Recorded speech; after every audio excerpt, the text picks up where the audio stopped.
A man stood quietly with his eyes closed, glowing light spilling from his chest. It had been 5 years since he transmigrated to this world. The day he had been waiting for had finally arrived.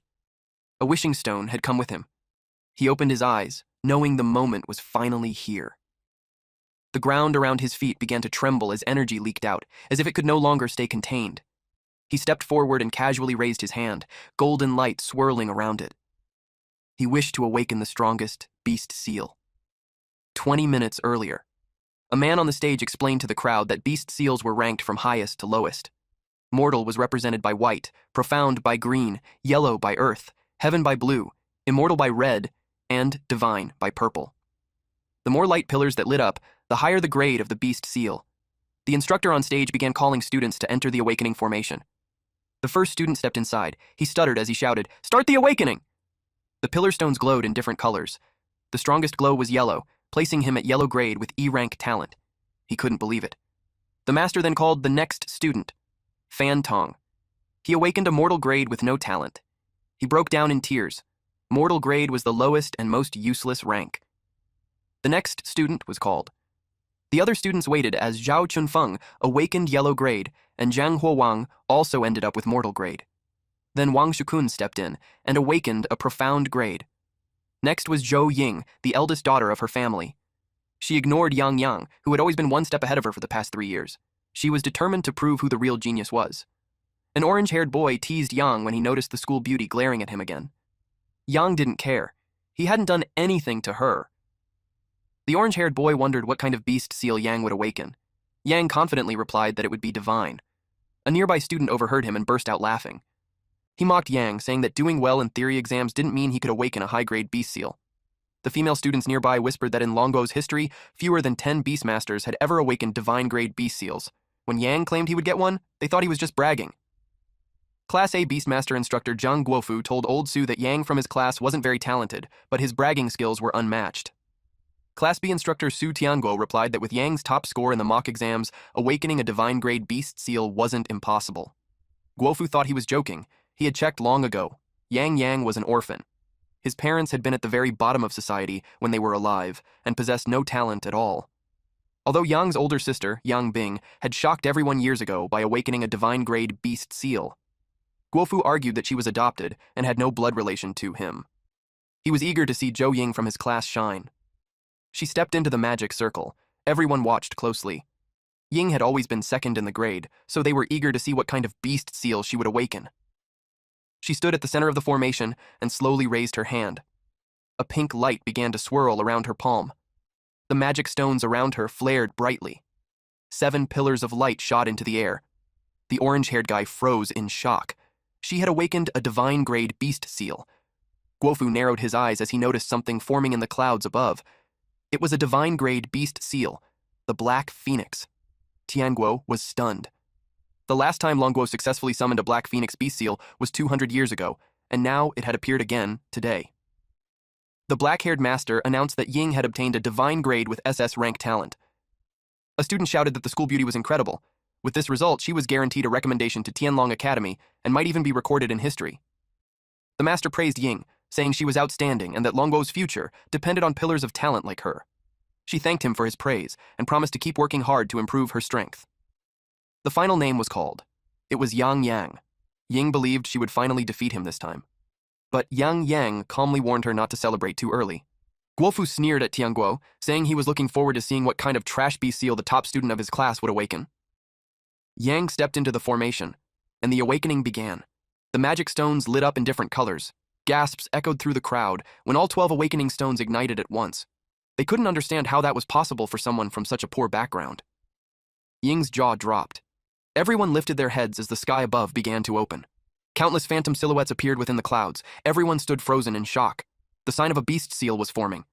They waited, holding their breath, to see if he had succeeded. A scroll slowly appeared in the sky. Yang frowned, confused about where his beast seal was. A beam of golden light descended from the heavens and entered his body. He stiffened in shock. The system informed the host that the beast seal, classic of mountains and seas, had been bound to him. He could randomly summon all kings of creatures recorded within it. His mouth hung open. The system detected that the host currently had no monster and asked whether he wished to summon one. The black-haired student stared in disbelief, unable to understand what was happening. The old master sighed and muttered that it was truly a pity. Then the instructor announced that Yang's talent was SSS rank, but he had awakened a divine-grade trash beast seal, an ancient book. The area fell into an awkward silence. Then everyone burst out laughing. They mocked him for having SSS rank talent, yet awakening a useless beast seal. Guofu laughed at Tianguo, saying he had made such a big deal over nothing. In front of real monsters, Yang would just be a walking meat bun. He joked that Yang might as well fight enemies by throwing books at them. Some students imagined him smacking a bald man on the head with a book and laughed even harder. One student said that awakening a broken book really suited Yang's image as a bookworm. Tianguo stepped forward and told Yang not to be discouraged, explaining that awakening beast seals depended heavily on luck. He believed that with Yang's ability, even without a monster, he would still achieve something. Yang thanked his teacher and asked if he could leave first. Tianguo agreed and told him to get some rest. As Yang walked away, the crowd hurled insults at him, calling him a stray dog leaving the field. They mocked him for boldly claiming earlier that he would awaken the strongest beast seal. Apparently, their world was one where disasters invaded without warning, and wormhole dungeons appeared one after another across the globe. In the week before the college entrance examination, everyone had to undergo a beast seal awakening. Only by awakening a beast seal and becoming a beast master could they summon powerful monsters. People often wondered whether anyone could truly resist the terrifying disasters that poured out of those wormhole dungeons. In Country J, someone had summoned Yamada no Orochi, sweeping through every wormhole dungeon within its borders. In Country K, the monster Guishan was summoned, dispersing all the fog-covered forbidden zones across the nation. Meanwhile, Country M summoned a mysterious venomous entity that constantly annexed surrounding weaker countries. As for Longguo, the land where he lived, a break in its ancient civilization had caused the loss of monster totems within the National Destiny Temple. Beastmasters there were no longer able to summon truly powerful monsters. The former Eastern giant slowly declined and became the laughingstock of the world's major nations. In the lush fields, Yang arrived. He was breathing heavily. He opened the status panel. It displayed the name Yang Zhao. He was level 1. His active skill was Monster Summon. His spirit energy was 100/100, Divine Beasts 0/3. His beast seal was the classic of mountains and seas, a super divine unique seal. Seeing the word super divine grade, it finally made sense why no one there had ever seen it before. The system informed him that the host could randomly summon all creatures recorded in the classic of mountains and seas as monsters. As long as a summoned monster was alive, it would take all damage in place of the beast master. Yang's heart raced. This ability completely removed the danger of being ambushed and instantly killed. Next, he checked his SSS grade talent. It was called Divine Encouragement, currently at level 1. It amplified both the master's and the servant's ability values by 10 times.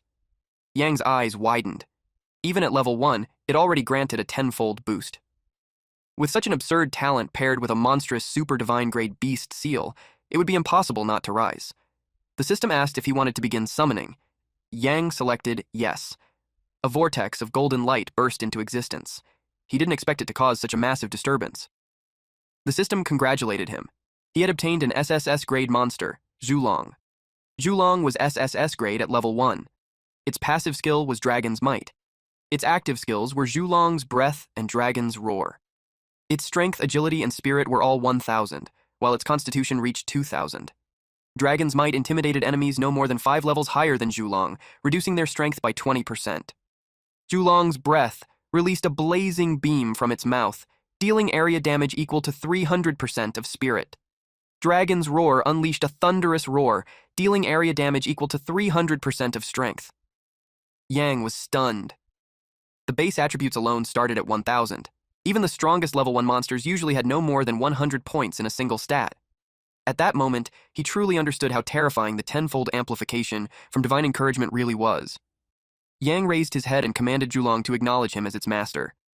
At the same time, at the National Destiny Temple, a blinding burst of golden light suddenly exploded outward, swallowing everything in front of them.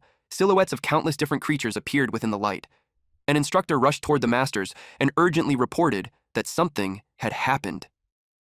An SSS grade monster had appeared at the National Destiny Temple. The master was deeply shocked. The man dressed in black spoke calmly, saying that Longguo's ancient heritage had been broken for many years, and it had been far too long since an SSS grade had appeared. The master told him not to get excited yet. They needed to see it with their own eyes first. They hurried over to investigate. Soon, they confirmed the effect of the SSS grade totem. One of them wondered if this could be the sign that their great nation was about to rise again. The national destiny value had increased by 1,000 points. The master immediately ordered an investigation. Even if they had to dig 3 feet into the ground, he wanted to find out who had summoned the SSS grade monster. Meanwhile, at the novice dungeon waiting area, the orange-haired guy walked up to Yang, assuming he had received the notice as well. He asked if Yang wanted to team up. Yang replied that he got the message, but he planned to go solo. The orange-haired guy was stunned. His first thought was that Yang had gone crazy. A nearby student overheard them and mocked Yang, asking if the classic of mountains and seas was going to grow legs and carry him through the dungeon. Another student laughed and asked if Yang planned to fight monsters with a trash beast seal. The orange-haired guy leaned in and whispered that he had come specifically to carry Yang, yet Yang was being stubborn. Ying walked over and said she pitied him for being so pathetic. She suggested he team up with her instead and promised to carry him through the dungeon. Yang calmly replied that there was no need. Teaming up would only slow down experience gain. She argued that she had a divine grade beast seal, so leveling up wouldn't be slow at all. Then she realized what he meant. He wanted to level up as fast as possible. That made her ask if he was aiming for Tianlong Academy. Once again, the crowd burst out laughing. The entry requirement for Tianlong Academy was level 10, and they thought Yang was boasting yet again. Ying grew irritated. Since both of them were aiming for Tianlong Academy, she challenged Yang to see who could level up faster. Yang smiled in amusement. He turned around and walked away, saying he would wait for her at the finish line. She shouted after him, calling him a bastard. Then he disappeared into the dungeon. Ying entered as well, and summoned her Black Phoenix. She quickly encountered a level 2 monster. Even though her Black Phoenix was only level 1, it was still a divine grade beast seal, so dealing with a level 2 horned horse wouldn't be a problem. She used Phoenix Strike. The monster was hit directly and died on the spot. Seeing how easily she defeated it filled her with confidence. She believed that no one could possibly level up faster than her. Meanwhile, in another part of the forest, several wolf-like beasts were roaming around. Yang ran into a level 3 monster the moment he arrived, and worse, it was a troublesome wolf pack. If it had been anyone else, they would have been surrounded and killed on the spot. But Yang had area of effect skills, and his monster could take damage for him. He ordered his dragon to use Julong's breath. A dense wave of energy gathered inside Julong's open mouth. Then a torrent of blazing fire burst out. In an instant, 2 level 3 forest wolves were burned to ashes, granting Yang plus 60 experience for each kill. Just as expected from an SSS grade monster, a single move wiped out an entire group. Yang's level shot up. He reached level 3. The classic of mountains and seas allowed 3 monster slots. If he could summon another monster, his efficiency would rise even further. It was a shame that spirit energy only recovered 10 points per day, and summoning required a full 100 points. For now, he let Julong handle everything alone. Julong tore through several wild boars, earning Yang plus 30 experience points for each one. After that, it killed a level 1 poison scorpion, granting Yang plus 10 experience points. Yang stood deep within the forest. A monster suddenly appeared behind him. He sensed it immediately. It was a level 5 wild dog king. At level 5, it was faster and stronger than most monsters in the novice dungeon. It also had an active skill called Bite, where it launched a ferocious attack with its sharp teeth, dealing 120% strength damage. If anyone else encountered it, their only option would be to run. But unfortunately for the monster, it had run into Yang. Yang ordered Julong to take it down with a fire breath. Julong immediately casted the skill. The wild dog king reacted instantly and dodged to the side, as expected of a monster known as the newbie killer. It was fast. It actually dodged Julong's attack. Then, it let out a low growl. Then, it lunged straight at Yang. Yang grinned. He calmly commanded Julong to activate Dragon's Roar. The wild dog king leapt forward, right into the shockwaves. When it finally fell, a crystal dropped to the ground. Yang noticed that the attack range of Dragon's Roar was only about 10 meters. He silently thanked the monster for closing the distance by jumping toward them. He picked up the wild dog king's drop. It was a spirit energy stone. Yang froze in surprise. He remembered teacher Tiango once saying that these stones could restore spirit energy. It couldn't have come at a better time. The system asked if he wanted to use it immediately. He selected yes. A soft blue glow wrapped around his body. His spirit energy instantly recovered to 100 points. Yang felt satisfied. Without hesitation, he initiated another summon. A spatial rift opened in the sky. A massive head slowly emerged from within. Bright light poured out as the creature descended. When the glow faded, it revealed an SS-grade classic of mountains and seas monster, Dragon Turtle. Yang was stunned. He couldn't help but wonder if every creature recorded in the classic of mountains and seas was this powerful. While its attributes weren't as overwhelming as the SSS-grade Julong, the Dragon Turtle was still SS-grade level 1, with 1 star. Its passive skill was Thorned Shell, and its active skills were Taunt level 1 and Spike Defense level 1. Yang quickly realized what made it special. Its constitution was extremely high, and its defenses were absurd. Thorned shell reflected 20% of incoming damage and reduced damage taken by 10%. Taunt let out a roar that forced enemies within 20 meters to attack it, while reducing damage taken by 5%. Spike defense caused the dragon turtle to curl into a ball, greatly strengthening its defense and reducing damage taken by 30%. Yang's eyes lit up when he saw the taunt skill. Paired with Julong's devastating area of effect attacks, it was a perfect combination. Back at the National Destiny Temple, someone rushed in to report an urgent matter to the National Advisor. The advisor asked what had happened, even as he was calmly having tea with two masters. The staff member reported that a new monster totem had appeared. The National Advisor's expression changed instantly. One of the masters immediately asked what grade the monster was. The report came back quickly. It was an SS grade monster, and the National Destiny value had increased by another 500 points. All three of them jumped to their feet. New totems appearing 2 days in a row was already unheard of, and both were powerful beings above S grade. What made it even more unbelievable was the data analysis. Both monsters appeared to have been summoned by the same person, a novice beast master, someone who wasn't even level 10 yet. The room fell silent. It was truly shocking news. In another setting, while Tianguo was walking outside, a woman approached him and said she heard that Yang had entered the novice dungeon to level up. A silver-haired man was shocked by the news. Another woman added that a trash beast seal couldn't summon monsters at all, so going inside was no different from suicide. Tianguo also heard from the students that Yang somehow seemed able to summon monsters. The short-haired woman mocked him, asking what kind of monster a trash beast could summon. She joked that it was probably just a book that grew legs and ran away. Everyone burst into laughter. Tianguo could only sigh. He realized that Yang still hadn't given up. While they were chatting, a portal opened as someone came out. It was the president of the Sub-North City Beastmaster Alliance branch, Zhou Jianhua. He arrived riding a griffin. His expression was serious. Someone greeted him and asked if he was there to check his daughter's results. The man replied that the dungeon hadn't ended yet, so he would need to wait. But then he noticed something. The dungeon gate had opened, which meant someone was coming out. The silver-haired man said that the first one to come out must be his daughter. But to everyone's surprise, it was Yang. Tianguo asked why he had come out so early. Yang said he didn't know. He explained that he was fighting monsters when the system suddenly notified him that he had cleared the dungeon and was forcibly kicked out. But the truth was that he had already reached level 5 and was about to head toward the level 10 monster spawn area when a level 10 Savage King appeared out of nowhere. Julong accidentally killed it with a single breath, and Yang was immediately kicked out of the dungeon. Guofu asked how that was even possible. In previous years, even the most talented students needed at least 2 full days to clear it. Then he noticed something. His jaw dropped when he saw that Yang was already level 5. Tianguo and Jianhua hadn't expected that either. Guofu wondered how Yang managed it when his beast seal was just a broken book. He wanted to know what kind of monster Yang had summoned. Yang was about to answer when Tianguo interrupted him. He subtly pulled Yang aside and urged him to rest quickly, saying he must be exhausted after leveling up all day. Then he whispered that Yang shouldn't casually reveal his summoned monster to others before the college entrance examination. Yang understood and thanked him. In recent years, the only person in Longo who could clear the novice dungeon on the first day was the prodigy Yang Bing. Even she came out only 2 minutes before the dungeon closed, while Yang exited an entire hour early. The gap between them was terrifying. The dungeon gate glowed again, and Ying came out. Everyone cheered when they saw that she had reached level 4. Students gathered around her, chatting excitedly. One student bragged that he had summoned a C-grade monster and grinded all day, but only reached level 2. Another boasted that he got a B-grade monster and was still stuck at level 2. Ying looked around. Jianhua asked her what she was searching for. She asked her father if he had seen Yang. Jianhua told her that Yang had already reached level 5, cleared the dungeon an hour earlier, and left.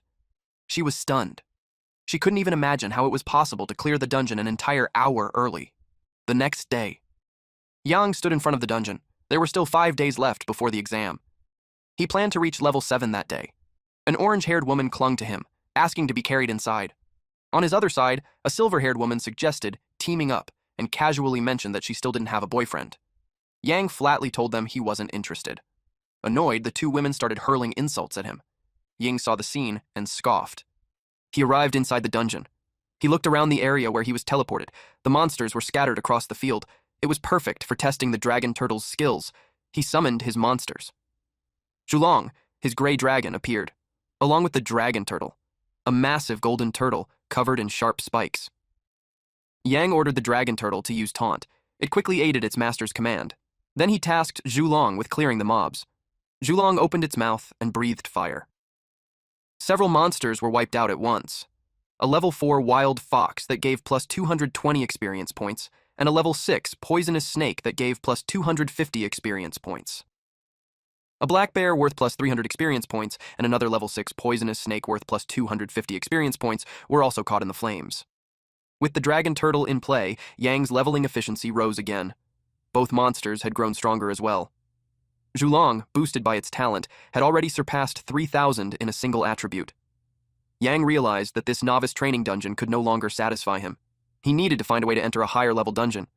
As he was thinking that, a system notification appeared. They had killed a level 10 mutated black bear and earned plus 400 experience points. He also obtained a monster drop, the Beastmaster skillbook Soul Tear. Soul Tear could directly attack an enemy's soul, dealing fatal damage that ignored all defense. Its power scaled with the Beastmaster's spirit. In other words, Yang could now fight on his own without relying on his pets. He decided to learn it. The system notified him that he had mastered the skill Soul Tear. Suddenly, a loud noise echoed through the dungeon. A muscular, half-human, half-monster roared, unleashing a sonic wave attack. The timing was perfect. Yang finally had a practice target.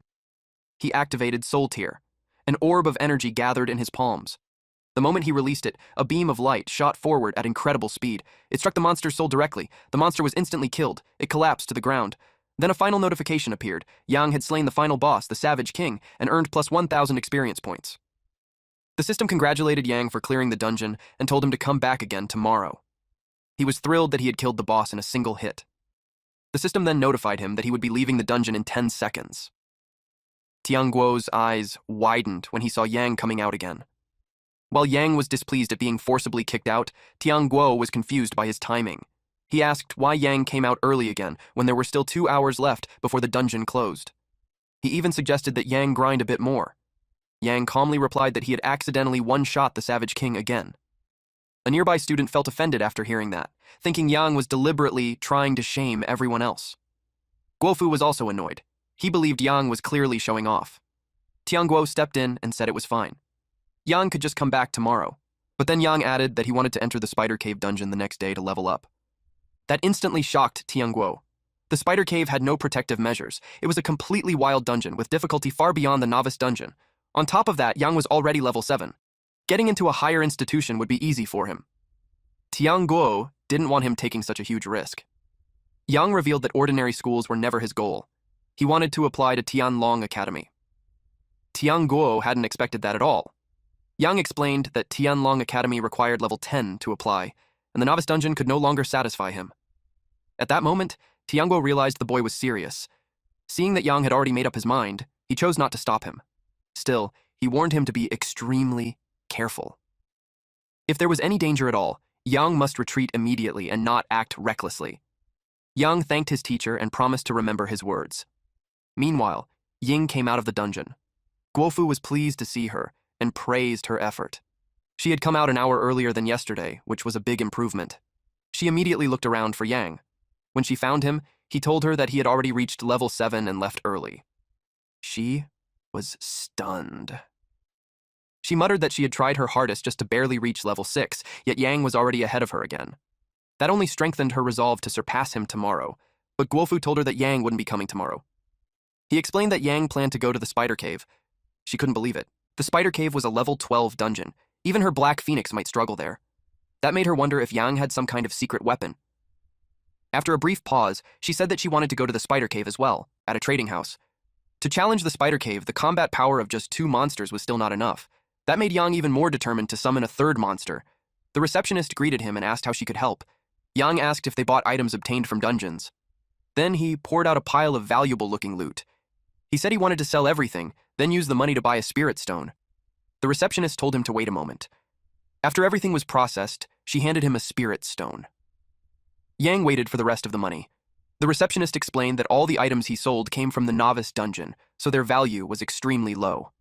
The total amount was only enough to buy a single spirit stone. There was no change left. Yang hadn't expected that. When he heard it, his face went pale. After working hard for 2 full days, he ended up with nothing. Only then did he realize how badly he was screwed. Lowering her voice, the receptionist told him that if he wanted to make real money, he should go to the Adventurers Guild and take dungeon quests. Now he knew.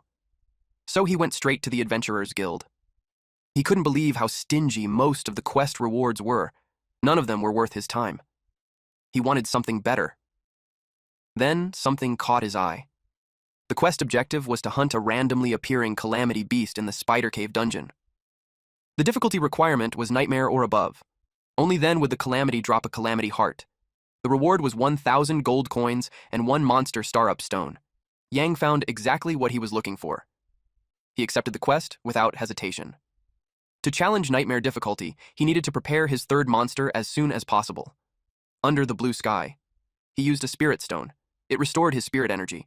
With that, he could finally perform another monster summon. He began. Space tore open. Golden light burst out. He stared ahead, eager to see what would appear this time. The golden light was blinding. At first, only part of a silhouette could be seen. Yang's eyes widened the moment he noticed it. Meanwhile, night had already fallen at the temple. So when the golden light appeared, it stood out immediately. A massive monster silhouette formed. At the same time, the other monsters inside the pillar began to glow. The master asked what was happening. The national advisor guessed that another totem had appeared. They were shaken. 3 unknown, powerful monsters had appeared in a row. The temple had stood for nearly 1,000 years, and nothing like this had ever happened. What shocked them even more was that this totem stood higher than Julong's. The national fortune value had increased by 1,500 points. The master declared that the heavens had blessed Longguo. Its rise was inevitable. The monster Yang summoned held a giant axe. Its face was located on its stomach. It stood upright on 2 legs. And it had no head. This was Xingtian, an SSS grade monster. It had a passive skill called War God's Body, level 1. It also had 2 active skills, Bloodthirsty Rage, level 1, and Desperate Strike, level 1. Its strength was 2,000, agility 1,500, spirit 1,000, and constitution 2,500. Yang knew this legendary god of war was terrifying. Its base attributes were even stronger than Julong's. He praised the classic of Mountains and Seas as the most extraordinary book in the world. It was a true ancient treasure. He was overjoyed. At the same time, back at the temple, the master asked if there was any information on the newly appeared monster. A man replied that the data analysis department had just confirmed it. The third monster was also SSS grade, and it had been summoned by the same beast master who wasn't even level 10. The master in the red robe was stunned. He ordered his men to investigate at once and find that beast master, since this could shape the future of Longguo. The national advisor replied that they had already checked all students who recently awakened heaven grade or higher beast seals, but found nothing. The person's information was hidden by a supernatural force. Because of that, they could only wait for the college entrance exam trial in 3 days to reveal the person's identity. At the entrance of the dungeon, a crowd had gathered. Some people were even searching for parties to join. Others openly advertised themselves, hoping to be carried. One of them noticed a level 7. That alone was shocking, since this was a level 12 dungeon. A woman walked up to Yang and teasingly asked if he needed her to take him home. He replied no and walked straight past her. A man nearby warned him not to go in and throw his life away. He explained that this wasn't like the beginner dungeons Yang cleared at school. If he ran into a calamity-class monster, he might not come out alive. That caught Yang's attention. He asked if the calamity class the man mentioned was the one that dropped a heart of calamity. The man answered seriously. If a calamity-class monster appeared, it had to be killed immediately. If they failed, death would be the least of their worries. It could even cause the nation's fortune value to drop, which would be a massive disaster. Yang thanked him for the warning, but a calamity-class monster was exactly what he came to hunt. The man was stunned by his words. The system prompted Yang to choose the dungeon difficulty. The options were simple, difficult, and nightmare. The Heart of Calamity only dropped in nightmare mode, so there was nothing to hesitate over. He selected it and stepped inside. The man who warned him muttered that Yang was reckless and said they'd probably be collecting his body later. The woman shook her head and commented that it was a waste of such a handsome face, because clearly his brain didn't work very well. The moment he entered the dungeon, the surroundings shifted. Monsters began spawning the instant he arrived. The first one was a spider warrior, an elite-class monster, level 12. It had no passive skills, but it possessed an active skill called Blade. Its attacks were highly toxic, dealing an extra 10% sustained damage. It had 2,000 strength, 800 spirit, 1,300 agility, and a massive 4,000 health. As expected from the highest difficulty, all mobs were elites, starting at level 12. He ordered the dragon turtle to use taunt. It let out a loud roar. After that, he summoned Xingtian. Then Zhulong attacked immediately. After releasing a blast of fire breath, Yang was instantly notified that he had defeated a level 12 elite monster, Spider Warrior. He gained plus 600 experience points and obtained the Spider Longsword. The results were excellent. With Xingtian on his team, and the Divine Inspiration buff granting a tenfold boost to attributes, even level 12 elites were manageable. He continued clearing monsters. Both Spider Warriors and web-spinning spiders gave him plus 600 experience points each, while the young spiders rewarded plus 400 experience points. He had been fighting for a long time, yet the quest target still hadn't appeared. He began to wonder if the spawn wasn't guaranteed. What he didn't know was that something was watching him from the shadows. Suddenly, it attacked. It was the Calamity-class monster he had been hunting. When he checked its stats, they were absurd. It was a mutant-type monster at level 13.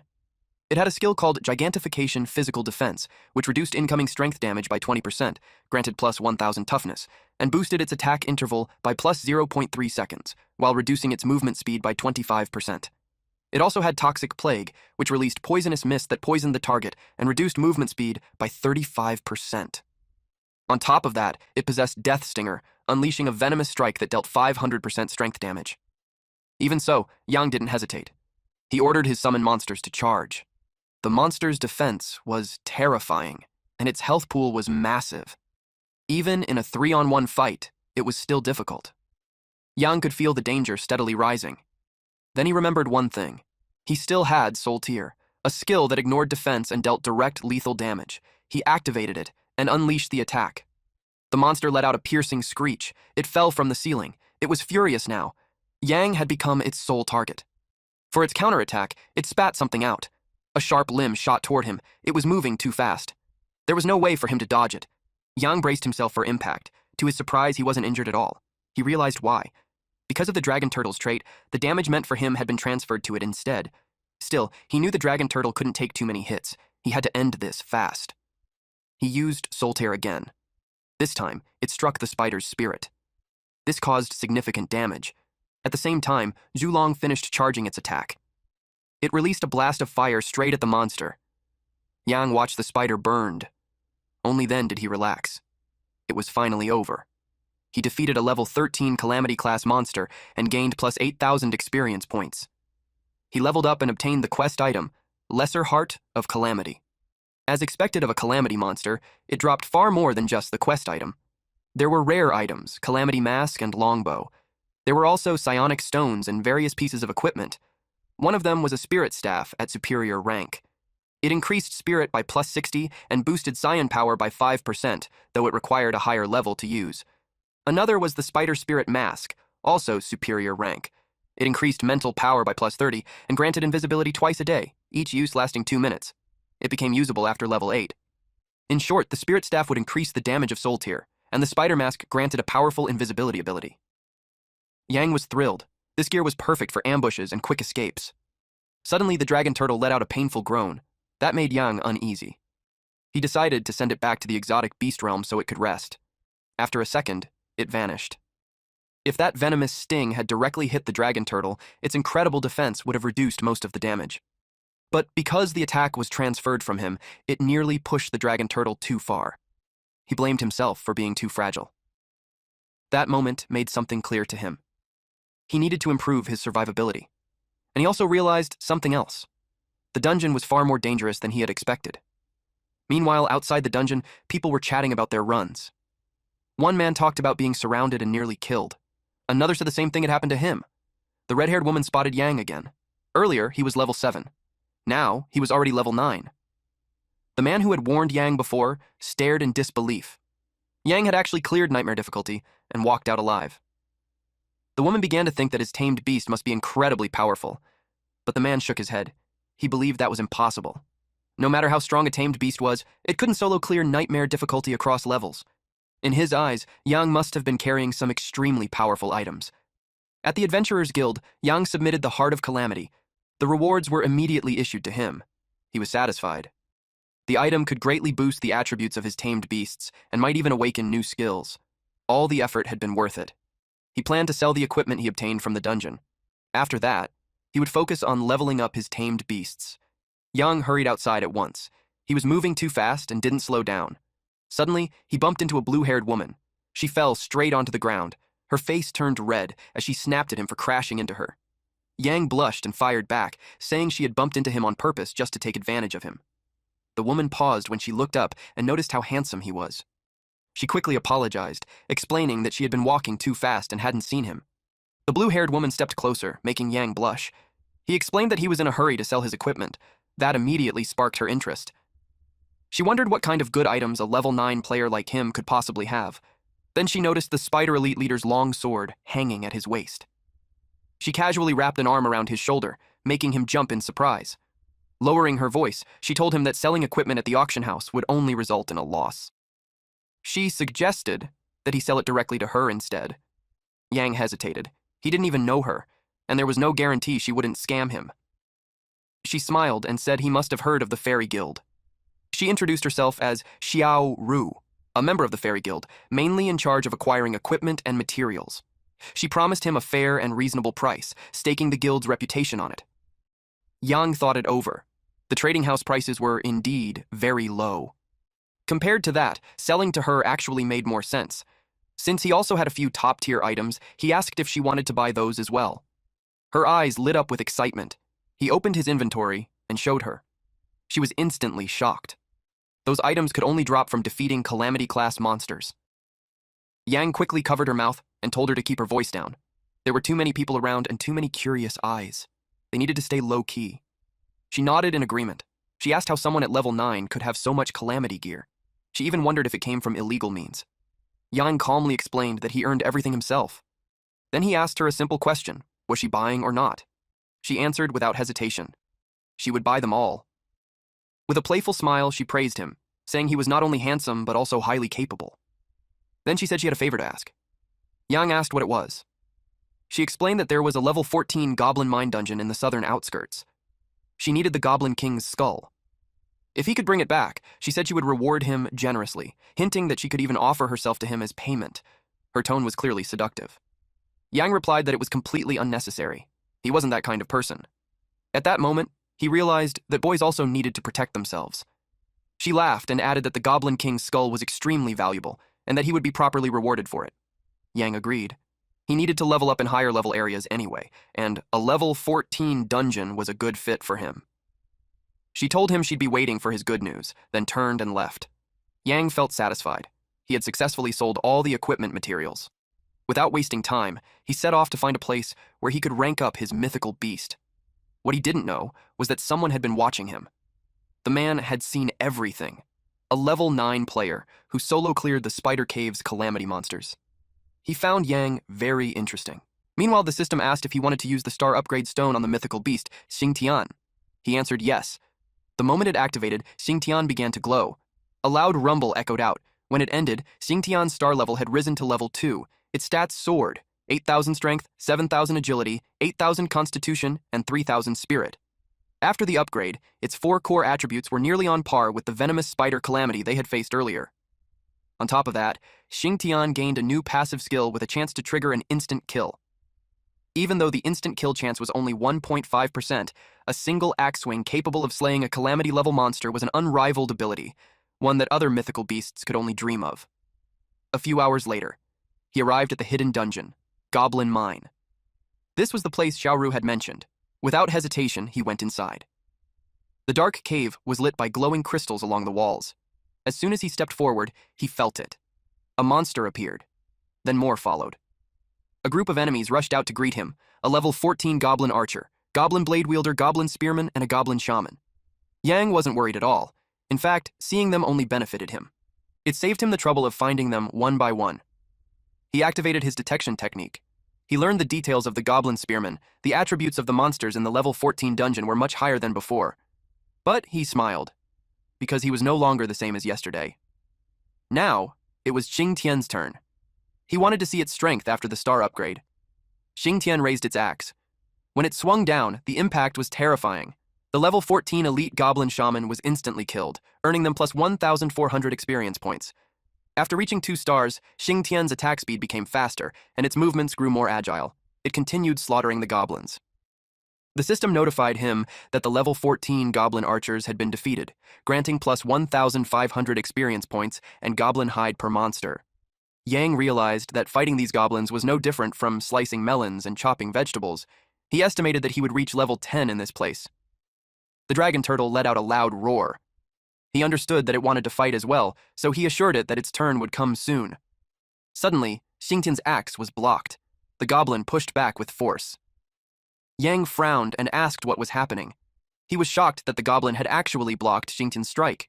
He immediately activated his detection technique. He discovered that it was a goblin general, a boss-level monster with a passive skill called General's Intuition. General's Intuition reduced incoming damage by 20% and increased its own strength by 10%. That explained how it managed to withstand Xingtian's attack. Xingtian activated its skill. It entered a frenzy. Its axe was engulfed in a red aura. It moved at blazing speed. The strike landed cleanly. The boss-level goblin general was slain, and it dropped an item called General's Armor, usable at level 10. He had planned to save money to buy defensive gear, but now it had delivered itself right into his hands. Since the armor required level 10, those monsters would just have to forgive him for going all out. He summoned the dragon turtle. This guy is already ready for the battle. It activated Taunt. It released a deafening roar. The sound echoed far and wide. It drew the attention of monsters deeper inside the cave. Yang then commanded Zhulong and Xingtian to wipe them all out. They moved instantly and began the massacre. 3 hours later. The goblins trembled when they saw them. The attacks never stopped. The system notified him that a level 13 elite goblin swordsman had been killed, and with that, Yang reached level 10. At level 10, all 4 of his main stats were far higher than before. His beasts also grew stronger along with him. Now it was time to face the Goblin King.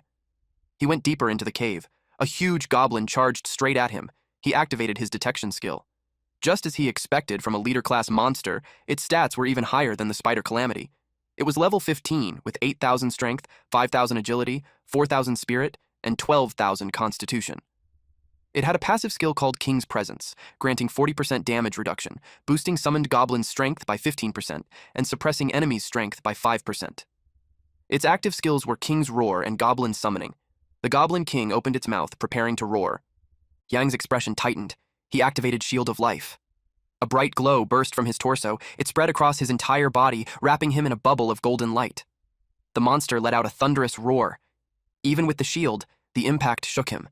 He realized this thing was a real monster to deal with. He summoned his tamed beasts. They appeared one after another. He warned them that the Goblin King was far stronger than anything they had faced so far, and told them to follow his commands and fight together. Xingtian stepped forward to begin the battle. Yang, the dragon turtle, and Zhulong widened their eyes in shock. He had just told them to listen, yet Xingtian charged in on its own. Xingtian activated its passive skill, Super Destruction. Its axe cleaved straight through the Goblin King's flesh. The Goblin King's head rolled to Yang's feet. Yang stood frozen. He couldn't believe Xingtian had killed it in a single strike. They obtained the Goblin King's skull, eyeball, and energy stone. Yang felt overwhelmed. Super Destruction only had a 1.5% chance to trigger an instant kill. He never expected Xingtian to be this insanely lucky. He bent down and picked up the head. Now that the mission was complete, he decided to hurry back and report to Xiaoru. He exited the dungeon. The moment he stepped outside, he noticed something strange. There were people everywhere. Way too many. He wondered why so many people were gathered here. Nearby, a blue-haired man reported to Brother Long, a man with an eye patch. He said Yang was the one who had solo-killed a calamity before. And now, at level 10, he had even solo-cleared a level 14 dungeon. He suspected Yang possessed a powerful divine artifact. Yang noticed their badge. A dolphin was engraved at the center. It made him wonder if they belonged to some kind of guild. He asked what they wanted. Long scoffed. He said they had been waiting for him all day. Yang would be smart to hand over the Goblin King's skull. And his divine artifact, too. Yang was being robbed, but the man insisted he was only borrowing the items. Yang asked what would happen if he refused. The man raised a crossbow. He said Yang's head would explode. Yang forced himself to calm down. Before acting, he wanted to learn more about these scumbags. He told them that if they only wanted money, they could take the Goblin King's skull. The blue-haired man burst out laughing. He said Yang had some guts, but it turned out he was just a coward. The bald man mocked him, saying he got scared the moment the boss pulled out his crossbow. Long nodded in approval. At least Yang had some sense. but he also wanted the divine artifact. Yang replied that he didn't have one. They shouted at him to stop playing dumb. Clearing a level 14 goblin dungeon before reaching level 10 was impossible. They were sure he owned a divine artifact. Yang was offended. They were making it sound like their guild, Black Shark, were a bunch of 3-year-olds. Black Shark was an infamous trash guild. Yang realized he couldn't let them walk away. He pulled something out. He gripped the glowing blade tightly and told them to get a taste of it. Everyone froze when Yang vanished. In the next instant, he appeared behind Long. The crystal-like dagger pressed against Long's neck. With a single clean motion, he slit his throat. Shock spread across their faces. They couldn't believe their boss, Long, was dead. The blue-haired man screamed for the guild members to summon their beasts and avenge their boss. They charged forward together, determined to kill Yang. Their beasts were summoned. They threatened him, boasting that they had so many beasts that even their spit could drown him. Yang found it amusing. He summoned Zhulong. Fear swept through them. The moment they saw his 3 beasts, their will to fight shattered. They knew they were no match. They hurriedly claimed it was all a misunderstanding. Yang declared that the Black Shark Guild's reputation had been rotten for years. They chose to mess with him today, so today would be their unlucky day. He commanded Xing Tian to finish it. They begged for mercy. Xing Tian swung its axe and cut them down. Yang watched closely. Survival of the fittest ruled this world, but taking a life for the first time still made his heart pound. 2 hours later, night had already fallen. Xiaoru hugged him tightly, thanking him over and over. He traded the Goblin King's skull to Xiaoru in exchange for a large amount of resources.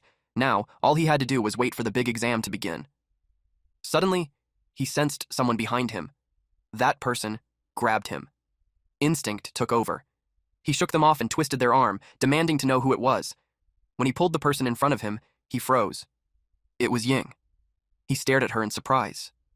She complained about his reaction, saying all she did was tap his shoulder. She told him to let go because he was hurting her. Realizing what he had done, he quickly apologized.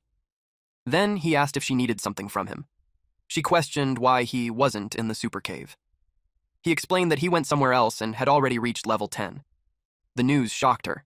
She went on a rant, saying he never thought about other people's feelings and that he should stop crushing their self-esteem. He scratched his head and said he was just lucky and that she was excellent too. She then demanded that he take her to level up tomorrow. Otherwise, she wouldn't be able to enter Tianlong Academy. He didn't understand her urgency. She still had plenty of time to reach level 10, but she refused to back down. Inside, he felt she was hard to deal with. In the end, he agreed. They decided to meet at the spider cave the next day. The next day, at the entrance of the spider cave. A man in a white uniform with a badge shouted, telling everyone to get out of the way. Yang recognized the badge. It was the same one worn by the people from yesterday. Ying grabbed his hand and told him they should stay away from them. He asked why. She whispered that when she got home last night, she heard from her dad that the Black Shark Guild had hid an iron plate. He asked what that meant. She explained that several beastmasters from the Black Shark Guild suddenly disappeared yesterday. It was said that only a few badges were found at the scene. No bodies were left behind. He asked if the culprit had been found. She said it was still unclear. The Black Shark Guild relied on their numbers to bully others and had made many enemies. She believed they had suffered divine retribution. This time, they had taken a huge loss, and she found that very satisfying. Yang felt relieved knowing they didn't suspect him. Ying wondered which expert had made those people vanish. She called him an unsung hero. Yang felt a bit flattered. He said the person might not be that amazing. Ying punched him and told him to stop insulting her hero. He felt dizzy and quickly agreed that her hero was handsome and cool. His orange-haired friend spotted them and shouted, asking if he was on a date with the school beauty. Yang was confused. He thought they weren't on good terms. He told his classmate to stop talking nonsense and explained that Ying only wanted his help to level up, just like him. Ying got angry when she heard that he had also made plans with someone else. He told his friend not to worry about the details and urged them to hurry up. His friend gave him a thumbs up, looking like he completely understood. They chose nightmare difficulty. The orange-haired friend froze and asked if Yang was serious. He was only level 5. Yang assured him that he would keep him safe. They stepped into the portal. Several spider monsters greeted them immediately. Even on nightmare difficulty, Ying showed no fear. She summoned her Black Phoenix and Emperor Crocodile. She told them to show their strength. The orange-haired guy and Yang watched from the side. He was shocked when she summoned another A-rank Emperor Crocodile. As the phoenix flapped its wings, trails of fire followed behind it. It faced the spider demon leader. The monster was level 13, with 8,500 strength, 1,500 spirit, 2,000 agility, and 6,000 constitution. It had a passive skill called Poison Aura and an active skill called Poison Sting, which launched poison stingers for ranged attacks and dealt 150% strength damage. The orange-haired friend trembled. He asked if his little wolf could handle something like that. The poor B-rank wolf shook in fear. Yang stepped forward and offered to take care of it. He summoned Xingtian. Xingtian leapt into action at once. Yang ordered the dragon turtle to use taunt, while Zhulong cleared the mobs. They moved in perfect coordination. His friend stared and asked what kind of beasts those even were. Ying was stunned as every mob was pulled away at once. Our boy's dragon was then summoned. Zhulong unleashed a wave of fire into the horde. Next is the god of war. Xingtian followed with brutal slashes. The leader monster was beheaded. Yang's friend stood there in disbelief. He couldn't believe Yang had summoned all of them. Ying lowered her head, feeling frustrated that Yang had surpassed her once again. Eventually, he revealed that he had 1 SS rank beast and 2 SSS rank beasts. His friend's eyes widened in disbelief. They looked at Yang like he was a monster. His friend was confused. 2 instructors had said Yang awakened a trash beast seal, yet he was summoning monsters this terrifying. Yang explained that if his beast seal were an ordinary book, then yes, it would have been trash. But what he obtained was something special. He asked them to keep it a secret. His friend swore to protect that secret with his life. They continued deeper into the cave. An enraged spider monster suddenly blocked their path. Zhulong was summoned. It breathed fire. The spider was reduced to ashes. They killed a level 13 spider warrior, earning plus 500 experience points and a spider dagger. Next, a spider clinging to the wall was slashed apart. It was a level 10 spider warrior, granting another plus 500 experience points. The slaughter continued. Yang's friend couldn't stop exclaiming how terrifying his beasts were. Meanwhile, Ying leveled up. She cheered in excitement. She had finally reached level 10. Now she could apply to Tianlong Academy. Yang casually reminded her that it was all thanks to him. She rolled her eyes, then promised to treat him to a meal later. They exited the dungeon. Yang's friend couldn't stop talking. It was awesome. He never thought he'd reach level 7. When they got back, he was sure his dad would even call Yang. Yang checked his screen. He had reached level 11. Just like he expected, the experience gain slowed a lot after level 10. Ying didn't want to owe him anything, so she invited him out to eat right away. Yang was caught off guard. She grabbed his hand and told his friend not to come along. The friend laughed and said he wouldn't interrupt their date. The next day, at the college entrance exam site, Guofu was pleased to see that Ying had already reached level 10. He was so proud that he openly said she was something special. Then he asked about Yang's level from Tianguo's class, his tone full of mockery. He said Yang dared to apply for the spider cave with a trash beast seal and still hadn't shown up this late. It made him hope nothing bad had happened. Yang suddenly appeared and said that teacher Guofu would end up disappointed. Guofu froze when he saw him. What shocked him even more was that Yang was already level 11. He found it impossible. Leveling up that fast with a trash beast seal made no sense. Yang calmly replied that he had his own ways. Yang apologized to Tianguo for waking up late. Tianguo said it was fine. He knew Yang had worked hard the past few days, so resting more was a good thing. He told him to hurry inside. Tianguo felt proud of him, especially since Yang had reached level 11 and surpassed Ying again. He teased Guofu, saying that practice makes perfect. Guofu stormed off, raising his voice as he said they would see who was better in the exam. The people at the site were shocked when they saw figures flying in the sky. Even Yang was stunned. Only Beastmasters above level 80, who had completed their 3rd job advancement, could do that. He realized he still had a long, brutal way to go. Those figures descended gracefully. The man at the center introduced himself as Mo Yan, the proctor for this exam. Under his watch, cheating would not be tolerated. Anyone caught would be expelled on the spot. The examinees answered in unison that they understood. He explained that the assessment had 3 parts. The first part tested strength and spirit. They would enter an independent space with 2 test statues inside. For every 500 damage dealt, they would earn 1 point. The exam time was half an hour. One student asked if there was an extra reward for killing the statues. Yan replied that there was no need to think about that. One statue was immune to 90% of physical damage, and the other was immune to 90% of elemental damage. At their current level, killing them was absolutely impossible.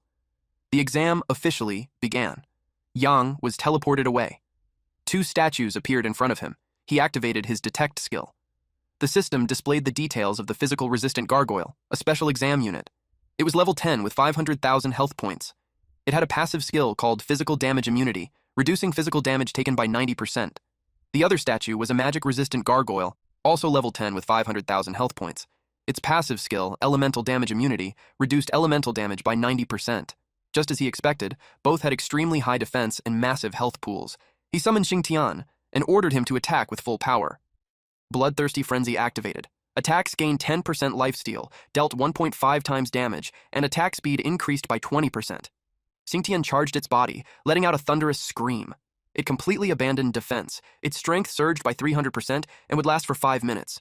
It activated Unyielding Resolve and leapt forward. With its first strike, the statue took 60,000 damage. Then it turned to the other statue. Its punch landed hard, dealing 80,000 damage. Just as expected of the ancient war god Xingtian. 2 hits alone earned Yang massive points.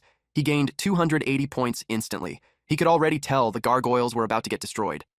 Xingtian had entered a full frenzy. It raised its axe, gathering violent energy. Then it began smashing the gargoyles non-stop. It roared loudly and unleashed one crushing strike after another. One gargoyle fell after another. Yang received a notification. He had gained 2,000 points. Jianhua was among the people who had flown down earlier. The bald man beside him said that among this year's students, he was most optimistic about Jianhua's daughter.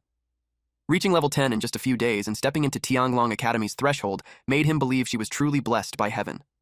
Jianhua smiled and said the man was too kind. Then he mentioned another genius, a freak who had summoned 3 SS rank beasts in a row, which was even more shocking. He just didn't know which province that student came from. Yan agreed.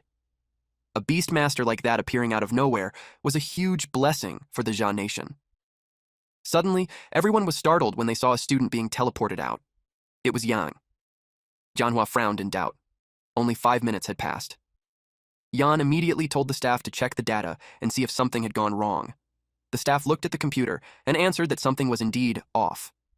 Yang calmly told the proctor that he had already completed the first test. Yan asked him to explain what he meant. Yang then said that he had shattered the statues. The bald man raised his voice, saying that was impossible. The test statues had 90% immunity to physical and elemental damage. He accused Yang of using illegal items. Yang replied firmly that he hadn't used anything illegal. If they didn't believe him, they could check the data themselves. The bald man said he didn't need to explain anything.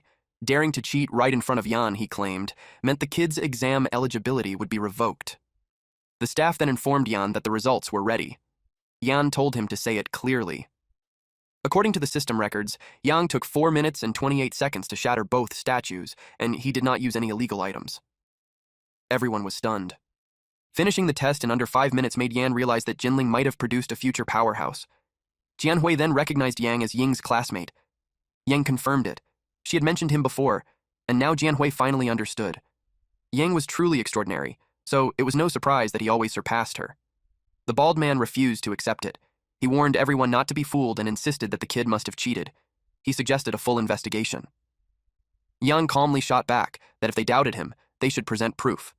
Otherwise, it was nothing but slander against an examinee. He even warned that he could ask Yan to revoke the man's proctor qualifications. The old bald man was furious that Yang dared to say something like that. Yan immediately told the old bald man, Wang Liang, to shut his mouth. Then he announced that Yang's results were valid. Yang thanked him. Liang, however, held on to the humiliation. Since Yang had embarrassed him in public, he told Yang to wait and see how he would deal with him later. Yang's friend was also taking the test, and there were only 19 seconds left. The timer kept ticking. He struck the statue and dealt 6,000 damage. With just 7 seconds remaining, Ying pushed herself and gave it everything she had. Then, the timer hit 0. The examinees were transported back to the main exam site. They all arrived at the same time. It was time to announce the results. In 10th place was Wei Jin, with 1,135 points, and in 9th place was Liu Ping, with 1,211 points. 8th place went to Zhang Jianqiang with 1,231 points, while 7th place was Sun Ping with 1,245 points. One examinee complained that the statues were way too damn hard. A female student agreed, saying her beast even chipped 2 of its front teeth. Most of the examinees wore grim expressions. Second place was Ying, with 1,322 points. One examinee exclaimed that it was exactly what you'd expect from a natural genius. Another student openly admired her, saying she always stood out above everyone else. Ying was satisfied with her result. Thanks to reaching level 10 beforehand, she was able to deal far more damage this time. But then she realized something. She hadn't heard Yang's name yet. She was already second place, and Yang had 3 powerful beasts. There was no way he shouldn't be in the top 10. Then Mo announced that Yang ranked first, with 2,000 points. The entire crowd was stunned. 2,000 points was a perfect score. The students demanded an explanation. To get a perfect score, the statues had to be completely destroyed. What shocked them even more was that someone with a trash beast seal had achieved it. Many immediately suspected cheating. Yan silenced them. He announced that Yang's score had already been verified and that there were no issues. He made it clear that Yang achieved the perfect score purely through his own strength. That only shocked the crowd even more. No one expected a trash beast seal to be this terrifying. One student mocked himself, saying his 900 points were like garlic shoots fried with meat. Another female student cursed under her breath, saying it was way too insane. She finally accepted that this wasn't a game a weakling like her could play. Yan let out a quiet sigh. Internally, he thought that if he told them Yang only took 4.5 minutes, they might actually want to kill themselves. He announced the second test, which would measure their defense and agility. A lava beast would be generated inside each person's space to attack them. For every minute they survived, they would earn 20 points. The exam would last 2 hours. He ordered them to begin. They were transported. The lava beast appeared. He activated his detection skill. The lava beast was exam exclusive. It was level 15 with 1 million health points. Its active skills were Lava Ball and Lava Fury. Its passive skill was Absolute Defense. He froze when he saw the details. Absolute Defense reduced both physical and elemental damage by 100%, and its attack power increased by 10% every 5 minutes. That meant the monster was basically invincible. No wonder this test focused on defense and agility. The lava beast attacked. Yan was instantly alarmed. Fireballs shot toward him and exploded on impact. He barely managed to escape. That was close. Even though the lava beast couldn't take damage, it still had a health bar. As long as that existed, he believed it could still be killed. Xingtian had a 1.5% chance to trigger Ultra Destruction, instantly killing monsters no more than 5 levels higher than him. The lava beast was level 15, which fit the condition perfectly. He decided to take the gamble. Yang ordered Xingtian to strike. Xingtian leapt forward to attack. A loud bang echoed through the space. It kept striking again and again. The lava beast opened its mouth, then it unleashed a powerful fireball. Yang was startled that it still had the energy to attack. He ordered the dragon turtle to draw its aggro. A deep roar rang out. The lava beast shifted its focus to the dragon turtle. Yang let out a breath of relief. At least he was safe for now. 20 minutes have passed. Xingtian pulled back its axe. By now, it was breathing heavily. Yang couldn't believe it. Xingtian was supposed to be lucky, yet it still hadn't triggered an instant kill. Worse, the dragon turtle was already at its limit. The lava beast attacked again. A massive fireball shot straight toward them. Xingtian stepped forward to intercept it. It raised its axe, then swung. The fireball was split cleanly in half. The system notification appeared. Xingtian had triggered its passive skill, Ultra Destruction, instantly killing the lava beast. Yang was satisfied with the result. He had proven that his judgment wasn't wrong. Meanwhile, back at the exam site, Yan and the others waited in silence. The examinees began to return. One student came out crying for his mother. Another was furious, shouting that the beast was way too tanky. Yan frowned in disappointment. None of them had lasted even 40 minutes. He muttered that students were really getting worse. Jianhua spoke up. Based on the results of the first round, he said, they could actually look forward to Yang's score. Liang scoffed and said what happened earlier was just an accident. The lava beast had 100% damage immunity. So no matter how heaven-defying Yang was, there was no way he could pull off any tricks against it. But Zhang Hui truly believed Yang had real strength. Liang immediately countered. He pointed out that every hour the lava beast unleashed Lava Fury, a massive 400% full area attack, and no student in history had ever survived it. He even declared that if Yang could withstand it, he would wash his hair upside down. At 1 hour and 5 minutes, more students were transported back. They complained that the attack was completely insane and that there was nowhere to hide. Ying also returned. She hadn't expected a full-screen attack skill either. The time limit was almost up and it seemed like everyone was out, so they prepared to announce the results. But a staff member suddenly reported that the system showed one student was still inside the exam field. Yan was stunned. The staff then announced the name. It was examiner number 69, Yang. No one could believe it was him again. The other examinees grew curious, wondering if he really had a way to withstand endless waves of attacks. Yan smiled in satisfaction. He commented that this kid was truly something else. Since one student was still inside, Yan decided to wait a little longer. Jianhua teased Liang, telling him to get ready to wash his hair upside down. Liang quickly said it was just a joke and that there was no need to take it seriously. Yan looked at him and said that as a beastmaster, he should keep his word. When Yang came out, he could begin. Liang grew nervous, but could only agree. Time was up. 2 full hours had passed. That meant the kid had earned another perfect score. Everyone wondered if there was a system bug, or if Yang had been killed by the lava beast a long time ago. They could only call him a freak, unable to believe anyone could last that long. With the exam over, Yan ordered the test space to be closed. The staff immediately followed Yan's order. Yang was transported back. Turns out, he was asleep. The sight was almost comical. Liang immediately accused him of cheating. He claimed Yan must have secretly used items to protect Yang from the lava beast's attacks. Yan shouted at Yang, demanding to know how long he planned to keep sleeping. Yang slowly woke up and asked if the second round was already over. Liang sneered, saying Yang hadn't even bothered watching the time while cheating, and now he had exposed himself. Yang was confused by what he meant. Liang pressed on, telling him to stop pretending. He insisted that the lava beast never attacked him. Yang calmly replied that he had killed it, so there was no reason not to sleep. Liang turned to Yan, declaring that Yang's lie was obvious. He was claiming to have killed a monster with 100% damage immunity. Yang didn't want to waste words on him. Instead, he asked the staff in charge of data monitoring to verify it. Yan agreed. Liang argued that checking was pointless. He was confident Yang would be disqualified. Jianhui's view of Liang shifted. He felt disappointed, having truly thought Liang was a promising seedling. Then, the results came out. Liang waited eagerly, desperate to see whether Yang had really cheated. The staff announced that at 25 minutes and 18 seconds, the student's beast had activated a special skill and instantly killed the lava beast. Yan's jaw dropped. The lava beast had never been killed before. Because of that, the system was never programmed to automatically teleport students out after 2 hours. That was what caused the strange situation. The other examinees began questioning whether Yang was even human. They had struggled just to survive, while he had been sleeping inside the exam field. Yang spoke calmly to Yan. He said he knew he was just a lowly student and wasn't qualified to challenge an examiner.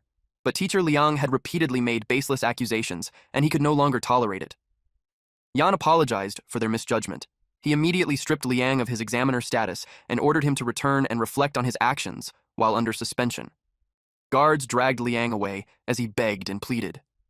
After that, Mo announced that Yang's score for the second exam was still a perfect score.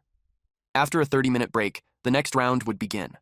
Some male examinees called Yang a monster, while several female examinees were already falling for him because of his overwhelming strength. Yan finally realized that the assessment rules would have to be changed because of Yang. That thought led him to a deeper conclusion.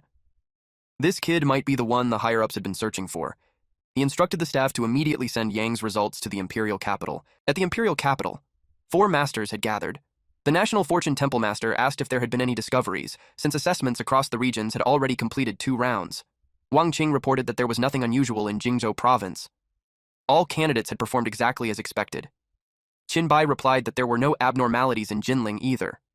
Li Yuan added that although a powerful individual had appeared in Modu, investigations confirmed it wasn't the one they were looking for. The National Fortune Temple Master frowned. This was supposed to be their best chance to find him. Qin Bai wondered aloud if their direction was wrong, and if that person hadn't even participated in the assessment. The National Fortune Temple Master said that would make things troublesome. Suddenly, a disciple rushed in with urgent news from Yan. The National Fortune Temple Master asked what Yan had reported. The disciple said a monstrous talent had appeared in Longhai City, Jinling Province. Yan suspected it might be the person they were searching for. Qin Bai asked if Yan was talking about Jianhua's daughter, but he remembered checking before, and it wasn't her. The disciple clarified that it was a candidate named Yang. Wang Qing was startled. Li Yuan said the name sounded unfamiliar. He had never heard it before. The National Fortune Temple Master demanded details. The disciple explained that in the first round, Yang shattered both test statues in just 4 minutes and 28 seconds. The masters were already shocked. Then the disciple added that in the second round, Yang instantly killed a lava beast with 100% damage immunity. The 3 masters understood at once. This was him, the one they had been looking for. Bai immediately challenged the others, asking if they still dared to mock Jinling Province now. Yuan laughed and commented that this was a peasant turning into a phoenix overnight. He had truly become a big figure. Meanwhile, Qing felt nothing but envy. The National Fortune Temple Master said that the urgent task now was to immediately head to the Jinling Province examination site. Bai excitedly agreed and said they should go at once, but someone stopped him. The National Fortune Temple Master told Bai to stay behind and guard the temple. The National Fortune Temple could not be left unattended.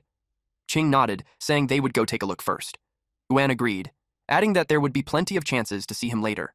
Bai could only whine that he was being bullied, at the resting area. Yan quickly said he hadn't known that such esteemed figures would arrive. He asked for forgiveness for failing to properly welcome them. The National Fortune Temple Master waved it off and said there was no need for formalities. They were here to see Yang. Yan was stunned by how eager they sounded. He pointed toward him. Yang, meanwhile, had no idea they were even talking about him. The National Fortune Temple Master studied Yang and noted that he looked calm, elegant, and dignified, truly fitting the hope of Longguo's future. Ching quickly reminded him not to jump to conclusions. The third round of the assessment had yet to begin, so it wasn't too late to continue observing. That prompted the National Fortune Temple Master to ask Yan to hurry up and preside over the next test. Yan nodded and agreed to proceed with the assessment. When Yan stepped onto the stage, the students immediately got hyped for the final round. The third round would show them the kind of powerful enemies they would face as Beastmasters in the future. The content of the final assessment was fighting a calamity. The examinees complained right away. They said they were still rookies and that this was way beyond the syllabus. Yan told them not to be nervous. The calamity was also simulated by the examination site's artificial intelligence mainbrain. Once potentially fatal damage was detected, the system would immediately teleport them out. Yan explained that for every minute they lasted, they would earn 500 points. Surviving 10 minutes would count as a perfect score. That instantly lifted the students' spirits. One examinee felt hopeful that he could turn things around this time. Another thought he had an advantage since his beast specialized in defense. Yang quietly noticed how simple their thinking was. Yan announced the start of the test. They were transported to the exam site. An alligator monster appeared right in front of Yang. He activated his detection skill. The data showed that it was level 16. It was outside Jingtian's ultra-destruction instant kill range. This time, he would have to grind it down. He summoned Jingtian and Zhulong. The masters watched everything through the screen. The National Fortune Temple Master immediately sensed something familiar. He realized that Yang was truly the one they had been searching for.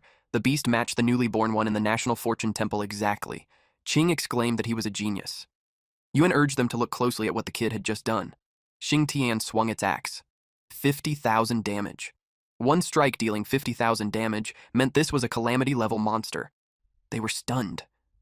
What kind of talent could allow a beast to unleash such terrifying power? The National Fortune Temple Master immediately ordered the staff to check Yang's attribute panel. The staff froze in shock. He asked what was wrong. The staff reported that the attribute panel was obscured by a mysterious force. They could only see one thing. Yang's talent was SSS rank. Everything else was hidden. Ching asked why it was like that. The National Fortune Temple Master explained that it meant they didn't have the authority to view the boy's attribute panel. Yuan was shaken. That could only mean one thing. Yang's beast seal quality had surpassed the divine grade. The National Fortune Temple Master confirmed it. The 12 pillars of light appearing simultaneously during awakening were their limit. But they weren't Yang's limit. Tears welled up in their eyes. Because this meant only one thing. Longguo was saved. Yang only needed one final strike. He ordered Zhulong to finish it. Zhulong released a blazing breath, dealing 40,000 damage. The crocodile collapsed. The system confirmed that the target had been slain. Yang felt relieved. The exam was finally over. But in the next moment, more monsters appeared. He froze, confused about why another wave had started. These monsters were restless and hostile. Yang ordered the dragon turtle to draw their aggro.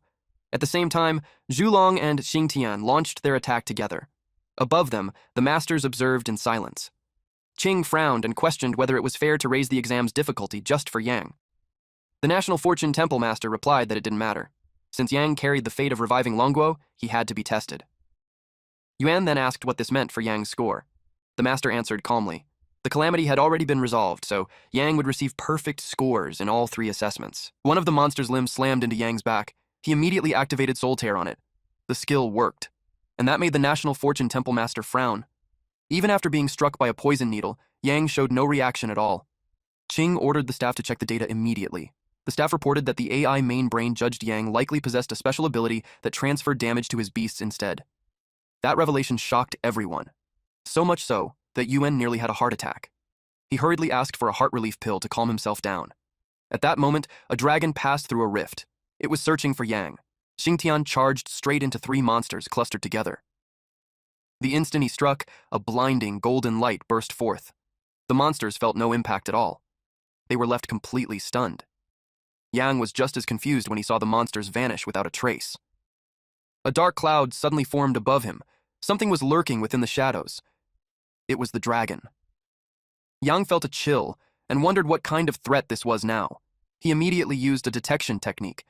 The result showed it was a flood dragon calamity, but every other detail was unknown. That revelation shook him. In the very next instant, an attack shot straight at him. Yang leapt back and narrowly avoided it. He realized the attack had torn through space itself. That alone told him this was no ordinary calamity. It made him uneasy. Something like this shouldn't appear in a test. He knew something was very wrong. Meanwhile, at the rest area, everyone gasped as the screen suddenly went black. Qing immediately ordered someone to call for repairs.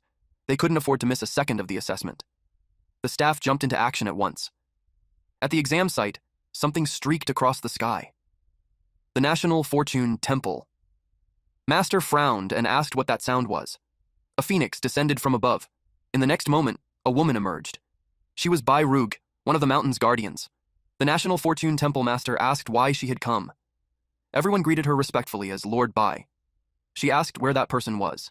He questioned who she was referring to. She clarified that she meant the talented man they had discovered. He answered that the man was in room 11. Without another word, she instantly opened a portal. She stepped through the rift. Jingtian was struck by the flood dragon calamity. Yang instantly realized how strong his opponent was. Without the dragon turtle's resistance and the 10 times attribute boost from God's inspiration, Yang would have already died. The flood dragon calamity slammed into the dragon turtle. It then gathered power inside its mouth and fired a beam straight at Yang. He knew this was bad. Suddenly, the beam disappeared. Yang still braced himself for the impact. He was confused when he realized he was still alive. To his shock, a woman was standing in front of him. She asked him if he was all right. He quickly thanked her for saving his life. The flood dragon calamity recognized her and flew into a rage for ruining its plans. She coldly told the beast to crawl back into the abyss at once, and she would spare its life. The dragon mocked her, saying humans talked big despite their weak skills. It challenged them to try and take its life. Rouge ordered the wind dragon to attack. The wind dragon released a blazing breath, but the flood dragon calamity sneered and answered with its own fire breath. Their attacks collided head-on. But the wind dragon was completely overpowered and vanished. The flood dragon calamity scoffed. It was shocked that she was willing to sacrifice an SS rank beast just to save a kid. She confirmed it and warned him to leave while he was injured, or she would stop being polite.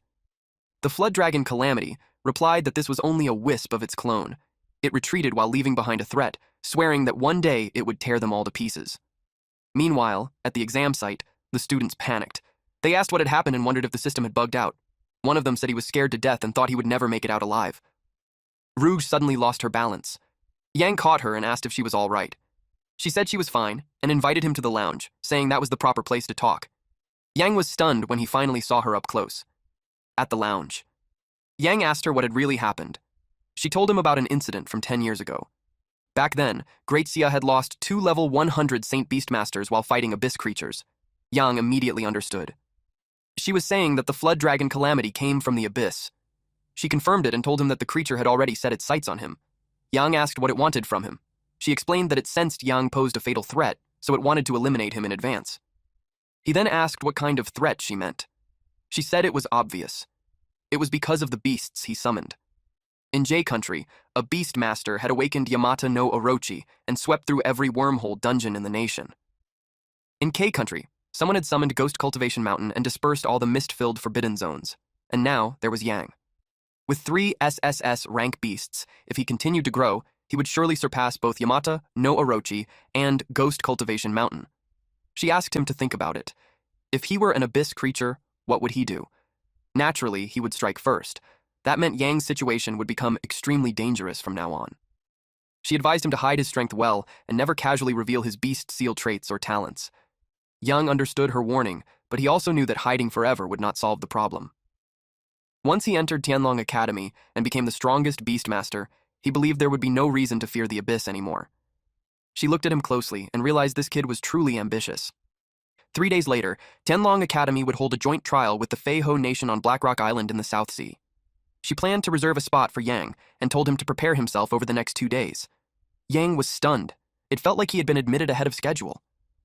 She explained that since he ranked first nationwide in the college entrance exam, early admission was completely normal. Yang thanked her sincerely. She then warned him that the abyss monsters would return soon, and the ghostly beings within the mist-filled forbidden zones would also launch another attack on Great Shiu. She hoped that when that day came, Yang would stand as one of Great Shi's pillars. Yang told her to rest assured. He would work hard and not let them down. With that, their conversation ended. She told him he was free to leave. Yang turned and made his way out. That afternoon, at a park, Ying asked him if that woman was his girlfriend. Yang immediately reacted and told her not to talk nonsense. He explained that the woman was his lifesaver. She had even lost an SS rank beast just to save him. Hearing that, Ying wondered aloud if that was enough reason for him to offer himself in return. Seeing how much she cared, Yang teased her and said she sounded jealous. Ying's face instantly turned red. She shouted that she wasn't jealous at all. Then she turned around and stormed off, saying she had a lot of things to do. The atmosphere became awkward. Yang stood there, confused. He was only joking, and he didn't understand why she had gotten so angry. Meanwhile, in an office, Guofu remarked that Ying from his class was truly outstanding, having ranked second in the college entrance exam. He then asked Tianguo about his class's top student, Yang. Tianguo was starting to get annoyed. He simply replied that there was no need to rush, since the results would be announced soon enough. Guofu scoffed and said confidently that no result could compare to Ying's. At that moment, Yang walked into the office. Tianguo was startled to see him. The college entrance exam team was supposed to arrive tomorrow, so he asked how Yang had returned so early. Guofu cut in with a sneer, saying Yang's score must have been so low that he gave up ahead of time. Yang was irritated. He replied sarcastically that it was indeed low, just full marks in all 3 tests. Tianguo's jaw dropped. Guofu laughed it off, insisting that Yang was bragging.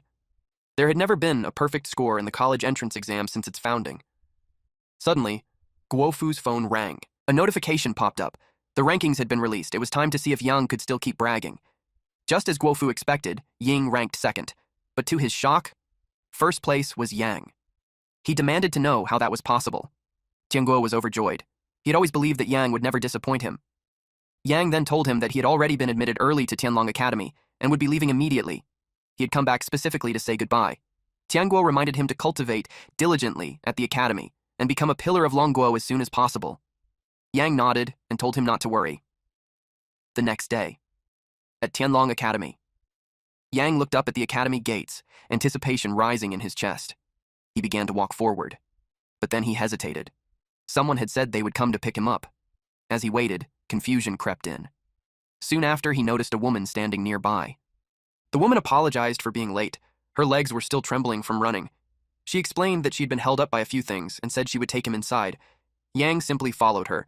She introduced herself as his counselor, Li Yu. She told him that if he had any problems at school, he could come find her. They soon arrived at their destination. It was his dormitory. Yang was about to head upstairs, but she told him to wait. She handed him several scrolls as a reward for ranking first nationwide. Yang was stunned when he saw them. There were 2 skill upgrade scrolls and 1 skill book. Just as he expected, the nation's top academy was incredibly generous. She then gave him a pouch. Inside were 5,000 Tianlong coins. Yang asked what they were used for. She explained that Tianlong coins were the exclusive currency of Tianlong Academy. They could be used to buy materials and equipment within the school. Earning them was extremely difficult. In fact, even 1,000 gold couldn't buy a single coin. Realizing how valuable they were, Yang knew he had to keep them safe. Seeing that it was getting late, she urged him to go upstairs. Yang waved goodbye to her.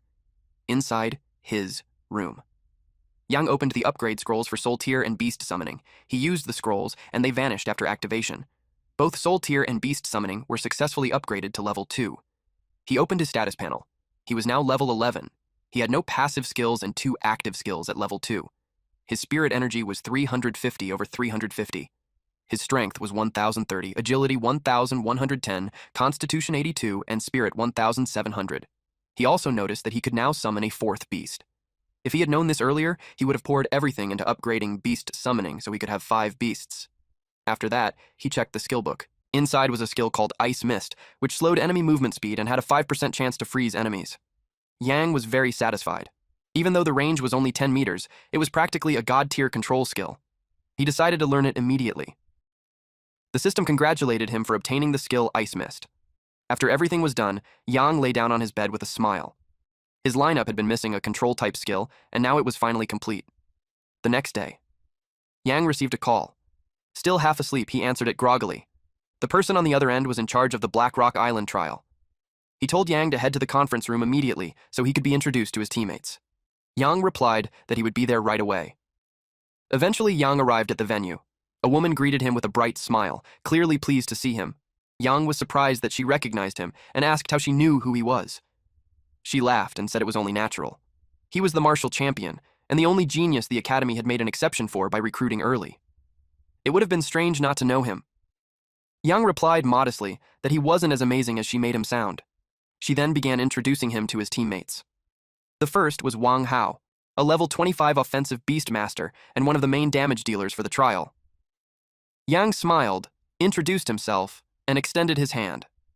But after hearing Yang's name, Hao frowned and asked if he was that good-for-nothing his second uncle had been talking about. Yang asked who his second uncle was. Hao replied that it was Liang, one of the 8 chief examiners of Jinling province this year. At that, Yang finally understood. Hao slapped Yang's hand away and said a level 11 loser wasn't qualified to shake his hand. The woman who introduced them immediately scolded Hao for speaking that way. Hao only smirked and sneered. He said being a martial champion meant nothing. At Tianlong Academy, everyone admitted was already a dragon among men, so the title carried no weight. In his eyes, Yang was nothing but trash. Yang slapped him. The impact sent Hao crashing straight into the wall. The others in the room were stunned. They couldn't believe Yang dared to hit Hao. Someone shouted that Yang was fucking dead. Hao roared in fury and cursed him, unable to believe Yang actually dared to strike him. Yang calmly asked him, "So what if I did?" Hao condensed a massive energy ball and warned Yang that he was courting death. But Yang vanished. The attack detonated, shaking the room. Hao spun around, shocked. He couldn't understand how Yang had disappeared. Then Yang appeared behind him. Hao's heart skipped a beat when he sensed him. Yang activated Soul Tear. He slowly stretched out his hand. In the next instant, dark purple energy burst out and swallowed Hao completely. Hao screamed in agony. Yang warned him coldly not to provoke him again. Next time, it wouldn't end this easily. He said there was no need to get acquainted with that teammate. The woman said nothing and simply let him leave. They all watched Yang walk out. The blue-haired man quietly asked if Yang was really only level 11. The thought alone was terrifying. He had defeated a level 25 senior in a single move. It made him wonder just how terrifying this year's freshman truly was. Hao burned with rage. He swore that one day he would make Yang regret ever being born. Outside, Yang walked alone. The woman hurried after him. He turned around and looked at her. He called her Sis Tong and asked what was wrong. She warned him that Hao was the type to hold grudges, so he needed to be careful. Yang simply acknowledged it. Then he told her that he planned to grind levels over the next few days. He asked if she knew any suitable dungeons. She nodded and said there was a good dungeon in the eastern suburbs. She would send him the location. Yang thanked her. Moments later, he went to the Mine Wolf Den dungeon. At the entrance, he confirmed that this was the correct location. He stepped inside the dungeon. The interior was a dark, eerie cave. He was greeted by a pack of ferocious creatures. The wolves closed in on him. He summoned Xingtian, the dragon turtle, and Zhulong. He told them to hold the wolves back while he called a new friend. Xingtian charged forward first. At the same time, Yang activated beast summoning. A rift tore open, and a loud moo echoed from within. That sound made him wonder if ox-like beasts really existed in the classic of mountains and seas. The system congratulated him on obtaining an SSS grade beast, Fei. He opened his status panel to check the details. Fei was SSS rank at level 1, with 700 strength, 700 agility, 2,000 spirit, and 2,000 constitution. It had 1 star, a passive skill called Plague, and active skills like Poison Source, Poison Weapon, and Plague. Yang was thrilled to see both passive and active damage skills. Poison Source released a wave of Plague, dealing 150% burst damage to all poisoned targets and refreshing the Plague duration. Poison Weapon enhanced Fei's attacks, increasing damage taken by poisoned enemies from 30% to 50% and doubling the effect duration. Plague spread poison wherever Fei walked, dealing damage based on 30% of its spirit for 5 minutes. Yang ordered Fei to show its power. It looked like a spirit deer with massive antlers and a single eye on its forehead. A beam shot out from its mouth. One wolf was instantly killed, taking 5,004 damage. Another wolf monster took 5,006 damage. The system announced that he had killed the level 15 Mine Direwolf leader, granting plus 2,200 experience. It also reported the death of a level 9 Direwolf, rewarding him with another plus 2,200 experience. The outcome matched Yang's expectations. Faye truly lived up to its name as the strongest poison source. At the National Fortune Temple, a disciple rushed toward the masters and reported that a new SSS grade beast had appeared. Bai stayed calm, as if he were already used to such news, but his trembling hands exposed him. Bai told the others to at least let him pretend to be composed. The National Fortune Temple Master advised them to get used to this kind of thing from now on. Yuan agreed, saying that otherwise, Bai might develop Parkinson's sooner or later. The National Fortune Temple Master burst into loud laughter. Back to our MC. Yang defeated the monster wolves. He muttered that things had become way too easy once Faye joined him. A presence stirred in the darkness. It stepped out, revealing a massive wolf monster. Yang immediately used his detection skill. The stats caught him off guard. It was a level 15 Mine Direwolf leader. It had 3,800 strength, 4,000 agility, 2,200 spirit, and 5,000 constitution. Its passive skill was ferocious, and its active skills were Wolf Howl and Summon. With Wolf Howl, the Mine Direwolf leader released powerful howls that intimidated weaker enemies, reducing their strength by 10%. The Summon skill allowed it to call 10 ordinary Direwolf guards. These guards only had half of its stats. As for Ferocious, it boosted the leader's damage to 1.2 times its strength, but against Yang, its only fate was death. The wolf let out a furious roar. More direwolves rushed in. Yang felt excited instead of worried. This was the perfect chance to test a new skill. He released Ice Mist. The cold spread instantly, freezing the entire area. Yang was shocked. The range of Ice Mist was supposed to be only 10 meters, yet it expanded to more than 10 times that. Then he realized why. It was God's encouragement, a 10-fold boost. A cruel smile spread across his face as he muttered that these monsters were nothing more than lambs waiting to be slaughtered. He summoned his beasts. 10 minutes later, Yang reached level 12. He couldn't hide his joy. Leveling up really was this simple. He exited the dungeon. At last, he could go back and get some rest. Suddenly, Xiaoru came running toward him, crying for help. Yang was stunned to see her. She rushed into his arms and hugged him tightly. She begged him to save her. The Black Shark Guild was hunting her down and wanted her dead. Before he could ask more, her body went limp. She collapsed in his arms. At that moment, members of the Black Shark Guild appeared. They shouted at Yang, ordering him to hand over the woman. Yang coldly asked what they would do if he refused. The red-haired leader sneered and said he would fucking die. The man with the mohawk suddenly recognized Yang. Before long disappeared, he had brought people to mess with this kid. He had also heard rumors that Yang possessed a divine artifact. Dao liked what he heard. This was an unexpected surprise. He told Yang to leave behind the divine artifact and the woman. If he did, Dao promised to spare his life. But by provoking Yang like this, Dao was clearly courting death. Dao cursed him, calling him a little bastard. He couldn't believe Yang was staring death in the face and still dared to act tough. He ordered his men to move. Yang responded by summoning all his beasts. The man with the mohawk froze in shock. The others went pale when they saw 4 top-tier beasts appear. One by one, they dropped to their knees and bowed. They no longer wanted the divine artifact. They didn't even want the woman. All they begged for was to be spared. Yang stared at them coldly. They had provoked him. There was no way he would let them walk away alive. He gave the order. His beasts attacked. The men screamed in terror. That night, their cries echoed through the area.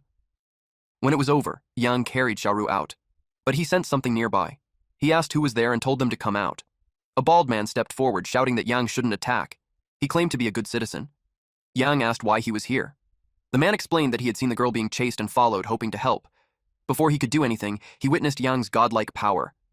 Afraid of being caught in the crossfire, he hid to avoid trouble. Yang was about to warn him about what he had seen that night, but the bald man quickly cut him off. He swore that he would keep everything buried. If he leaked even a single word, he said he would accept 10 years of impotence and let his girlfriend cheat on him. Yang told him to do better. The man hurriedly promised that he would. Back at his dormitory, Yang gently laid Xiaoru on the bed. She was still unconscious. He muttered that she looked thin, but he hadn't expected her to be so heavy. Seeing that she wouldn't wake up anytime soon, he decided to take a shower first. While he was in the shower, she slowly woke up, confused about where she was. At that exact moment, Yang stepped out of the bathroom. Yang stepped out of the shower with only a towel wrapped around his waist. He froze when he saw that she was already awake. She screamed and called him a pervert. He was horrified and told her to stop talking nonsense. He explained that he had only taken a shower and didn't touch her at all. She refused to believe him and said he had to take responsibility for her first time. He told her to stop teasing him. She burst out laughing and said his reaction was really boring. Yang asked why the people from the Black Shark Guild were chasing her. She took out a scroll. She revealed that they were after a treasure map. She didn't know how they got the information, but they sent people to rob her. After hearing that, Yang already understood what had happened next. He told her to be more careful and hide things like that better in the future. She agreed, saying that made sense. Then she suggested giving the treasure map to him. Yang was shocked. She explained that he had saved her life. If not for him, the treasure map would have been taken by those bastards long ago. He replied that it was nothing and said the treasure map was too valuable. He suggested that she keep it instead. She suddenly had another idea. She teased that maybe he wanted her to offer herself and said she was ready. At that moment, Ying barged in, demanding to know why he wasn't answering his phone. She saw Xiaoru lying on the bed, one foot pressing down on the edge of his towel, while Yang stood there shirtless. A dark aura burst out as Ying asked what they were doing. Xiaoru blushed and asked who she was, realizing her timing was terrible. Ying screamed at Yang, saying she never expected him to be that kind of person. Yang hurried to explain. Xiaoru asked him if that was his girlfriend. He replied that she was just a former classmate. He then asked Ying what she was doing there. She said she regretted coming and running into them like this. He told her to stop talking nonsense. Xiaoru quickly explained that they were innocent and didn't even have time to do anything. The way she worded it only made things worse. Ying felt disgusted. Her eyes turned red as tears fell, and she turned around and ran out. Yang shouted for her to listen to him. Only then did Xiaoru realize she had caused trouble. She quietly tried to sneak away, but Yang noticed her movement. She told him she would leave so he could rest early. Yang flopped onto the bed, wondering what kind of karma he had attracted. Then he felt something under him. He picked it up and saw that it was a treasure map.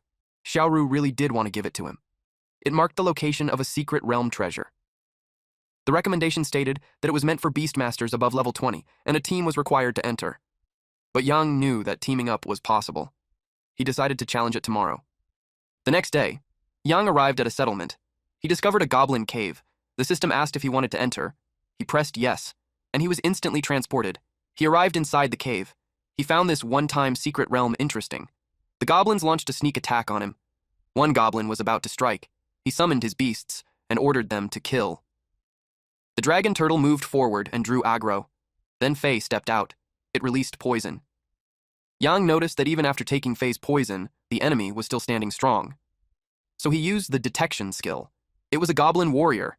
It had a high constitution and strength. It was level 15, 1-star rank, and had a passive skill called Cunning. Yang was thrilled. This was truly worthy of a secret realm. Even the weakest goblins had stats close to bosses from other dungeons, which meant he could level up insanely fast. 20 minutes later, Yang kept gaining plus 2,000 experience while he slept. Xingtian poked him. He woke up. He asked if everything was dealt with. Xingtian roared in response. Yang began checking around to inspect the equipment, but all he could find was trash loots. He sighed and thought that although the experience was good, the equipment really sucked. Unexpectedly, lightning struck him. He was furious and demanded to know who dared to ambush him. Then he saw the dragon turtle being chased by a boss monster. He immediately used the detection skill. He realized something was wrong with the boss's stats. It was far weaker than expected, which felt strange. The monster was a goblin chieftain, a chieftain-class monster at level 17 with 1 star. Its passive skill was strong. It had 5,500 strength, 3,000 spirit, 4,800 agility, and 8,000 constitution. But Yang didn't bother thinking too much and crushed it anyway. He snapped his fingers, and Xingtian struck. The level 17 goblin chieftain was instantly killed, and Yang gained plus 10,000 experience. Yang was stunned. It went down with a single slash. This only deepened his suspicion. There was no way a treasure map would lead to something this weak. Suddenly, the ground trembled. It felt like the cave was about to collapse. A new pathway opened up. Yang was surprised to discover a lower floor beneath them. But just as he expected, the map wasn't that simple. He decided to investigate and jumped down. He descended smoothly. The moment he landed, arrows rained down on him. The dragon turtle blocked the arrows with its barrier. Unlike on the first floor, these goblins in front of them actually have weapons. Yang ordered Xingtian and Zhulong to finish them. Both beasts charged forward at the same time. While that happened, Yang checked their stats. He was shocked to see that the guards were on par with the boss from the first floor. The goblin guard was an elite reinforced monster at level 16 with 1-star rank. Its passive skill was Enhanced Cunning, and its active skills were Enhanced Spirit and Enhanced Fierce Slash. It had 6,000 strength, 5,600 agility, 2,800 spirit, and 6,000 constitution. Now he finally understood why this place required a team of level 20 plus to enter. Xingtian slashed the Goblin Guard. Yang cast Ice Mist. The Goblin Guard was frozen solid. Yang was pleased to see that the freeze effect triggered in a single hit. Xingtian cut off its head. Then, Yang ordered Fei to clear the path toward the boss. Fei moved to the front. Xingtian cut down enemies along the way. Zhulong blasted the rest with fire breath. An explosion followed. Eventually they stopped. They had reached the bottom. There, they saw a goblin wearing a crown, seated on a throne. Beside it was a massive treasure chest, which Yang expected to contain valuable loot. He used the detection skill. What he saw shocked him. The stats were terrifying, comparable to a level 15 calamity. He activated Soul Tier. The goblin let out a painful groan. The massive goblin king stood up and ordered its underlings to charge. The smaller goblins rushed forward. Yang commanded Zhulong to activate the Eye of the Candle Dragon. Zhulong breathed flames, but the goblin king still charged forward. Yang responded with another Ice Mist. It was frozen in place, and Xingtian seized the opening. With a single slash, it was cut down. The goblin chieftain was killed, and Yang gained plus 20,000 experience. The treasure chest opened. Yang's heart raced as he looked inside. Inside was a rare ancient goblin staff. It increased spirit by plus 500 and constitution by plus 500, and had a special trait that boosted the effects of spirit-type skills by 20%. Yang was ecstatic. He could finally throw away his trashy old staff. He checked the rest of the contents. He found a spirit crystal that increased the spirit attribute by plus 500. Then he noticed something even more eye-catching. It was holy water. It allowed Beastmasters to awaken passive skills early. That discovery shocked him. Yang was thrilled. Now he truly understood the value of secret realm treasure hunting. He hoped to awaken an insanely powerful skill. He drank it, and obtained the passive skill, Purification Aura. This made the Beastmaster and all summoned beasts immune to negative status effects. Before, he constantly ran into monsters that applied debuffs, especially taunts that always dragged him in. Now, with Purification Aura, he could walk around like a king.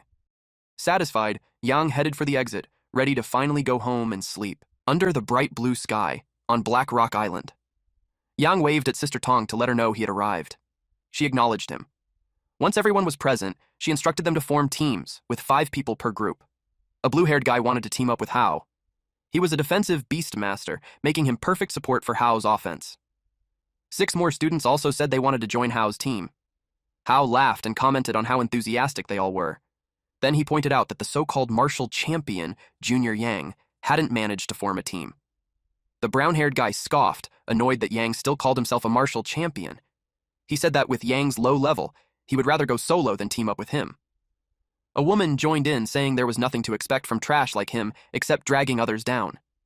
Sister Tong spoke up and said she would team up with Yang. The woman immediately scolded her, warning that the Black Rock Island trial could be fatal if she wasn't careful. But Tong firmly stated that she believed in Yang. Hao mocked her, asking what belief was worth when Yang couldn't even gather enough people to enter the trial.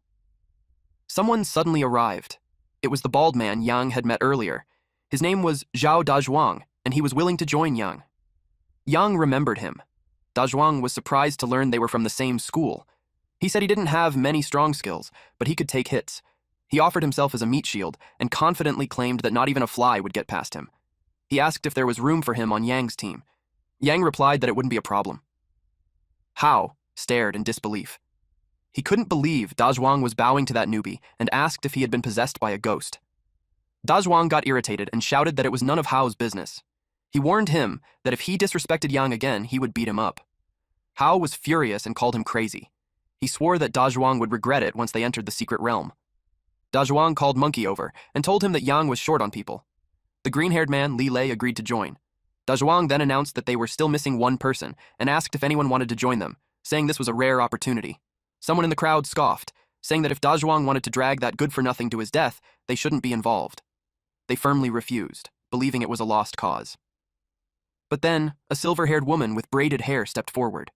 She said that since no one else was willing, she would join them. Dazhuang was stunned and asked if she was serious. She calmly asked if she wasn't welcome. Dazhuang quickly explained that it wasn't like that. He was just surprised, since she never teamed up with anyone, and it all felt too sudden. Hao spoke up and offered her the main damage dealer role if she joined his team. She coldly asked if he was worthy. She said she knew he had orchestrated what happened that day and found it disgusting. Hao's face turned red with embarrassment. Dazhuang burst out laughing, saying he never expected an ice queen like her to curse someone. He then told Yang that with Yao on their team, the trial wouldn't be a problem at all. But Yang didn't care much. To him, teaming up with anyone was all the same. Dazhuang suddenly realized that with Yang's strength, they could probably win without even trying. It was Yao's first time seeing someone speak so confidently like that, which made her wonder if Yang was truly special. A brown-haired guy stared in disbelief that Yang had actually teamed up with Yao. Another student openly said he was jealous, wishing he could team up with the goddess Yao. With Yang's team finally complete, Sister Tong gathered them and explained the objective of the trial. In the Dark Skeleton King trial, the team that obtained the obsidian first would win. Yang asked what obsidian was. Dazhuang explained that it was an extremely rare and precious stone that allowed a beastmaster to awaken an additional passive skill. That instantly excited Yang, and he wanted to head in right away. Dazhuang admitted he was worried that Hao and Fei Huguo might cause trouble, especially with how dangerous the trial was. Yang calmly assured him that no one would stop him from getting the obsidian. With that, they stepped into the portal. They began the Black Rock Island trial, and were teleported to the trial grounds. Yang noticed that there were no other teams nearby, which likely meant they had been teleported to random locations. Tong summoned her A-rank elk. Lei called out his A-rank White Wolf King. Dazhuang summoned his A-rank Brown Bear, and Yao revealed her S-rank Black Tiger. 4 powerful beasts appeared at once. The presence of Yao's S-rank Black Tiger immediately proved that she truly was the strongest among them. Yang noticed that all of them were offensive-type beasts and volunteered to handle the team's defense. He summoned the Dragon Turtle. Yao was surprised that he had called out his strongest beast right away, especially when they needed to conserve strength in the outer layer. Yang frowned slightly and said that this was actually his weakest beast. She commented that if his beasts were even stronger, it would speed things up even more. She began to think that Yang might actually be reliable and hoped he wouldn't disappoint her. Yang ordered the Dragon Turtle to move forward and clear the path. It let out a loud roar and blocked the attacks of the approaching skeleton warriors. It only took a small amount of damage. Lei was shocked to see that the Dragon Turtle hadn't even attacked, yet the skeleton warriors still collapsed. Yang explained that it reflected the damage back at them. Tong was amazed. She believed they could clear the outer layer just by relying on it alone. Yao asked if they were just going to stand there and watch. She ordered her Black Tiger to attack. It lunged forward and devoured a skeleton warrior whole. Tong immediately provided buffs through her elk. A golden light wrapped around the Dragon Turtle. It reflected the same damage back at the skeleton warriors. Yang was impressed. He didn't expect a support-type beast to be this effective. He even considered getting one himself, thinking it would make leveling much easier. Suddenly, the ground began to tremble. Lei asked what was happening. Tong noticed a group of skeletons charging toward them. All of the skeletons were fully armed. Yang was about to deploy the Dragon Turtle. But a shirtless, muscular man laughed from atop a tree, mocking them for daring to compete for the obsidian. He told them to obediently die in the outer layer. Dazhuang was furious, realizing the man had deliberately lured the monsters toward them. The skeleton warriors possessed a charge skill. With so many of them attacking at once, Tong believed they would be wiped out at their current level. Yao told everyone to step back, saying she would handle it. She summoned another beast. A thunder beast appeared, revealing its SS rank. Tong was stunned. Yao's second beast was an electroshock Dharma King Thunder Snake. Lei finally let out a breath of relief, realizing they were saved. The electroshock Dharma King Thunder Snake unleashed its attack, and lightning surged through the battlefield. The skeleton monsters were electrocuted on the spot. Seeing this, Yang finally understood why Hao had been so furious when Yao joined his team. She was truly powerful, but relying on her alone would take time. Even she couldn't wipe out that many skeleton warriors quickly. Yang activated Ice Mist. A freezing fog spread across a wide area. Several skeleton warriors were frozen at the same time. Tong was confused about how they suddenly froze. Lei guessed it was Yao's doing, but Yao shook her head and said it wasn't her. She couldn't freeze targets within a 50-meter range. Dazhuang immediately thought of Yang, since only he possessed that kind of power. Tong was shocked when she heard that. Yang was only level 13, yet she couldn't imagine him having such a terrifying skill. Yang calmly explained that it was a martial champion exclusive reward. Everyone felt a wave of envy toward him. Dazhuang proudly bragged that Yang only needed to move a little for those monsters to become complete trash. Yang told him to stop talking and finish off the monsters. Dazhuang ordered his brown bear to tear through them. The beast smashed all the frozen skeletons to pieces. It then reported back to Yang that everything was done. After that, Yang told everyone that they would move toward the middle layer. That night, the forest was shrouded in thick purple smoke. It was the forest's miasma. Yang asked if anyone had equipment or medicine to resist the miasma. Lei shook his head and said no. He admitted that no one could have expected to run into something like this. Someone arrived. It was Hao and his team. He looked down on them, mocking them for being trapped there. Dazhuang was irritated and told Hao to stop gloating and get lost. Hao told them not to rush things. He had already noticed that they didn't have any medicine either. He suggested that if Yang called him Dad, he would give each of them a miasma pill. Yang asked calmly if Hao really had extra miasma pills on him. Hao became cautious and asked if Yang planned to rob him. Yang replied that it would be a waste of Hao's kind intentions if he didn't accept what was being offered. He told Hao to come at him if he was afraid of being robbed. Yang was more than happy to oblige. He called out Fei. Fei let out a sharp, piercing cry. Yao was shocked when she saw Fei, an SSS rank beast, the source of all poisons. Tong was completely stunned. Yang already had an SS rank beast, and now seeing an SSS rank left her overwhelmed. Lei stood there in disbelief. He wondered if he had inhaled too much miasma and started hallucinating. He asked them to slap him to make sure. Dazhuang gladly did so. Lei stared at him in shock, unable to believe he actually hit him. Yang ordered Fei to snatch all the pills from Hao. Hao was furious and shouted that Yang had no morals. 5 minutes later, Fei returned with something clamped in her mouth. Yang took it, patted Fei's head, and praised her for a job well done. He handed one pill to everyone. Dazhuang happily thanked him. Yang told them they should leave immediately. Since Hao was already there, other teams wouldn't be far behind. He ordered Fei to clear the path. Fei stepped forward. Yao asked if Yang wasn't going to take one. He explained that both he and his beasts had a passive skill that made them immune to all negative effects. Yao was stunned when she heard that he had such a passive skill. She realized he was far stronger than she'd imagined. She found him more and more interesting. They continued moving forward. Dazhuang was relieved that they were finally out of the forest. Even with miasma pills, the air inside had been suffocating. Suddenly, they heard a loud crash. Tong asked what it was. Yang leaped onto a high tree branch.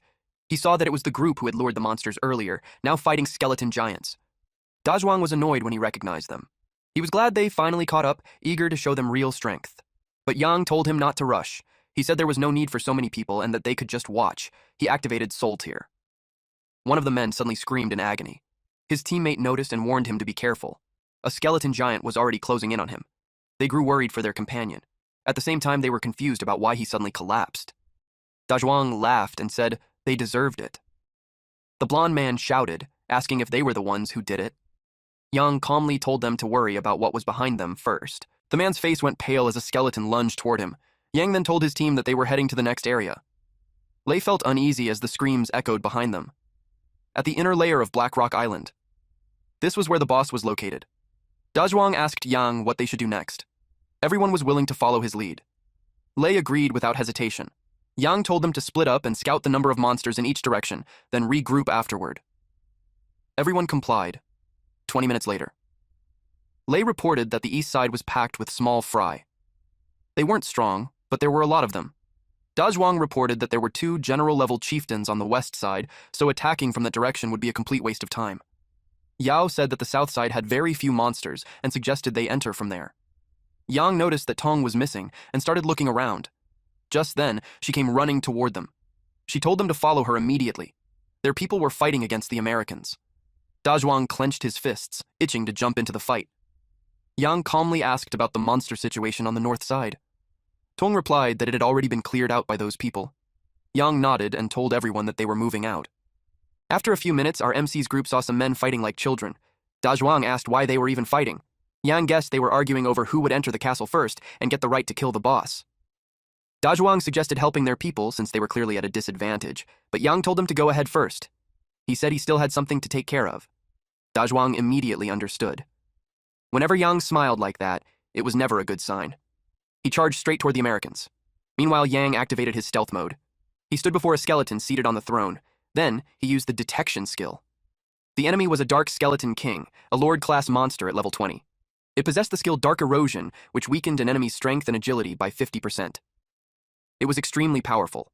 Even a level 30 Beastmaster might struggle against it, but Yang wouldn't. He activated Purification Aura. Then he summoned Zhulong, Xingtian, and Fei. Xingtian struck first, dealing 10,000 damage. The Dark Skeleton King finally reacted. Yang knew it was trying to summon reinforcements, but he wouldn't allow that. He activated Soul Tier. Its soul was hit directly. Xingtian followed up with another strike, dealing 13,000 damage. The system notified him that the level 20 Dark Skeleton King had been defeated. It dropped an item called Obsidian, which could only be used by a level 20 Beastmaster. Yang decided to store it for now. Suddenly, he heard movement. He immediately reactivated stealth mode. A group of 4 men entered the area. A fat, green-haired man praised Brother C, saying that those pigs from Longguo never would have expected them to sneak in. C replied that it had been difficult to find the secret passage. However, they found it strange that the Skeleton King that should have spawned there was nowhere to be seen. C noticed marks on the ground and suspected someone had already arrived before them. The black-haired man in their group was furious. He believed the Longguo people were responsible. C suggested retreating, killing them outside, and reclaiming the obsidian afterward. That was when Yang suddenly appeared behind them and commented on their bold talk. C laughed, saying Yang had delivered himself right into their hands. He advised Yang to hand over the obsidian if he knew what was good for him. They warned him that their beasts were not something to mess with. Yang calmly summoned his own beasts and accepted the challenge. The purple-haired man froze when he saw 3 SSS rank beasts. He couldn't believe his eyes. The kid was only level 13. C panicked and quickly said it was all a misunderstanding.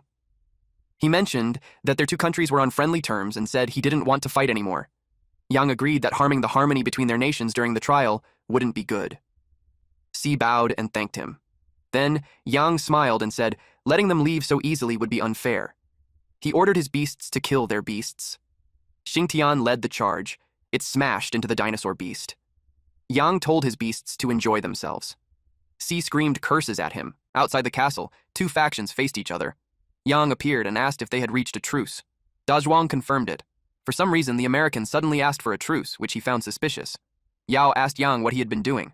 Yang told them to step outside and talk. All 5 of them walked out together. Dazhuang joked that Yang was acting mysterious. He laughed and said that Yang might already have the obsidian. Yang replied that he was smart. He pushed a stone, and the system announced that he had completed the Black Rock Island trial. With that, the mission ended. Everyone was stunned. A long brown-haired man was confused. They had been in a truce at the entrance, so he couldn't understand how the dungeon was cleared. One American explained that the truce was just a cover. Brother C had already found a secret passage into the castle and raided it directly. The long brown-haired man exploded with anger, calling them despicable. The American calmly replied that it was simply all's fair in war. Yang stepped forward and said they were all idiots. The Americans were instantly offended. Yang asked if the Brother C they kept talking about was present. That was when the American realized something was wrong.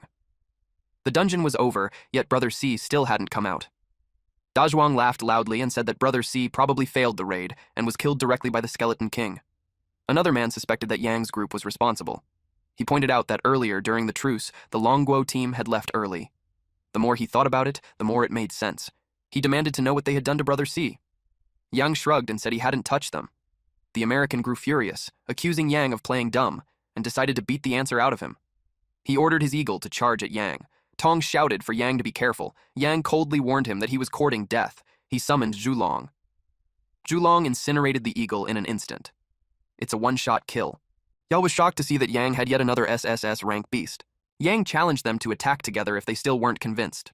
The blue-haired American glared at him and warned that he would come for him one day. Then he activated the teleportation array. Dazhuang dropped to his knees and declared Yang his god. Lei was just as stunned and said he wanted to hug Yang's thigh. Tong scolded them to stop sucking up and hurry back. Yang took the lead. Hao watched them leave, boiling with rage, and swore that their good days would soon be over. At the school auditorium, Tong wanted to confirm whether Yang had actually killed that sea guy. Yang replied that he was a very kind person. Dazhuang heard that and thought to himself that if he hadn't personally seen Yang slaughter everyone before, he might have believed him. Yao asked why C never came out. With his strength, he should have been able to escape.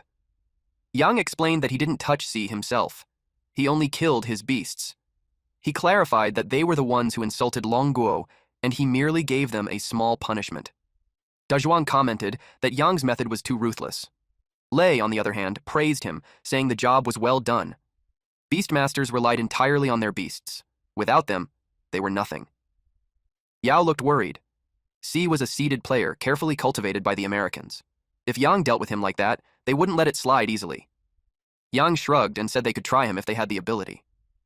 Just then, Tianlong Academy's principal, Zhuge Kongming, entered the hall. Everyone immediately greeted him respectfully. He reviewed the trial data and said that they had all performed very well, especially Yang. Yang felt his heart sink. The principal had clearly seen what happened during the trial. He quickly defended himself, saying he couldn't be blamed for that incident. He explained that the Americans provoked them first, and since it involved the dignity of Longguo, he couldn't simply pretend he hadn't heard it. Kongming smiled and said it was only a trivial matter, telling Yang not to be so nervous. Yang was surprised that he considered it trivial. Kongming explained that the Americans had always been arrogant, and this incident would help dampen their spirits. Yang still felt that the Americans wouldn't let it go so easily, but Kongming assured him that he would handle everything and told Yang he could leave. Yang thanked him and exited the auditorium. After he left, a woman stepped out from behind the curtains. Kongming said that Yang being born in Longguo was truly a blessing.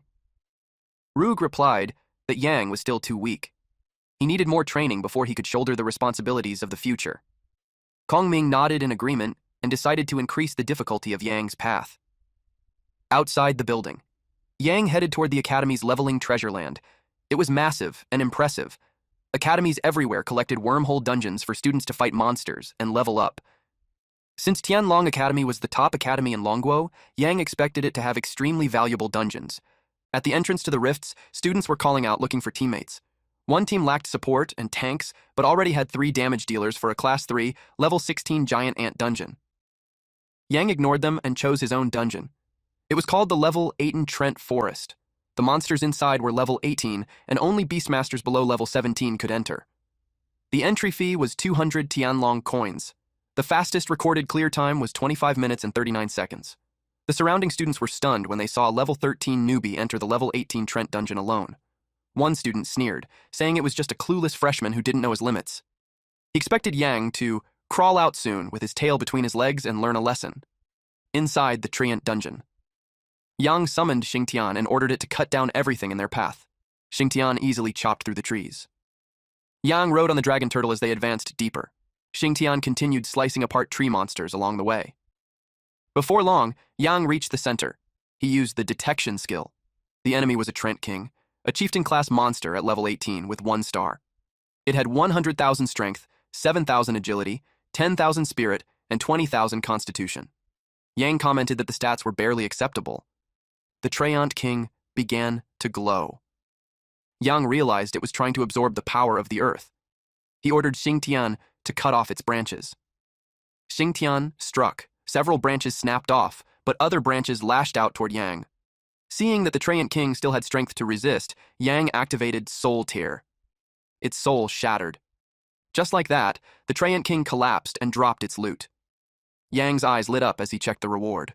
It was a skill upgrade scroll. He was thrilled. With this, he could finally summon a 5th beast. Outside the dungeon, everyone was stunned when the display screen showed a new record for clearing the Trent dungeon. The new time was 12 minutes and 8 seconds. They couldn't believe their eyes. Many people became curious about who this Yang was, amazed by how ridiculous the result was. At that moment, Yang exited the dungeon. They immediately recognized him as the level 13 kid from earlier. A pink-haired woman suddenly shouted for everyone not to let him get away. People crowded around him, and Yang asked what they wanted. Several girls started flirting with him, saying they wanted to be his girlfriend. Yang cursed inwardly at this absurd situation. Suddenly, he pretended to see the principal and loudly asked why he was there. Naturally, everyone turned to look in the other direction. Yang seized the opportunity and escaped. The women realized they had been tricked and shouted in frustration. Yang ran as fast as he could. Out of breath, he couldn't understand why people were making such a big deal out of it. It was just a broken record. He used the scroll and checked the results. He confirmed that he could now summon a 5th beast. So he did exactly that. A golden light burst into the sky. Yang felt excited. The creature slowly began to take shape. His excitement froze when he saw a 3-legged toad. He checked its stats. It was a golden toad, SS rank, 1 star. Its passive skill was Devour, and its active skills were Excite and Blessing. Its strength was 600, agility 600, spirit 600, and constitution 600. Yang felt disappointed by its low stats. He even doubted whether it truly deserved to be SS rank. But then he noticed something shocking. The golden toad increased the abilities of all beasts by 120%, while also providing damage reduction and healing. Yang's mood instantly changed. Back in Black Rock Island, he had been envious of Tong's elk. He never expected his own support beast to appear just as he was feeling exhausted. Although the Golden Toad's current stats were low, as long as it continued devouring monsters, it could grow without limit. Yang was certain that in the future, it would become an incredibly powerful and terrifying existence. At Yang's dorm, he received a call. He answered, and it was Tong. She said she heard that he had broken the Trent dungeon record. Yang asked how she knew, and she replied that it was already all over the school. After all, not many people could solo a level 18 team dungeon at level 13. Yang complained that the school only gave 10 credits for breaking the record and that it felt like too little. Tong told him it wasn't little at all. Credits could be exchanged for advanced skill books, upgrade scrolls, and other precious materials. The ways to earn them were extremely limited, and many students didn't even reach 100 credits by the time they graduated. Yang was relieved to hear that the credits were actually valuable. He thanked her and felt motivated to work harder to earn more credits. The next day, Yang carefully arrived at the dungeon area and felt relieved that he had come early. Once inside the Trent dungeon, he summoned the Golden Toad and Xingtian. He ordered the Golden Toad to activate its skill. The Golden Toad opened its mouth and began to glow with golden light. Yang was impressed to discover that the effect worked on him as well. At this point, he felt practically invincible. He then instructed Xingtian to leave one monster alive so the Golden Toad could devour it and gain experience too. And just like that, they set off. 8 minutes later, they reached the Trent boss. Yang was pleased that they had cleared the dungeon so quickly. The Golden Toad's buff was absurdly strong. Xingtian moved in to attack, but Yang stopped it. He wanted to take advantage of a loophole in the system and slightly beat yesterday's record to earn the reward again. If they cleared it too fast, it would only make things harder next time. Xingtian seemed to understand and struck the Trent boss, dealing only -1 damage. The Trent boss tried to counterattack, but Xingtian casually chopped it down. The boss was left in a miserable state, and Yang warned Xingtian not to do that again. When the time was almost up, Yang told Xingtian to finish it. The system notified him that he had reached level 14. Then the screen displayed that he had broken the record again, this time with a clear speed of 10 minutes and 6 seconds. He received the record-breaking rewards, 1,000 Tianlong coins, and 10 credits. Yang grinned in satisfaction. The exploit actually worked. With this, he knew one thing for sure. He was about to get very rich. Outside the dungeon, the crowd gasped when they saw that Yang had broken his own record again. The teleportation portal appeared, and Yang stepped out. As soon as the girls saw him, they rushed over. Yang was caught off guard. He immediately knew this was bad. A woman suddenly hugged him, making his face turn red. The girls went wild. The principal appeared and shouted for them to stop. Yang was left dizzy, his cheeks covered in kiss marks. Kongming asked if he was all right. Deep down, Kongming was irritated.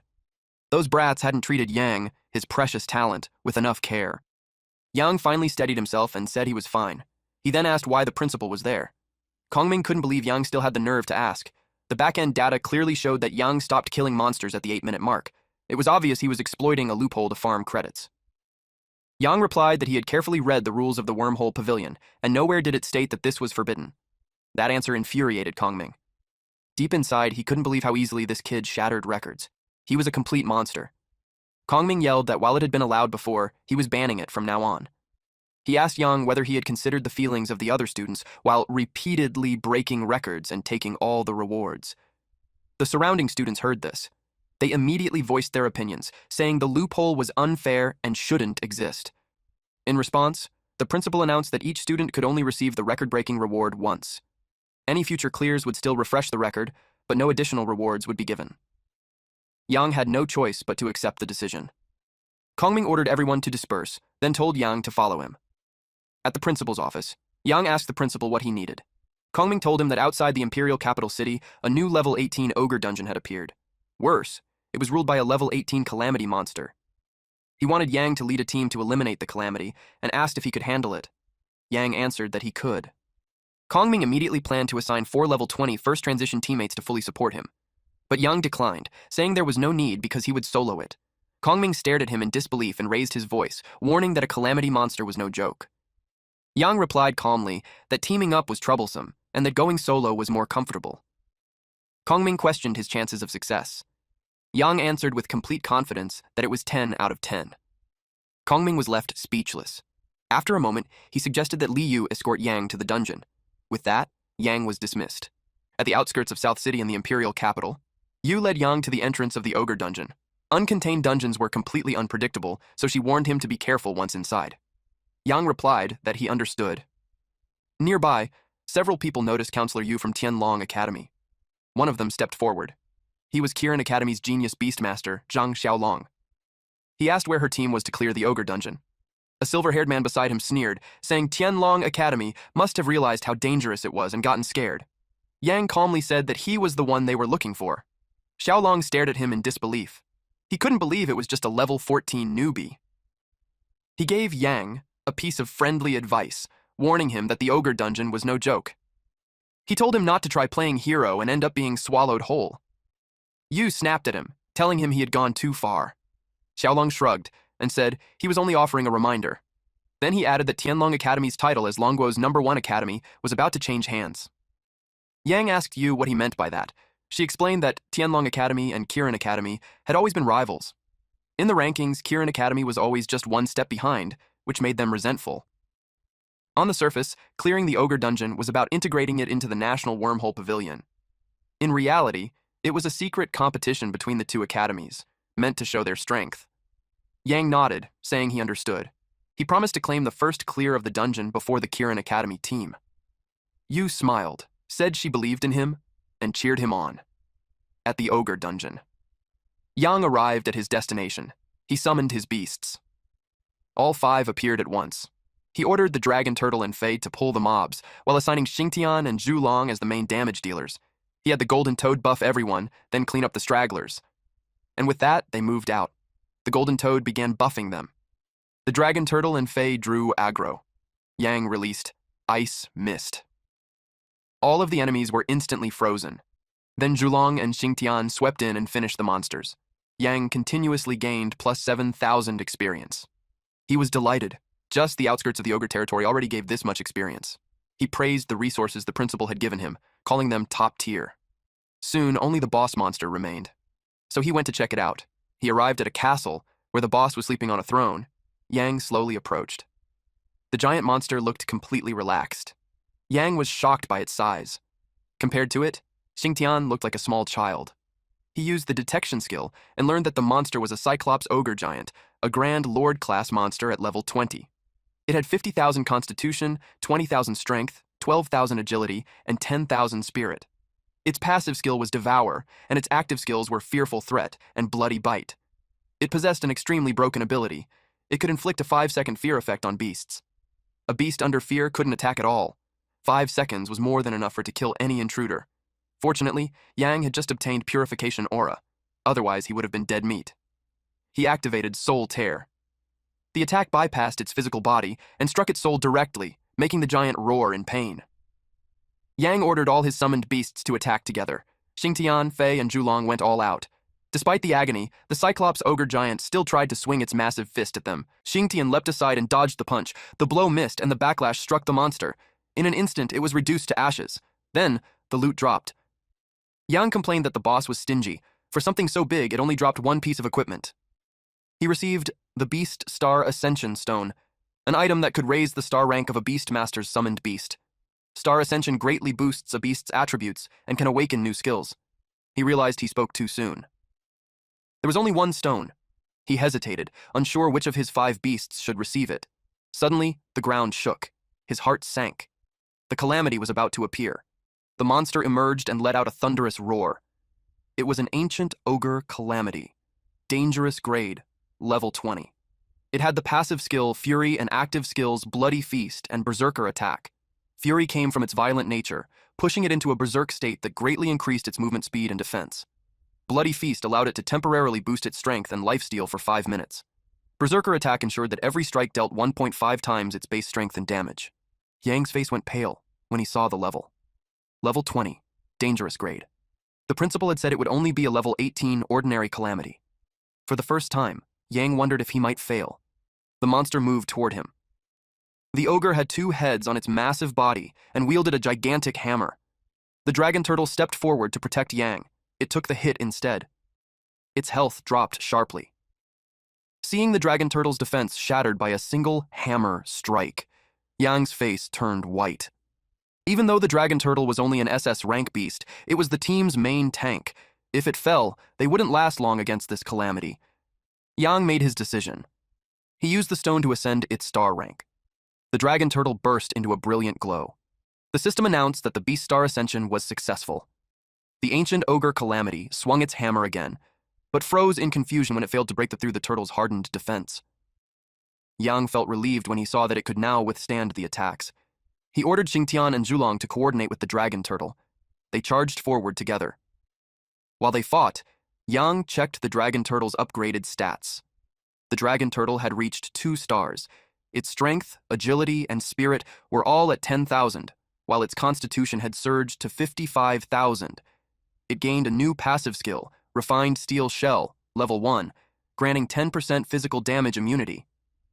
Taunt reached level 2, allowing it to roar and force all enemies within a 40-meter radius to attack it, while also reducing enemy damage by 15%. Spike Defense let it curl into a ball, activating heavy defense and reducing incoming damage by 30%. Yang was shocked by how much its constitution had increased. It had also gained a brand new skill. Now it made sense why it could block an attack from a level 20 calamity. After doing the math, Yang realized they finally had a real chance to win. The ogre calamity entered a berserk state. Xingtian jumped back to escape it. Zhulong was about to be struck instead. Yang knew the situation was dangerous. He cast Ice Mist. The ogre calamity gripped its hammer with both arms. Its body froze in place. Fei released a poison breath. The poison kept dealing damage. The monster roared in pain and activated Bloody Feast. Yang cursed inwardly. He had forgotten that the monster had a lifesteal skill. He used Soul Tear. The attack landed cleanly. The monster screamed as intense nerve pain spread through its body. They seized the opening. Xingtian slipped behind it. He slashed down, dealing minus 99,000 damage. Xingtian activated Super Destruction and instantly finished the monster. The calamity vanished, leaving behind the heart of the Ancient Ogre Calamity, the Ancient Ogre Calamity Greatsword, and the Ancient Ogre Calamity Long Spear. Yang also reached level 16. He wiped the sweat from his brow. This fight had been hard. If Xingtian hadn't triggered destruction, it would have dragged on much longer. He complained about how wrong the principal's information was. Both the calamity's level and grade were off. He decided he would demand an explanation once he got back. He exited the portal, and Yu immediately noticed him. She asked why he came out so fast and why he looked so beaten up. She wondered if he had failed. She tried to comfort him, saying it was already impressive that he escaped without serious injuries. Yang calmly said that he killed the calamity. She froze in shock. Less than an hour had passed, and he had already dealt with a level 18 calamity. Yang corrected her. It was actually level 20. She was stunned. The stat gap between levels was over 10,000, and anything above level 20 belonged to an entirely different tier. She said that he never failed to amaze her. Yang told her to calm down so they could head back first. He had something important to discuss with the principal. A moment later, 2 masters flew toward the portal. One of them said the calamity had vanished, so he assumed Xiaolong's team had cleared it. Another praised him, saying it was expected of Kirin Academy's new generation prodigy to clear a level 18 ogre dungeon so quickly. Kongming sneered and called them shameless. The results weren't even out yet, and they were already rushing to take credit. The principal of Kirin Academy said he heard Tianlong Academy only sent a level 14 newbie. He doubted that someone like that could clear such a high difficulty dungeon. Kongming calmly replied that they should just wait and see. Xiaolong's party exited the dungeon. The principal smiled when he saw him. Xiaolong spoke arrogantly, telling Kongming to prepare to lose his #1 title when they got back. Kongming frowned and asked how that was possible. The Kirin Academy principal then requested to see the loot dropped by the calamity. Xiaolong hesitated and explained that they didn't kill it. When they arrived, the calamity was already dead. The principal froze and asked how that could be possible. A Tianlong Academy student suddenly thought of Yang. Another student agreed, saying only their academies knew about the dungeon. If it wasn't Xiaolong, then it had to be Yang. Kongming looked at the Kirin Academy principal, calling him Old Tian, and mocked him. He said the so-called geniuses from Kirin Academy couldn't even compare to Yang from Tianlong Academy. Tian snorted and refused to believe it. He insisted a level 14 couldn't possibly have that kind of strength. He claimed Yang was useless and said other teams must have entered the dungeon. Kongming laughed at his stubbornness and suggested they wait. His academy's peerless prodigy would appear soon enough. 1 hour later, Kongming began to feel uneasy. Why wasn't Yang out yet? Tian laughed loudly and said the so-called genius probably died inside. Kongming immediately denied it. A red-haired student leaned in and whispered to the principal, asking where Yu was. She had entered with Yang, but she hadn't returned. Kongming ordered someone to contact her immediately. Tian pointed out that all 5 students from Kirin Academy had already returned safely. He mocked Tianlong Academy for showing off and sending a newbie in alone. Now that their genius was dead, he would officially take the #1 title. Kongming was furious. The red-haired student suddenly reported that Yang was not dead. Kongming turned sharply and demanded to know what happened. The red-haired student explained that an hour ago, Yang killed the Calamity and already returned to the academy. Kongming smiled in relief. He was glad to know he hadn't misjudged Yang's abilities. Tian shouted that it was impossible. Yang was only level 14. How could he solo clear a level 18 dungeon? The red-haired student calmly replied that Yu had reported the dungeon was upgraded to level 20. Kongming's jaw dropped. He hurriedly asked if the kid was all right. Fortunately, Yang was completely unharmed. Kongming finally relaxed. Tian turned to Xiaolong and asked if the Calamity was really level 20. Xiaolong nodded and added that it was also a dangerous grade Calamity. When the 2 principals heard that, it felt like their souls left their bodies, back at the academy, inside the principal's office. Kongming rushed in, scanning the room for Yang. "I'm here," Yang said. He was casually sitting in the principal's chair. Kongming stared at him in disbelief. Yang claimed he was fine, but he looked completely worn out. Yang's face was pale. He complained that Kongming said the Calamity was only level 18, but it turned out to be a level 20 dangerous grade monster. He demanded to know how that could happen. He went on and on about how he nearly got killed. Kongming admitted that he wasn't sure of the exact reason yet and said he would need to investigate and negotiate further. Yang waved that off and demanded compensation instead. Kongming agreed to compensate him. Yang opened the box to check what was inside. He saw 2 Beast Star Ascension Stones and a talent upgrade book. His mood instantly changed. He grabbed the items and moved so fast it was a blur. Before closing the door, he turned back and told the principal that he was generous enough. If there were tasks like this in the future, Kongming should come find him again. Then he left. Kongming stood there, stunned. Watching how fast Yang ran, he finally realized the kid had been pretending all along. Yang headed into a forest. Xingtian and Zhulong were his main damage dealers, so he decided to upgrade them first. He summoned both of them, then he used Star Ascension. Their bodies lit up with a brilliant glow. He opened their status panels. Zhulong, an SSS grade beast, was level 15 with 3 stars. Its strength reached 30,000, spirit 12,000, agility 20,000, and constitution 33,000. Its passive skills were Dragon Might, level 2, and Dragon's Body, level 1. Its active skills were Candle Dragon's Eye, level 2, and Dragon's Roar, level 2. Dragon scales were unique giant scales of the dragon race, granting 20% physical damage immunity and 40% elemental damage immunity. Candle Dragon's Eye released Scorching Light, dealing area damage equal to 350% of its spirit. Dragon's Roar made it roar toward the sky, dealing area damage based on 350% of its strength. Dragon Might intimidated enemies within 5 levels of Zhulong, reducing their strength by 30%. Xingtian, also SSS grade, was level 15 with 3 stars. It had 30,000 strength, 12,000 spirit, 20,000 agility, and 33,000 constitution. Its passive skills were War God's Body, level 3, and Super Destruction, level 2. Its active skills were Bloodthirsty Berserk, level 2, and Break Gold, Sink Boat, level 2. The results were impressive. Even without the Golden Toad's buffs, their stats were already outrageous. With the Golden Toad supporting them in battle, the boost would be even more terrifying. After upgrading the beasts, it was his turn. Yang upgraded his talent, Divine Inspiration. His SSS rank. Divine Inspiration advanced to level 2. Now all abilities of both Master and Summoned Beasts received a 20 times buff. Yang couldn't hide his smile. He wanted to test Xingtian's attack power after the talent upgrade. Xingtian raised its axe. The moment it swung, everything went dark, leaving only a glowing trail of the axe behind. The impact shook the surroundings. Yang stood there, completely stunned. The next day arrived. It was time to level up again, so Yang chose a high-level dungeon. Suddenly, someone shouted for him to stop. Yang turned to see who it was. It was Hao. He sneered and said they had met again. Several men in black uniforms noticed the scene and whispered that Hao was bullying a freshman again. A red-haired student sighed and said Yang was really unlucky.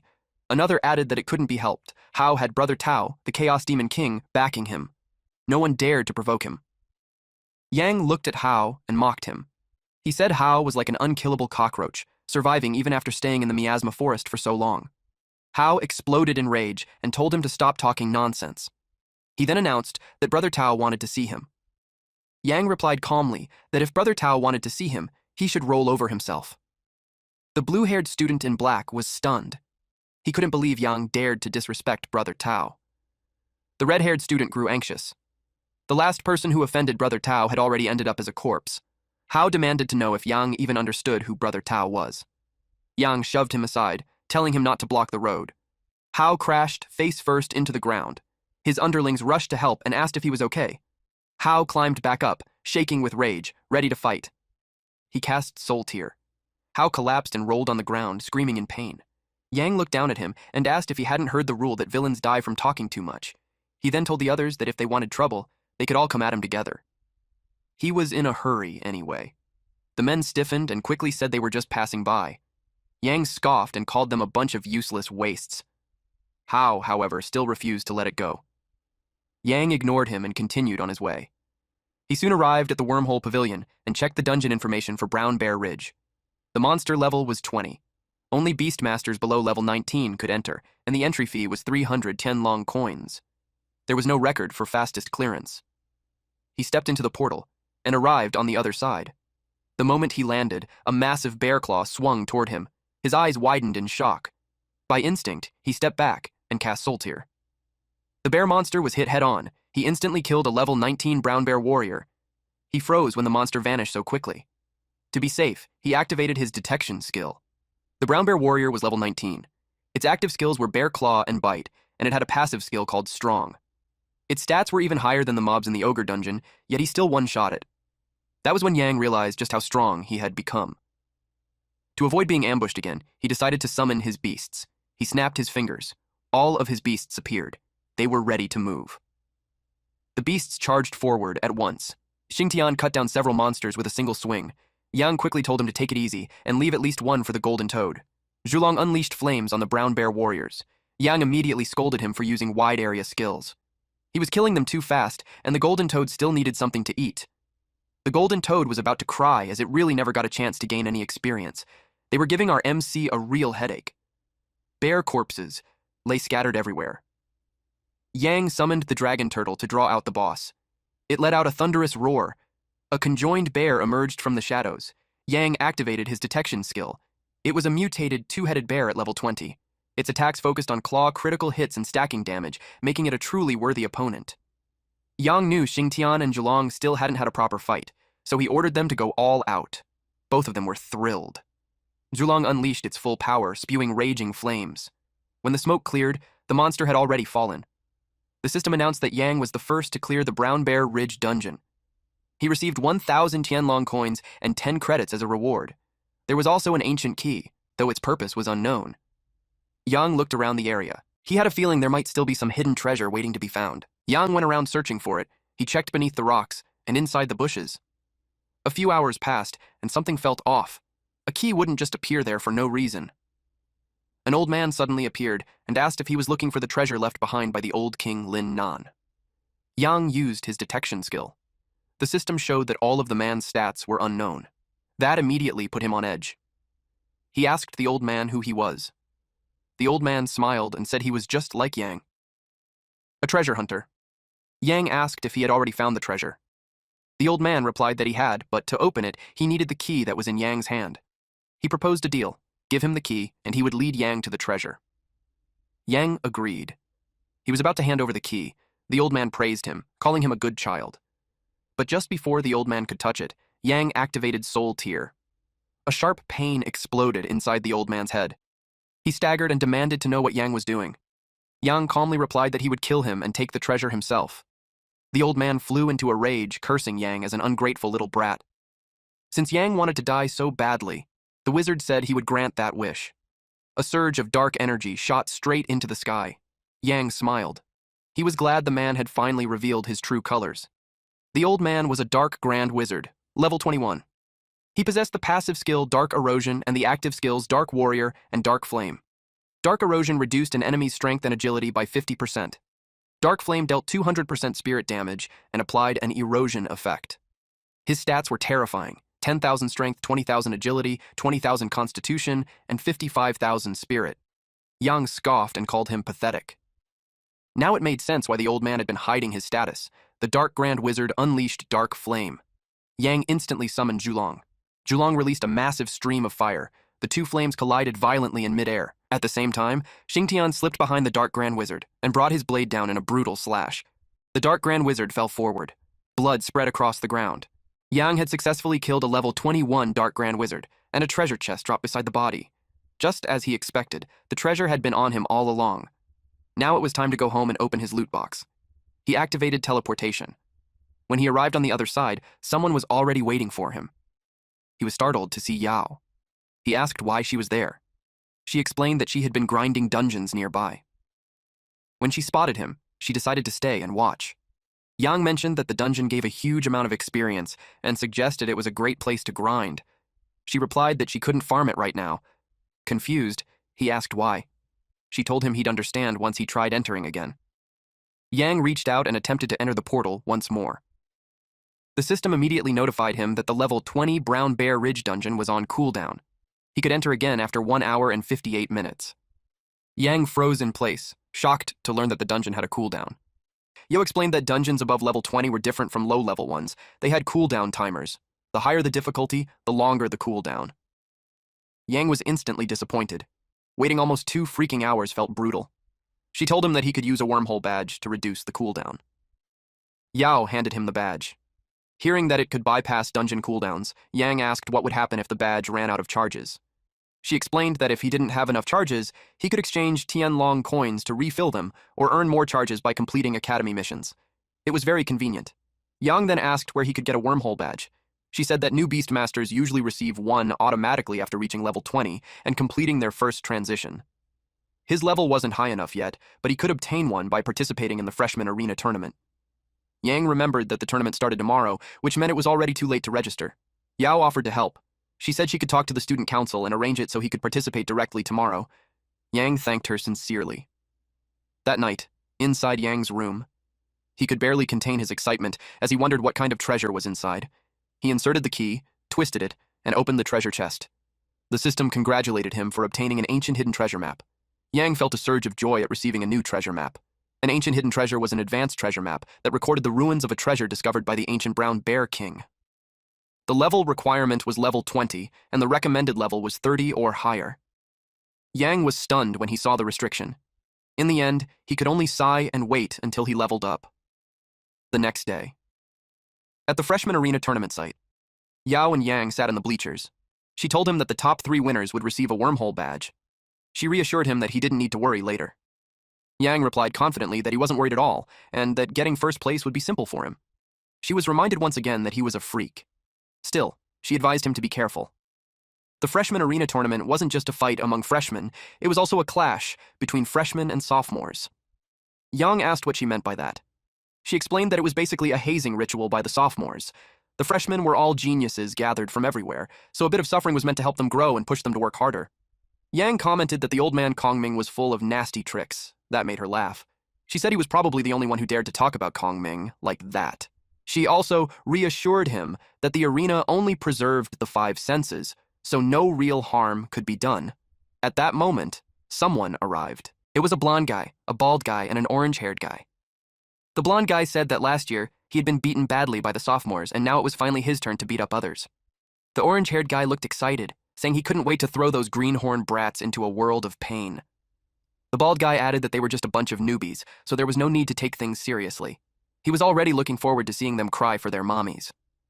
The orange-haired guy suddenly noticed last year's martial champion. The blonde guy followed his gaze and confirmed it. He had heard that the martial champion had achieved perfect scores in all subjects. The bald guy scoffed, saying that scores didn't mean anything if he was still just a greenhorn. Later, he planned to make a name for himself by defeating him. Kongming entered the arena. He was about to announce the rules of the competition. Kongming explained that the arena used a free team formation system. Each sophomore who stepped onto the stage would stake Tianlong coins and credits as rewards. If the freshmen succeeded in the challenge, they could take everything. With that, he officially announced the start of the competition. The bald guy stepped into the arena and introduced himself as Li Qiang from sophomore class 8. He was a level 25 strength-type beastmaster, betting 5,000 Tianlong coins and 50 credits. He asked who dared to challenge him. His orange-haired friend laughed, saying no one would be brave enough to face a level 25, especially a strength type. The blonde guy added that getting hit by Qiang would hurt like hell. When no one stepped forward, Qiang mocked the freshmen for being cowards, saying that they didn't even have the guts to enter the arena. One student finally spoke up and said he would do it. His name was Gao Long, level 14, an offensive beastmaster. Yang was surprised. It had only been a week, and Gao Long had already reached level 14. That alone made him a dangerous opponent. Chiang summoned his beast. It was an SS rank, level 25 mighty ape. He told Gao Long that he would only use one beast, and if Gao Long managed to beat him, the reward would be his. Gao Long agreed and summoned his own beasts. They were an SS rank level 14 power demon bear and an S rank level 14 poisonous ant. Yao let out a quiet sigh. She already knew there was no chance of winning. Yang said it couldn't be helped. A beastmaster's level determined the beast's level cap. With an 11-level gap, even if both beasts attacked together, they stood no chance. Gao Long ordered the power demon bear to use Swift Ram, while the poisonous ant activated Soul Devour. Both beasts charged forward at the same time. Chiang calmly commanded the mighty ape to use Soul Impact. The ape let out a deafening roar. The poisonous ant was instantly stunned and took minus 1,000 damage. The power demon bear became dizzy as well and suffered minus 2,000 damage. Gao Long shouted, asking what was happening. Chiang told him to stop struggling. His beasts were already stunned. Then he coldly said goodbye to his junior. He finished it with world-ending God Fist. The mighty ape charged forward. Its punch landed squarely on the power demon bear. The beast was reduced to ashes on the spot. Gao Long collapsed to his knees and shouted that he gave up. Terror shook his entire body. He was placed onto a stretcher and carried away by the medical team. A pink-haired sophomore scoffed, saying Gao Long was far too weak and much worse than they had been in their first year. A red-haired student added that she thought he was tough, considering how arrogantly he had stepped forward. Chiang looked around the arena and asked if there was anyone else who dared to challenge him. Two freshman girls exchanged looks. They both knew they had no chance. Gao Long was already considered one of the strongest freshmen, yet he hadn't even lasted a few moves. Seeing that no one stepped up, Chiang sneered and said he would switch to an A-rank beast just to fight them. His words offended many of the freshmen. They clenched their fists, hoping someone would go up and teach him a lesson. Yang stood up and said that he would do it. He walked straight toward the arena. Chiang immediately recognized him as the martial champion. He laughed, amused that Yang was finally willing to show his face.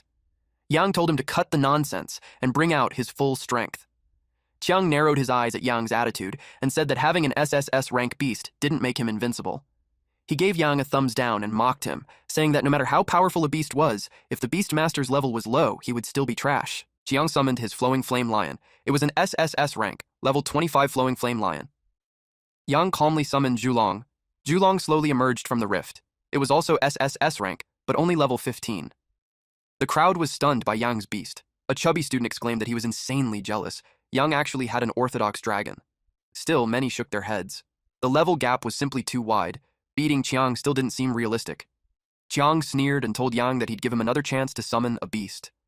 Zhulong alone wasn't enough for a real fight. Yang replied that there was no need. One beast was more than enough to crush him. Chiang laughed coldly, admitting that Yang was good at putting on a show. He warned him not to cry later and complained that he wasn't given a chance. Chiang ordered the mighty ape to use Soul Impact. The sound wave was on its way towards our MC. Yang immediately commanded Zhulong to use Dragon's Breath. Zhulong gathered energy. Chiang's expression changed when he realized Zhulong wasn't stunned. Yang revealed that he possessed a purifying aura. Then he ordered Zhulong to tear the mighty ape apart. Zhulong circled the ape. Its massive body wrapped around it and tightened, until the mighty ape was completely crushed. Chiang screamed in pain. In panic, he ordered the Flowing Flame Lion to attack. The lion slashed at Zhulong, but it only dealt 666 damage. The orange-haired guy muttered that it looked like the lion had just tickled it. The blonde guy snorted, saying Chiang was about to eat shit. The chubby guy laughed and joked that they should start calling him Little Chiang. Zhulong slammed the Flowing Flame Lion into the ground. 66,666 damage. Chiang cried out in absolute despair. Zhulong then loomed over him. Yang asked calmly if he planned to surrender. He even offered to let Zhulong escort him off the stage. Chiang's face turned deathly pale. He trembled and finally said that he surrendered.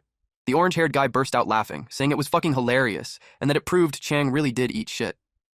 The blonde guy mocked him as well, laughing that despite the huge level gap, he still got one shot. The chubby student shouted at the sophomores, saying they couldn't keep acting arrogant after getting beaten by a freshman so badly they were pissing their pants. In Yang's mind, he knew they wouldn't be smiling for long. Kongming announced the winner. It was Yang. He earned 5,000 Tianlong coins and 50 credits. Kongming then told him he could step down. Yang replied that going up and down was too much trouble. He raised his voice and asked if any other sophomores had a problem with him. If they did, he told them to come up and challenge him directly. Yao commented that Yang really didn't play by the rules. When no one else stepped forward, Yang sneered and said the sophomores were truly pathetic. Kongming turned around, thinking to himself that young people were just too arrogant. A brown-haired guy stepped forward. Hao smirked and muttered that Yang was now fucking dead. The crowd recognized Brother Tao. They immediately believed that this time, the brat was finished. Shouts rang out, saying that arrogant people always got what was coming to them. They cheered for Brother Tao to teach the kid a proper lesson. Tao stepped onto the arena. He told Yang that he was arrogant, but undeniably strong. Yang was confused why Tao would still come up knowing that. He mocked him, saying maybe he had some weird masochistic kink. Tao was irritated and called him trash who could only run his mouth. He bet 5,000 Qianlong coins and 50 credits. The staff struck the gong. Tao activated Dominant Beast Seal.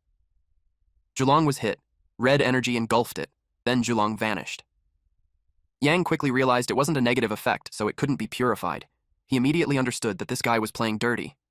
Tao sarcastically said that he had accidentally sealed Yang's beast. He suggested that Yang kneel, beg for mercy, and call him Grandpa Meng a few times. If he did that, Tao might make his suffering a little less painful. Yang replied, "In your dreams." Tao told him to use whatever skills he had. Yang activated Soul Tier on him.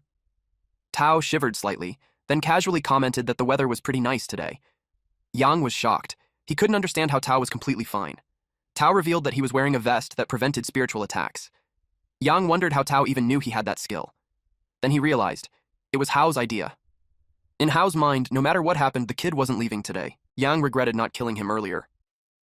Tao told him to stop dragging others into it and advised him to surrender now if he was smart. Yang found it amusing that Tao thought he could win so easily.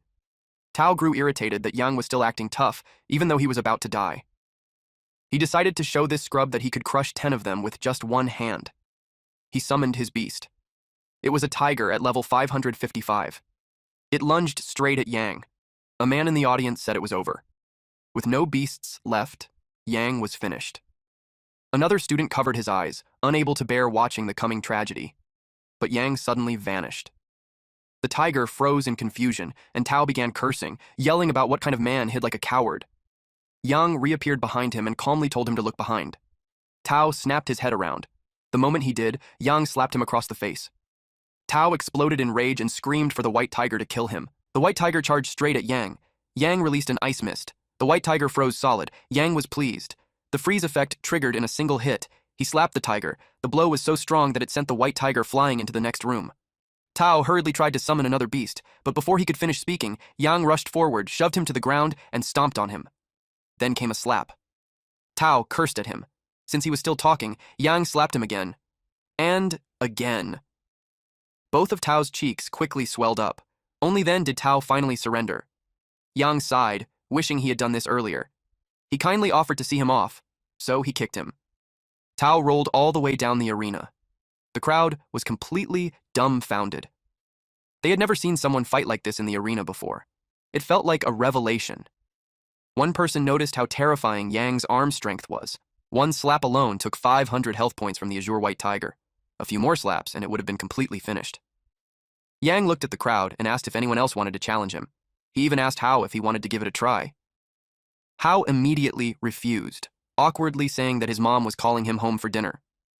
A long red-haired student sighed, saying that last year they got beaten up, and now that they were sophomores, they were still getting beaten up. Another sophomore muttered that this year's freshmen were way too strong. He completely lost his will to fight and decided to go grind levels instead. Yang received a badge. Kongming announced that first place in the freshman arena. Tournament was Yang. He was rewarded with one wormhole badge, along with an additional 10,000 Qianlong coins and 100 credits. Hao watched everything closely. She finally realized just how strong he really was, and before she knew it, she felt herself wanting to get closer to him. At the wormhole pavilion. Yang stood in front of the Brown Bear Ridge portal. He wondered what kind of treasure he might find this time. Suddenly, someone tapped his shoulder. Startled, he immediately turned around. It was Ying. He scolded her for sneaking up on him like that. She replied that it was his fault for not noticing her. She smacked his shoulder, clearly annoyed.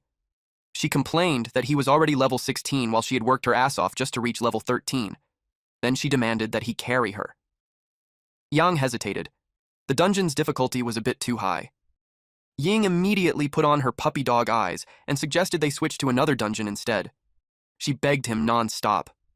In the end, Yang gave in. Someone came jogging over while calling out, telling his boss to wait up. It was Long. He caught up to Yang and excitedly told him that his performance in the arena was insanely cool and that Yang had officially become his idol. Yang simply replied that he was praising him too much. Long asked if they were heading into a dungeon.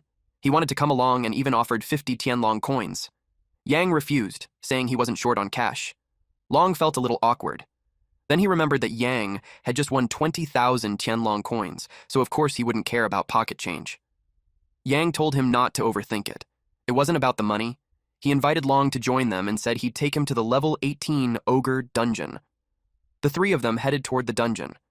Yang was prompted to choose a difficulty: easy, normal, hard, or nightmare. He was just about to select nightmare mode. Ying immediately stopped him. He asked what was wrong. She explained that this was a newly discovered medium-sized dungeon, and the monsters inside were insanely strong. Yang asked what the problem was with that. She told him he absolutely could not choose nightmare difficulty. He confidently replied that it shouldn't be too hard for him. Long was deeply impressed. That level of composure was something he felt he could never learn in his lifetime. Ying shouted at Yang to snap out of it. The difficulty of a medium-sized dungeon required multiple teams working together just to clear it. Long thought that sounded exaggerated. He said he heard the dungeon had already been soloed by Yang. She asked how that was even possible. Yang didn't expect his reputation to spread that fast. Deep down, he wanted them to praise him a little more. Ying noticed his smirk and warned him that he'd better protect her later. Yang agreed without hesitation. They entered the portal and arrived on the other side. The moment they stepped in, monsters came rushing toward them. Ying complained that even the small fry had ridiculously high stats. Long was completely speechless when he saw the numbers. Yang warned them to stay close. He summoned his beasts. All four appeared at once. Long's eyes bulged, his jaw dropping when he saw that Yang actually had 4 top-tier beasts. It made him wonder if Yang had robbed the imperial capital's national fortune shrine or something. Ying couldn't believe Long was asking her, especially when she was just as shocked. It had only been a few days, and Yang already had another beast. Yang ordered Xingtian to deal with the monsters. Each one was killed in a single hit. He deliberately left 2 monsters behind for Ying and Long so they wouldn't feel left out. Ying stared at him in disbelief and sarcastically said that he was being far too kind. She summoned her beast and scolded it, telling it to hit harder because it looked like it was just tickling the enemies. Long also summoned his beast and ordered it to attack, but he ended up scolding it too. He complained that its punches were so weak it was like it hadn't eaten breakfast. Meanwhile, Xingtian kept attacking, each strike dealing 15,000 damage. Long and Ying could only feel jealous. They started calling Yang all kinds of names. Yang took it as a compliment, thanked them, and continued moving toward their destination. But Long's expression grew noticeably gloomy. At the ogre castle, they were greeted by a massive number of ogres, at least 100 of them. Now Long finally understood why this was classified as a medium-sized dungeon. With that many monsters guarding the area, the 3 of them couldn't just rush in recklessly.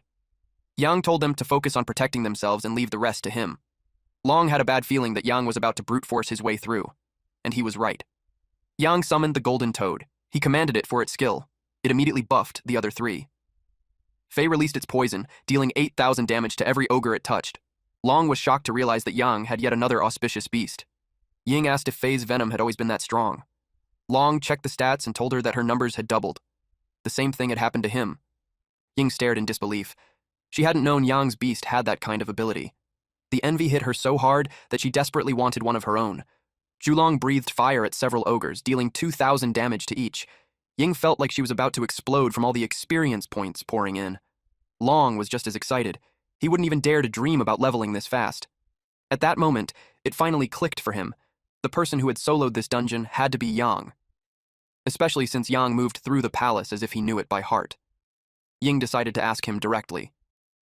At that moment, Yang was casting ice mist. She walked up to him and bluntly asked if he was the one who got the first clear of this dungeon. Yang casually replied, asking who else it could be if not him. Long immediately started flattering him. Ying, on the other hand, was annoyed. If he had just said it earlier, she wouldn't have worried for so long. They crossed the bridge and entered the castle. Inside, a massive ogre blocked their path. It was a Cyclops ogre troll. Its stats were terrifying. Even with her beast fully buffed, Ying knew she couldn't defeat it. Long couldn't help but wonder how Yang had beaten this thing alone. It felt unbelievable. Yang simply said it was easy, with his hands. He ordered Xingtian to attack. Xingtian lunged forward and brought its axe down in a clean slash. 35,000 damage. The monster collapsed instantly. Long stood frozen in disbelief. A monster with a 35,000 constitution had been one shot. Ying felt even more irritated. Comparing herself to Yang felt completely pointless. Long joked that if he ever doubted Yang again, Ying should slap him hard. She replied with a devilish grin, saying she'd make sure he was very satisfied. They exited the dungeon. A system announcement rang out, congratulating them. Yang's team had broken the Ogre Dungeon record with a completion time of 1 hour and 8 minutes. Because of that, they received an additional reward of 1,000 Tianlong coins and 10 credits. Long and Ying were overjoyed, acting like they had just struck gold. Yang was confused by their reaction. It was only 1,000 Tianlong coins and 10 credits. He asked if it was really necessary to be that excited. They both looked at him with annoyance and asked if he even knew how hard it was to earn credits. He honestly didn't, so he asked if it was really that difficult. Ying asked him how many credits he currently had. Yang replied casually that it wasn't much, around 380. Both of them froze in shock. Yang didn't understand their reaction and asked if that amount was considered a lot. Ying stared at him in disbelief. She explained that 30% of students couldn't even reach 100 credits by the time they graduated. She raised her voice, pointing out that Yang had only been at the academy for a little over a week, yet he already had almost 400 credits. She told him to think carefully about whether that was a lot or not. Long immediately clung to Yang's leg, declaring that from now on he wasn't his brother anymore. He was his dad. He begged Yang to be his sugar daddy. Yang kicked him away and told him to get lost. He said he wasn't interested in guys. Yang mentioned that he heard from Tong that credits were the threshold to enter many advanced places. He asked what those places were.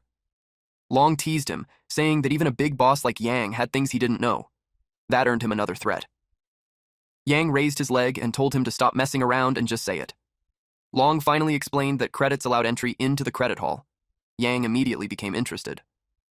Long elaborated that inside the credit hall were all kinds of rare and precious equipment, items, and resources. Each floor required a different amount of credits. The higher the floor, the more credits needed, and the better the rewards. Yang decided that he wanted to check it out. Ying quickly told him not to get his hopes up too soon. Credits were only the ticket to enter. Without enough Tianlong coins, it would still be impossible to buy anything. Long then asked how many Tianlong coins Yang had so he could give him proper advice. Yang answered honestly that he had around 35,500 Tianlong coins. The words hit them like a thunderbolt. Both of them were completely stunned.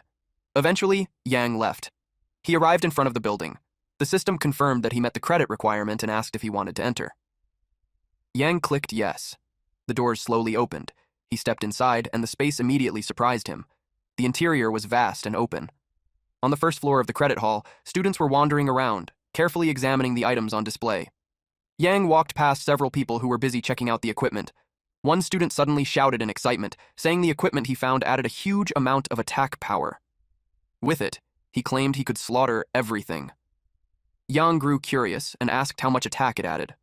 The student proudly replied that it increased the attack by 100 points. Yang lost interest instantly. Even the trash drops he got from monsters gave more than that. The student got angry and yelled at Yang, telling him to stop showing off. He challenged Yang to take out something better if he really had it. Yang calmly pulled out his equipment. The glow was so intense that the student had to squint his eyes. His face froze when he saw the stats, plus 1,000 spirit power, plus 50% strength, and plus 150% constitution.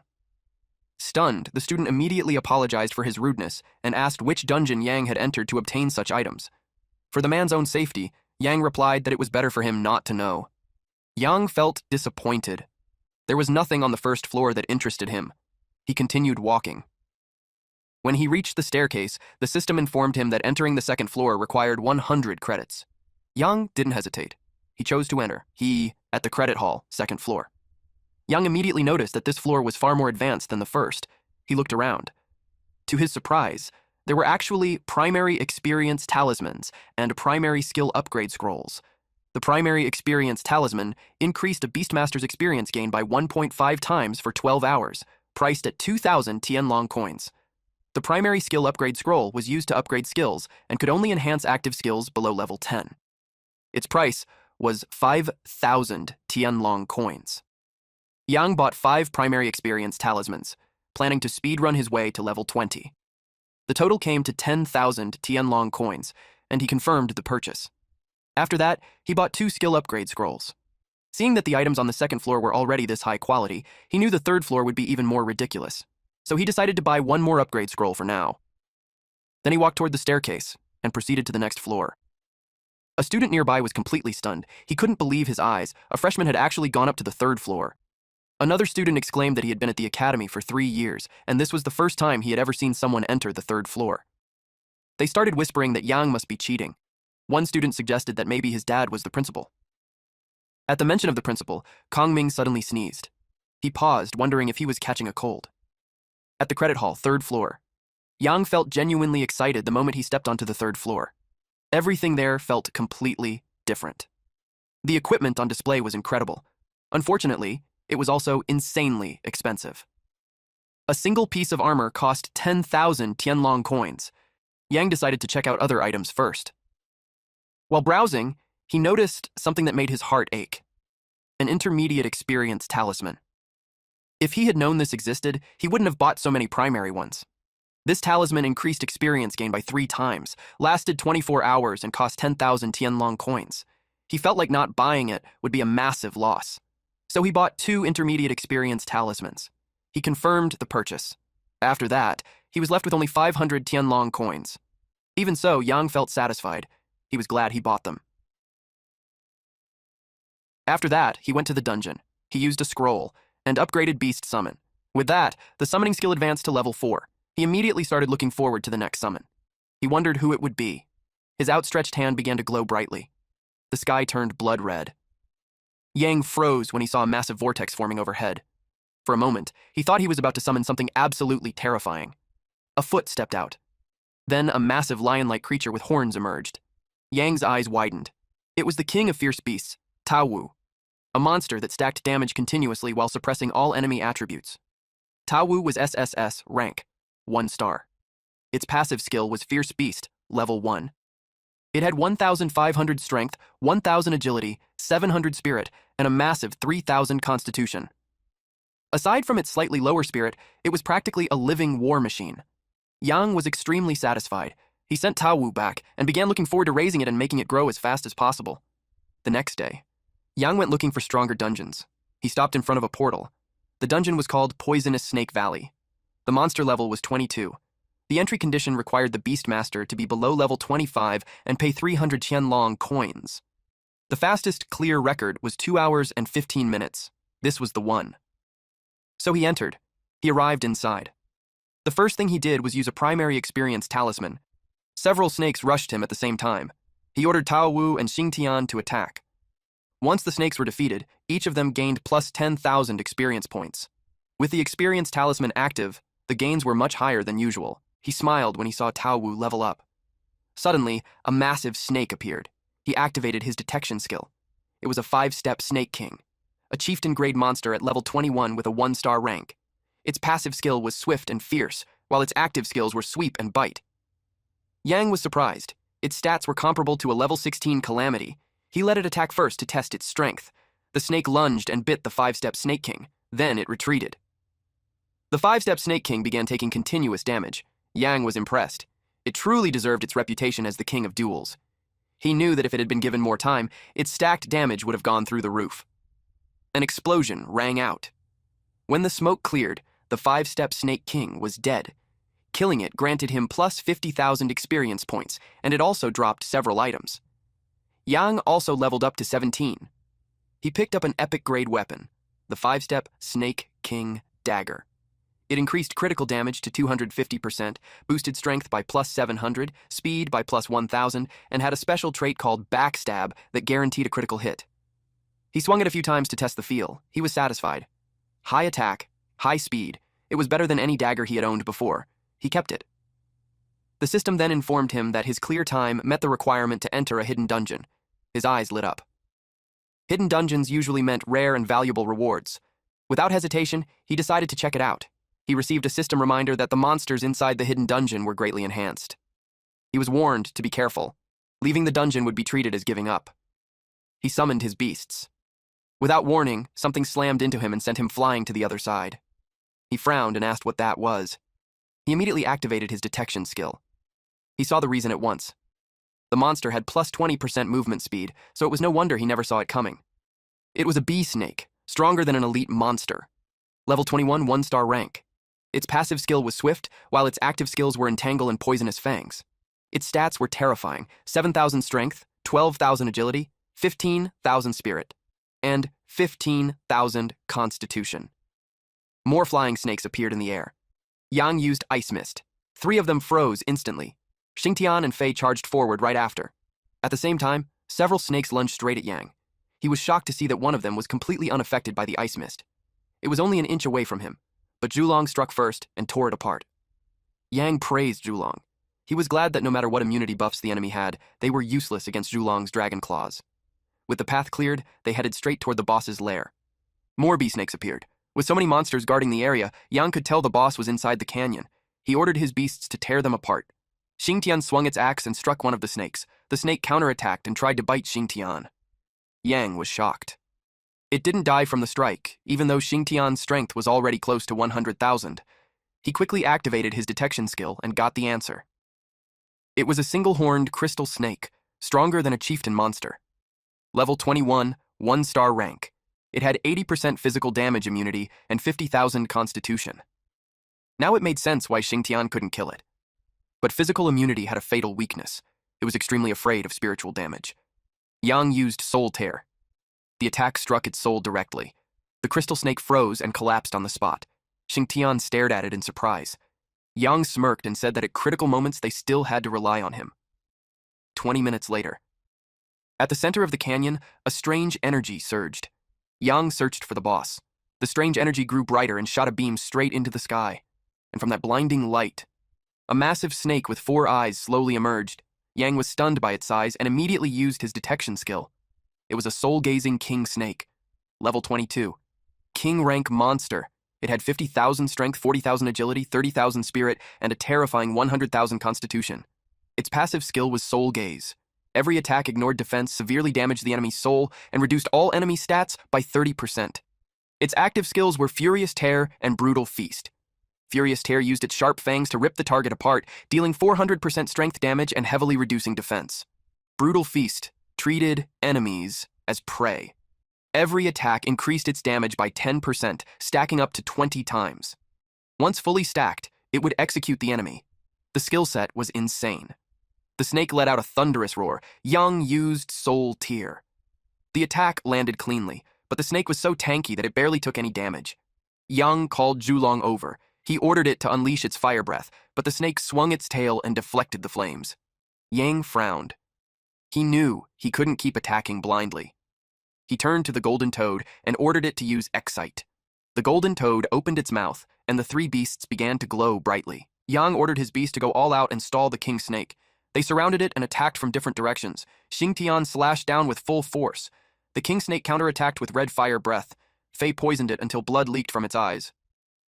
Yang called Zhulong over. He mounted it. Then he leapt onto the king snake's back. The monster thrashed violently, trying to shake him off. Yang screamed as he dangled in the air.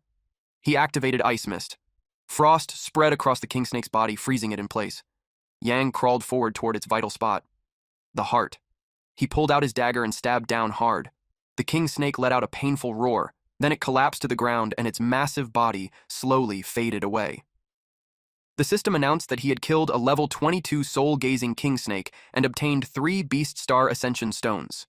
He also gained plus 400,000 experience points. Yang upgraded Fei, Golden Toad, and Taowu. The stones were placed on their foreheads. They began to glow brightly, each in their own color. Yang was impressed. After that, he took them to grind a few more rounds. His beasts kept fighting, continuously earning experience and pushing his level even higher. When it was finally over, Yang returned to the wormhole pavilion. He was completely exhausted. A man approached him and said that someone was waiting for him at Whimsy Park outside the school. That person had asked him to call Yang over. Yang asked who it was. The man said he didn't know. He only said that the person claimed it was something very important. Yang thanked him and headed out. After Yang left, a devilish smirk appeared on the man's face. He made a call and told the other party that Yang was almost there, at Whimsy Park.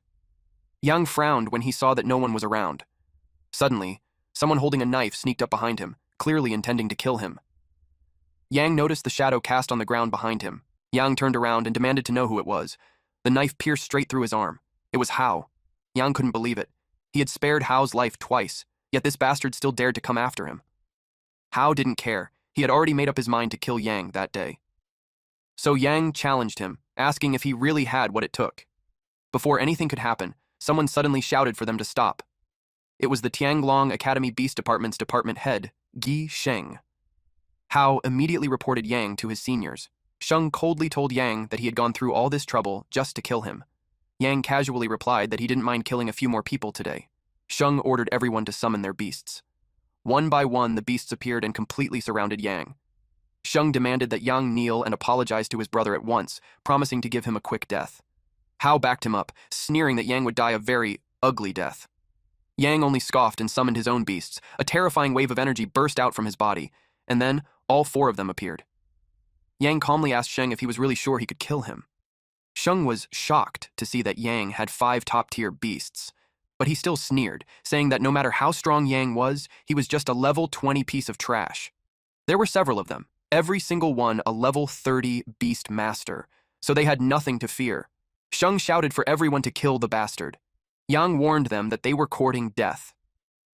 Moments later, screams filled the air as they begged for help. In the end, every single one of them lay unconscious on the ground. Even the leader got taken out. The only one still standing was Hao, on his knees, trembling, begging Yang to spare his life. Hao admitted that he was blind and failed to recognize Yang's greatness. Yang just stared at him in silence. Then he told him it was too late. He had already been given a chance. Yang called out to Julong. It let out an attack, and Hao was swallowed whole by flames. A grim expression settled on Yang's face, until he suddenly sensed someone flying through the sky. The aura felt familiar. He instantly recognized it. It was Kongming. Then our MC struck himself and collapsed to the ground. At this point, we're not sure if he really lost consciousness. Kongming and Liang descended from the sky. Liang froze when he saw Hao's condition. He checked Hao's breathing and broke down the moment he realized Hao was dead. His cries echoed as he turned on Yang. He grabbed him and accused him, saying everything was Yang's fault. Yang slowly regained consciousness and begged them to save him. Kongming placed a hand on Liang's shoulder. He told him to let go first and allow him to understand what happened. But Liang refused, insisting the truth was already clear and there was no need to ask anything. He accused Yang of ignoring academy rules and slaughtering fellow students, demanding he be executed by 1,000 cuts. Yang sneered and said Liang thought too highly of him for a mere level 20 newbie. He pointed out that Hao and the others were all level 30 beastmasters or higher, making it impossible for him to kill them. Kongming agreed. Those people were elite prodigies cultivated by the academy, and their strength was no joke. There was no way Yang could defeat so many on his own. Kongming then questioned Yang about what truly happened. Yang explained that someone asked him to meet at the park, claiming they had something important to tell him. The moment he arrived, he was ambushed by a group of men dressed in black. At the most critical moment, Sheng and Hao appeared. Without hesitation, they stepped in to help him. They fought a brutal battle, refusing to retreat, and in the end, everyone was killed. Liang exploded in anger, calling his story complete nonsense. He couldn't imagine his nephew fighting to the death just to protect Yang. Yang insisted that was exactly what happened, and said Kongming could judge for himself. Kongming frowned, saying it was difficult to determine the truth without an official trial. Liang shot back that there were no men in black present at all, making it obvious that Yang had staged everything to deceive them. He declared that Yang must pay for his nephew's life and lunged at him. Kongming intercepted the attack, and Liang was forced back. Kongming was furious that Liang dared to try killing his student right in front of him, showing no respect at all. Liang scoffed, accusing Kongming of protecting Yang. Kongming calmly replied that Yang was a student of Tianglong Academy, and as an outsider, Liang had no authority here. Liang backed off, but warned Yang that he had only been lucky today. He picked up Hao's body and left. Yang softly called out to the principal, but Kongming snapped at him to shut up and follow. Yang shouted back, telling him to be careful since he was still injured, at the principal's office. Kongming demanded the truth and warned Yang that if he dared lie even once, he would not hesitate to turn hostile. Yang agreed to speak. He told him everything. Kongming was enraged by how audacious the entire scheme had been. Kongming was furious. He refused to acknowledge it as self-defense. Yang replied that he never intended to go that far. He simply didn't expect them to die from a single strike. Kongming punished him according to academy rules and banned him from leaving the school for 1 month. Yang asked if that was all. Kongming bonked him on the head for thinking the punishment was too light. That instantly changed Yang's attitude, and he praised Kongming as wise and brilliant. Kongming could only sigh. Then he told Yang that now that he had reached level 20, it was almost time for his profession transition. Yang immediately asked him for guidance. Kongming asked how much he knew about the other world. Yang admitted he thought it was just a myth. Kongming corrected him.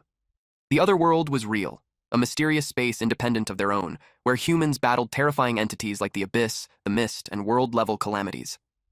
Yang already sensed where this conversation was heading, and Kongming confirmed it. He wanted Yang to enter the other world and complete a mythical profession transition. Yang had no idea what a mythical profession transition was. So Kongming explained that Beast Master transitions were divided into 5 difficulties: normal, elite, excellent, legendary, and mythical. He told Yang to listen carefully about the other world. Mythical was the highest and most dangerous difficulty, but once completed, the attribute rewards were unmatched. In most people's minds, reaching level 100 and becoming a Saint Beastmaster was the peak of the Beastmaster path. But in truth, beyond Saint Beastmaster existed an even higher realm, the God Beastmaster. Only those who completed all 4 profession transitions at mythical difficulty had a chance to break through. Over the past month, Yang's displayed strength had far exceeded Kongming's expectations. Because of that, he wanted to nurture Yang into a truly unique existence. He asked if Yang had the confidence to attempt it. Yang accepted the mythical difficulty without hesitation.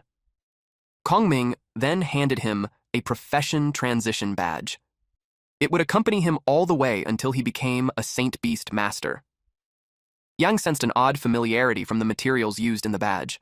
He opened his inventory and was shocked to discover that he already possessed every required item. That meant he could submit them immediately. Kongming confirmed that he could. The transition materials weren't the real problem, it was the military merit. Hearing that, Yang asked if he had to go to war. Kongming replied that he wasn't qualified yet. Yang then asked how he was supposed to earn it. Kongming told him to enter the other world and hunt powerful monsters. Yang said he would go immediately. That earned him a scolding. Kongming called him an impatient monkey and warned him that the other world was no joke. Geniuses from every country gathered there, making it chaotic and extremely dangerous. Because of that, Kongming ordered him to go the next morning, with Yan. Yang sighed and agreed. The next day, Yang stood outside, yawning. Then Yan arrived and greeted him politely. Yan admitted he hadn't expected Yang to reach level 20 in just 1 month. Yang replied that Yan praised him too highly. It had taken him so long to reach level 20 that he was honestly embarrassed. Yan laughed, amused that this little brat was still so arrogant. He placed a hand on Yang's shoulder and told him it was time to go. Yang was confused. In the next instant, a beam of golden light descended from the heavens, and they vanished. Meanwhile, on the rooftop of the academy, Kongming said it was far too risky. He was speaking with Ruga. He warned her that the monsters in the other world were far more dangerous than anything found in dungeons. On top of that, experts from other countries were watching closely. One wrong move, and Yang could lose his life. Rug replied that over the past month, she had been secretly observing Yang. His potential was far beyond what common sense could explain. She believed that if a god beast master were ever to appear in Longguo, it would be Yang, at the Longguo border. Yan and Yang floated through the sky, wrapped inside a transparent bubble. Yang pointed toward the forbidden zone in the distance. Yan confirmed it. In recent years, the mist had been expanding faster and faster, and the monsters within were growing increasingly restless. Yan then mentioned hearing that Yang had once entered the ogre dungeon, where the calamity inside leveled up on the spot. Yang replied that according to Rug, it might be related to the mist. Yan nodded and said that this was only the beginning. The skies over Longguo were about to change. They descended into a military camp where a soldier stepped forward and asked Yan why he had come. Yan addressed him as Commander Chu and explained that he had been ordered to bring Yang there to enter the other world. Yang was startled. Commander Chu was the legendary god of war of Longguo. Yang immediately bowed and paid his respects. Commander Chu looked at him and asked if Yan was referring to this little fellow. A powerful aura radiated from him. Commander Chu told Yang that the other world wasn't a place he could enter whenever he pleased. First, he had to prove his strength.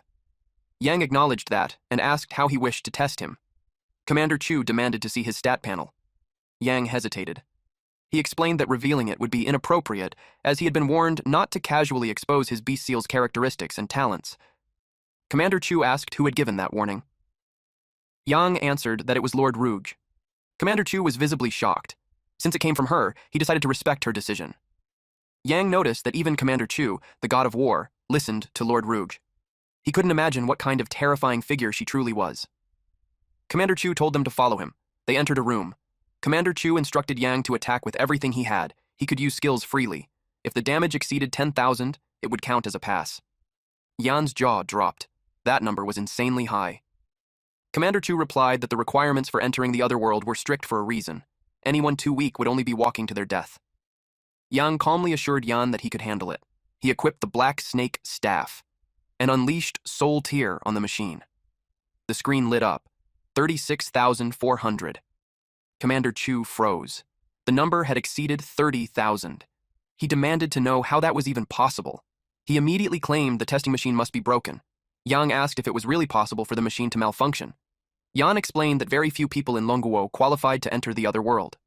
The machine rarely saw use, so it breaking down after sitting idle for so long wasn't strange. Commander Chu ordered his men to fix it at once. 2 soldiers in black uniforms stepped inside and began repairing the machine. Commander Chu told Yang to wait to the side for a moment while they fixed it. Yang nodded in agreement. The mechanic soldier reported to Commander Chu that the testing machine was functioning perfectly. Commander Chu said that since it was fixed, they could proceed, but the mechanic quickly clarified that the machine had never been broken in the first place. Commander Chu was stunned. The mechanic explained that they had inspected it 3 separate times. All systems, data, and operations were completely normal. That meant the kid had really dealt nearly 40,000 damage. Yang calmly explained that his spirit power was a bit high, and his skills ignored defense. With a critical hit, the damage only ended up slightly higher. Commander Chu nearly choked on his words, calling that a tiny bit was ridiculous. Even for a level 30 Beastmaster, it was rare for a pure skill to break 10,000 damage. Yang was only level 20, yet his output was already completely insane. With no choice left, Commander Chu announced that Yang had passed the first stage. However, how far his potential could ultimately go would still depend on the combat power of his beasts. Yang asked if that meant his beasts also had to attack the machine. Commander Chu panicked at the thought. He immediately shielded the machine with his body, afraid Yang would destroy it. The thing had cost a fortune. Instead, he brought out a different testing device. Yang only needed to have his beasts stand on it, and the machine would generate a comprehensive score based on 5 core metrics, including star rank, passive abilities, active skills, and overall combat traits. He explained that if Yang had 3 beasts whose combined score exceeded 100,000, it would count as a pass. Yang said he understood. Although he had no idea how the scoring system truly worked, he decided to test the waters first with Xingtian. He summoned Xingtian. It appeared beside him. Commander Chu's eyes widened in disbelief. He asked what that thing was, and where its head was. Yang calmly explained that its name was Xingtian, and that it simply didn't have one. He ordered it to step onto the platform. Xingtian stepped onto the machine that looked like a trampoline. Xingtian released its energy. The screen flashed a score of 227,650. Commander Chu froze. He immediately asked Yan if the kid was really only level 20. Yan confirmed it and added that Yang hadn't even gone through his first transition yet. Once that happened, his stats would skyrocket again. Yang pointed out that one of his beasts was already off the charts. He asked if they really needed to keep testing. Commander Chu said yes. One strong beast didn't mean the others weren't useless, so Yang summoned the dragon turtle. It slowly revealed itself. Commander Chu asked if Yang was sure he wanted to use that one for the second test. Yang asked if there was a problem. Commander Chu explained that it was clearly a defensive-type beast. Its combat power should be weak, so the score would probably be very low. Yang suggested they try it anyway. Commander Chu agreed. The dragon turtle stepped onto the trampoline. The machine displayed a score of 160,820. Commander Chu's jaw dropped when he saw it past 160,000. Yan burst out laughing at his reaction. Commander Chu asked to test one more beast. That made Yang hesitate, because if this kept going, Commander Chu definitely wouldn't be able to handle it. Yang summoned his golden toad. Commander Chu froze when he saw another top-tier beast. For a moment, he felt like the kid was running a beast wholesale shop. The golden toad hopped onto the machine. The screen displayed a score of 120,170. Yang felt that this should be more than enough to pass the test. Commander Chu stuttered as he admitted that Yang had passed. Yan suddenly remembered that Yang still had Zhulong and suggested that he summon it as well. Yang admitted that he was afraid the machine wouldn't be able to handle it, so he only brought out his two weakest beasts. Commander Chu stared at him in disbelief. He asked if those were already the weakest. Yang replied that it simply meant he still had 3 beasts that were even stronger. Commander Chu warned him that once he entered the other world, he should keep a low profile.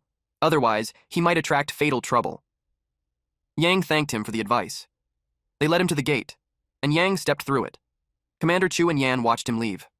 After he was gone, Commander Chu muttered that Longguo was about to rise. Yang arrived at his destination. He was confused when he saw Black Dragon City. The place looked like a massive marketplace, with merchants loudly promoting their goods. He looked around and realized it wasn't that different from the real world, but when the citizens noticed him, a Longguo person, their expressions turned grim. Hostility filled their eyes. A woman scoffed, unable to believe that a mere level 20 dared to enter the other world. A man lifted the severed head of a lion to intimidate him, mocking that Yang didn't understand the immensity of heaven and earth. He said that in the other world, even the weakest monsters were level 23. They began betting on how long Yang would survive. One man bet 2 days. A woman beside him bet 1 day. Another man across from them bet 3 days. Yang calmly walked past them. As he moved on, he overheard whispers that the last Longguo person who came here had met a miserable end. He reached a wall with a frame that showed an eerie castle and mountains. On closer look, it was the entrance to Black Dragon City. The mountains on the left were the 253 poisonous lizard lair dungeons, and on the right was the mermaid tribe dungeon, which was rarely seen. Yang realized that the thicker the mist, the higher the danger level. That meant Black Dragon City itself was a safe zone. He took out an item to record this. The image was copied onto the item. The only transition materials left were a mermaid's tear and a poisonous lizard's heart. He decided to start with the nearest one, the mermaid tribe dungeon. He exited the city. Outside, the fog was so thick that he could barely see anything in the distance. He felt excited. From the mist, a small blue crab-like beast rushed forward. Its red eyes glowed and its sharp claws struck.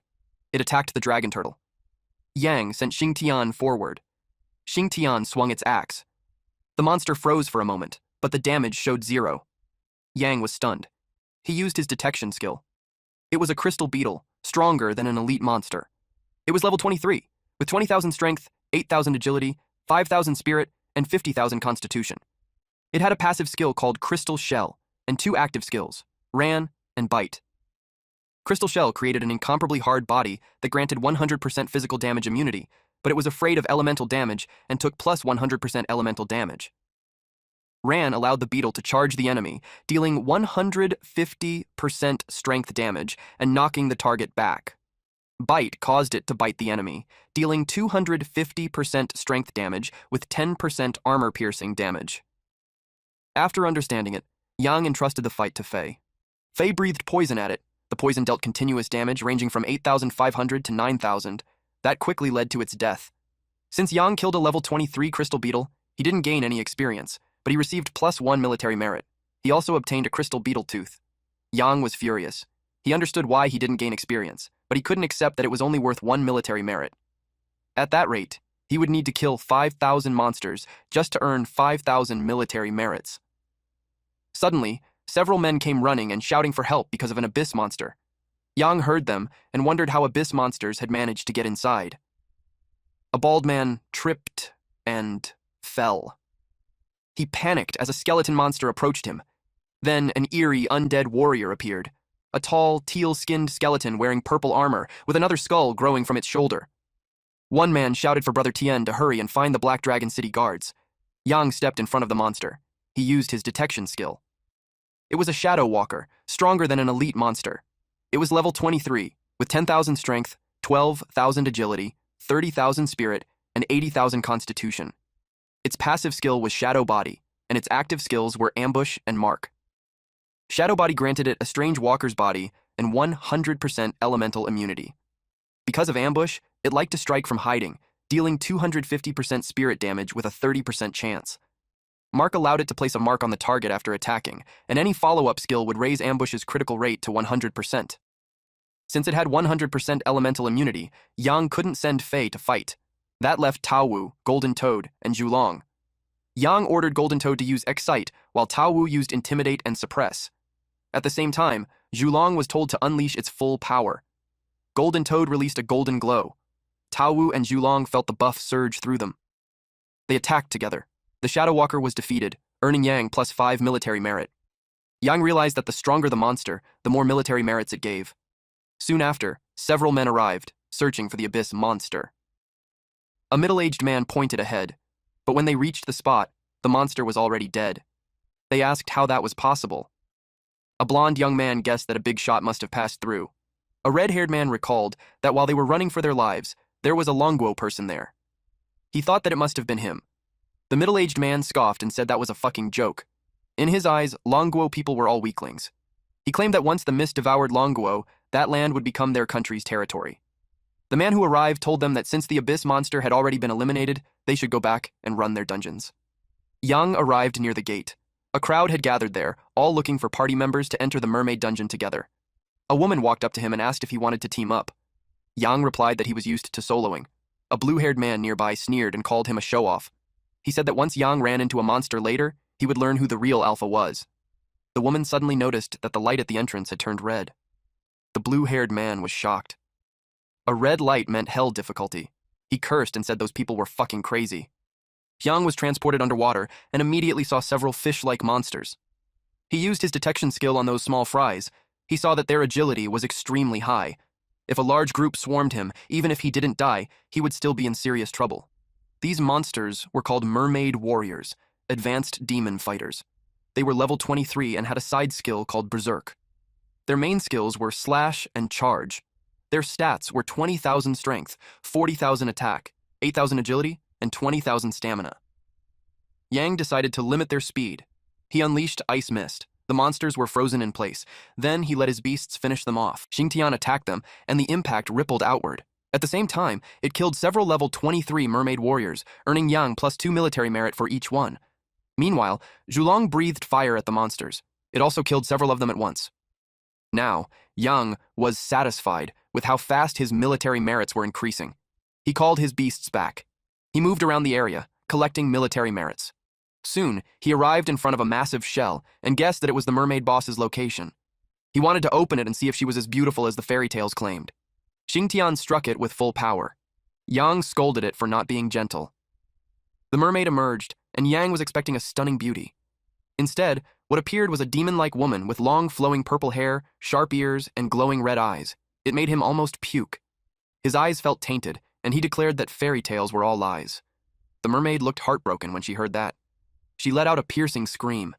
Yang countered with Soul Tear. The beam of light traveled through the water and hit the mermaid directly. Then he ordered Zhulong and Xingtian to charge. But the mermaid vanished. From a distance, she released several cylindrical beams. Zhulong countered them with fire breath. Xingtian followed up and smashed her with his hammer.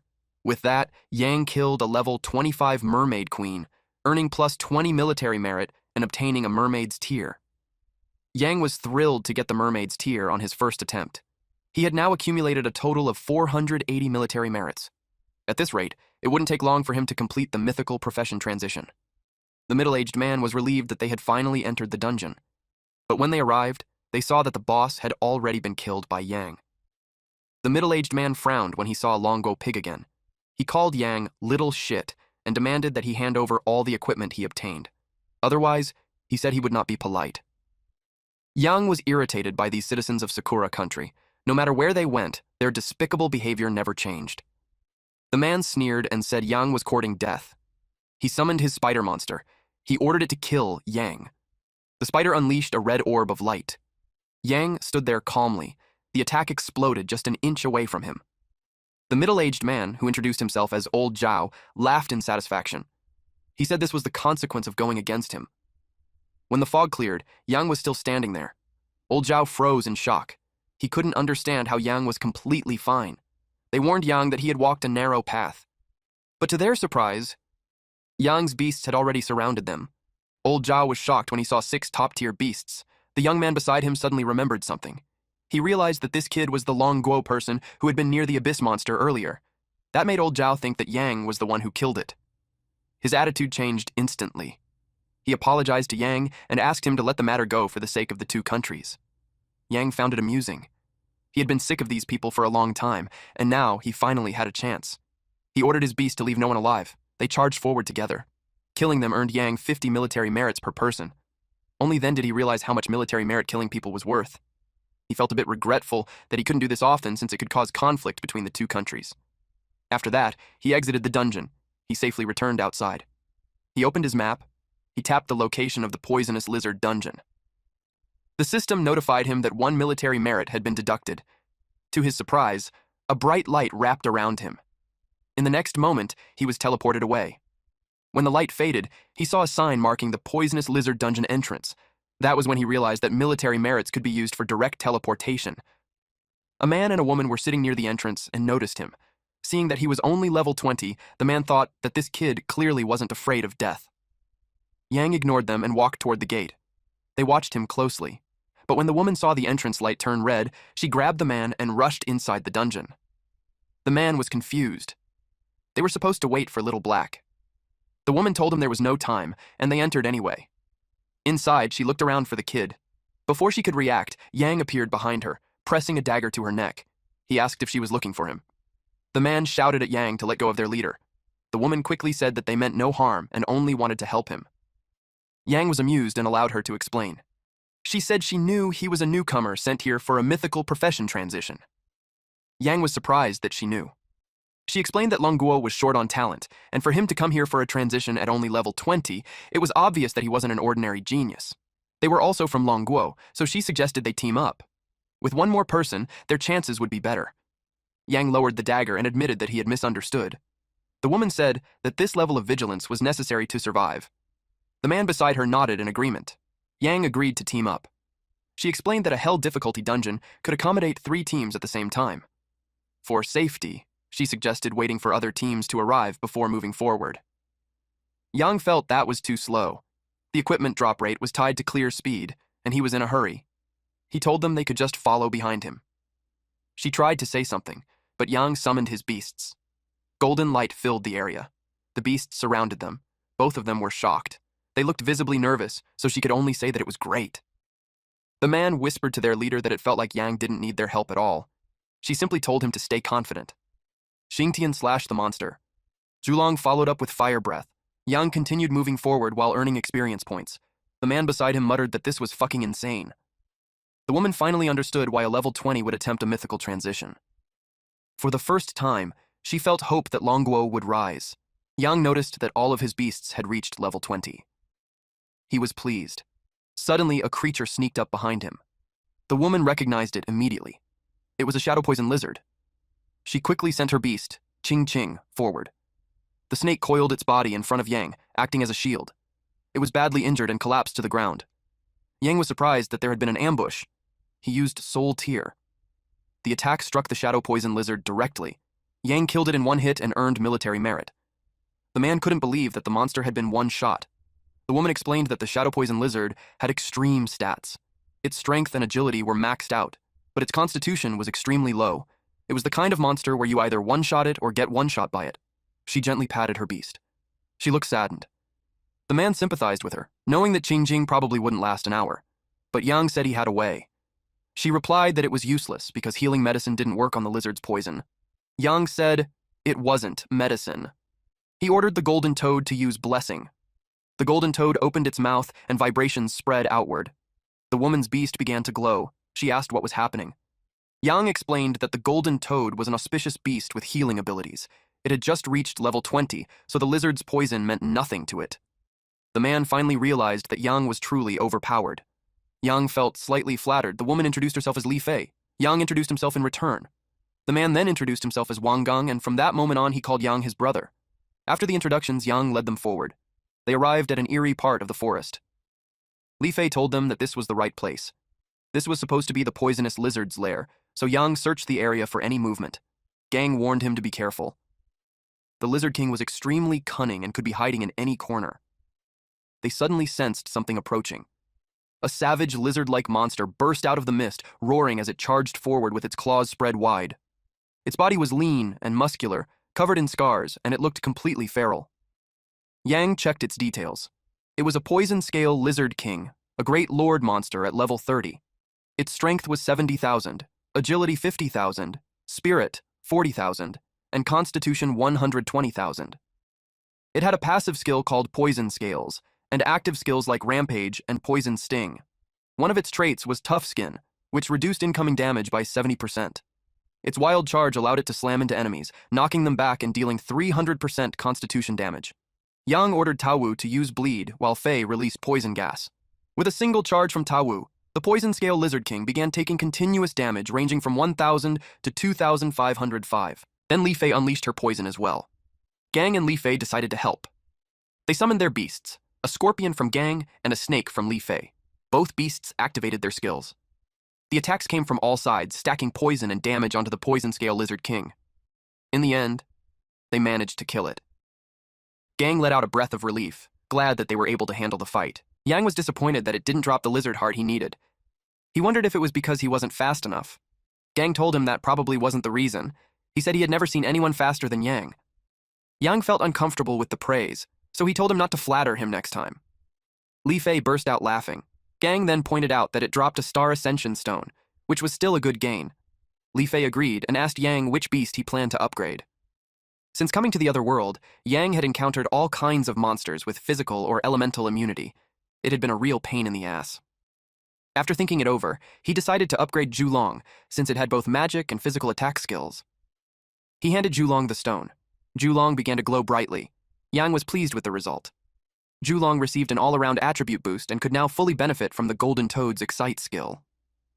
Zhulong was now SSS rank, level 20 with 3 stars. Its attributes ranged from 30,000 to 90,000 strength, agility, and spirit, and 35,000 to 50,000 constitution.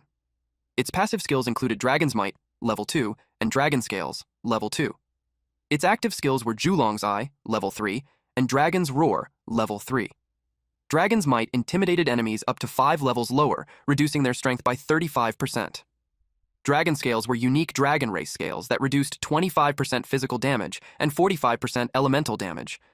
Zhulong's Eye unleashed Scorching Light, dealing area damage equal to 380% spirit, while Dragon's Roar shook the battlefield, dealing area damage equal to 380% strength.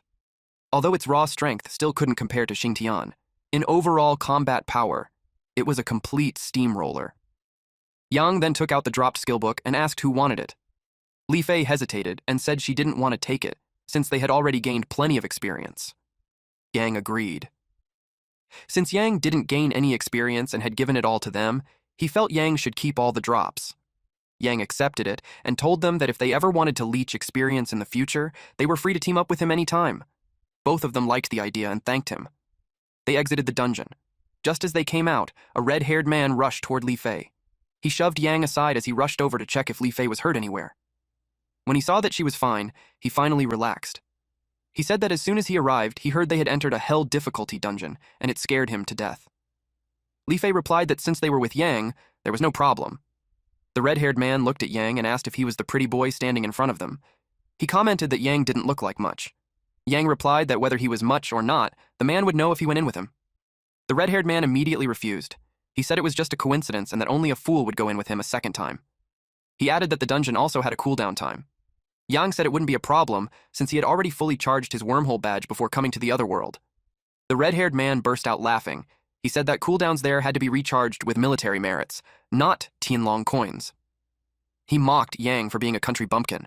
Li Fei called him Little Black and told him to shut up. Little Black immediately cried out that she was scolding him for a kid she had just met. Li Fei ignored him and offered to take Yang to the place where he could recharge his wormhole badge. Gang laughed and teased Little Black, saying that Fei didn't want him anymore. They arrived at the item shop. Yang walked over to a machine. It showed that 10 military merits were needed to charge the wormhole badge for 1 hour. That made Yang want to cry. 1 hour alone would cost him an entire day of hard work. Seeing that Yang was new and probably didn't have a place to stay yet, Li Fei offered to let him stay with them. Yang thanked her. That night, inside the tall building, Yang stayed in his room, holding the skill book in his hands. He was excited to see what kind of skill he would get this time. When he opened it, he obtained the skill Shadow Burst. Shadow Burst released shadow power equal to 200% of spirit. If it killed the target, it would deal triple damage to enemies within 1 meter of the target. Yang was amazed. It was an area of effect skill. With his talent's buff, the 1-meter range was directly amplified to 20 meters. The killing power became even more terrifying. He couldn't wait to test it in a real battle. The next day, Yang woke up feeling refreshed after a good night's sleep. He stretched his arms and bumped into something. It was soft and springy. It turned out to be Li Fei's chest. She immediately called him a pervert. Little Black charged in with a mop, shouting that he would protect her and telling Yang not to be scared. Li Fei said that he misunderstood everything. Yang asked why she was standing at his door so early in the morning. She said she wanted to level up and planned to go with him one more time. And it wouldn't be for free. She planned to pay him 200 military merits. Yang replied that there was no need for merits. At the poisonous lizard dungeon, Little Black asked Li Fei if she really planned to go with that kid. Gang told him to stop acting like a country bumpkin and just sit down, watch, and enjoy Brother Yang's show. Little Black had no choice but to observe how he would be carried. They entered the dungeon. Lizardmen holding spears rushed toward them. Little Black panicked when he saw how many monsters there were. He summoned his beast. Then he told his teammates to protect him later. Gang told him not to make a fuss and just sit down with them to eat watermelon seeds. Little Black thought they were insane for eating melon seeds in a dungeon. He asked what kind of relaxed mood they were trying to show off. Gang pointed to the side and told him to look. Little Black saw 6 beasts. His jaw dropped. He asked if the kid was cheating. After proving his point, Gang pointed again. Little Black finally accepted it. They sat there watching, and soon they started to feel bored.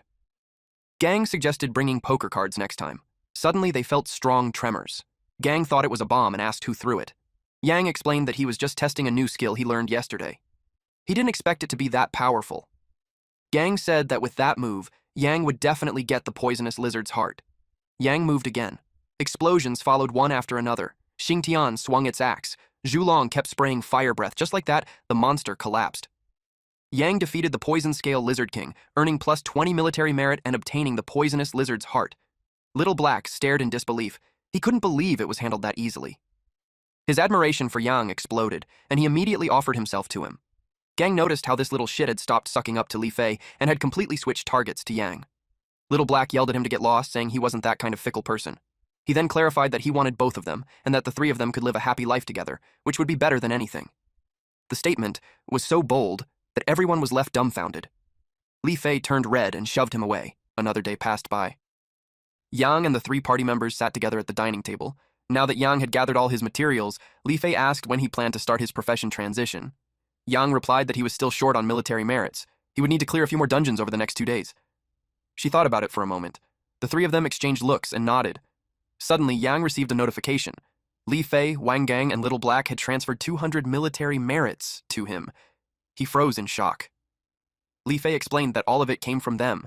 Since Yang was the only one in Longguo qualified for a mythical transition, he carried the nation's hopes. They were waiting for him to succeed so he could go fight the mist. Yang accepted the merits with a smile and said that from now on they were his friends. Little Black cut him off mid-sentence, saying he didn't want any of that mushy crap. After Yang completed the transition, he would still need to clear a transition dungeon, and that one was no joke. Yang nodded. He understood. At that moment, his badge began to glow. The system announced that the Beastmaster's first transition trial had activated. The difficulty was mythical. The location was Subdragon Ridge. The dungeon difficulty was Calamity, ranked at 9 stars. Yang stared at the display in disbelief. Li Fei asked what he got. Yang told her it was Subdragon Ridge, Calamity difficulty. Her expression changed instantly. He asked if it was really that bad. Li Fei told him it was far worse than he thought. Since he had just entered the other world, he probably hadn't heard the legends of Subdragon Ridge. It was listed as level 35, but its true difficulty was comparable to a level 40 large-scale dungeon. She explained that once, a full team of 5 level 40 experts attempted to clear Subdragon Ridge on Calamity difficulty. Every single one of them died. No survivors. Since that day, no one had dared to challenge it again. Yang admitted that it sounded a bit tough.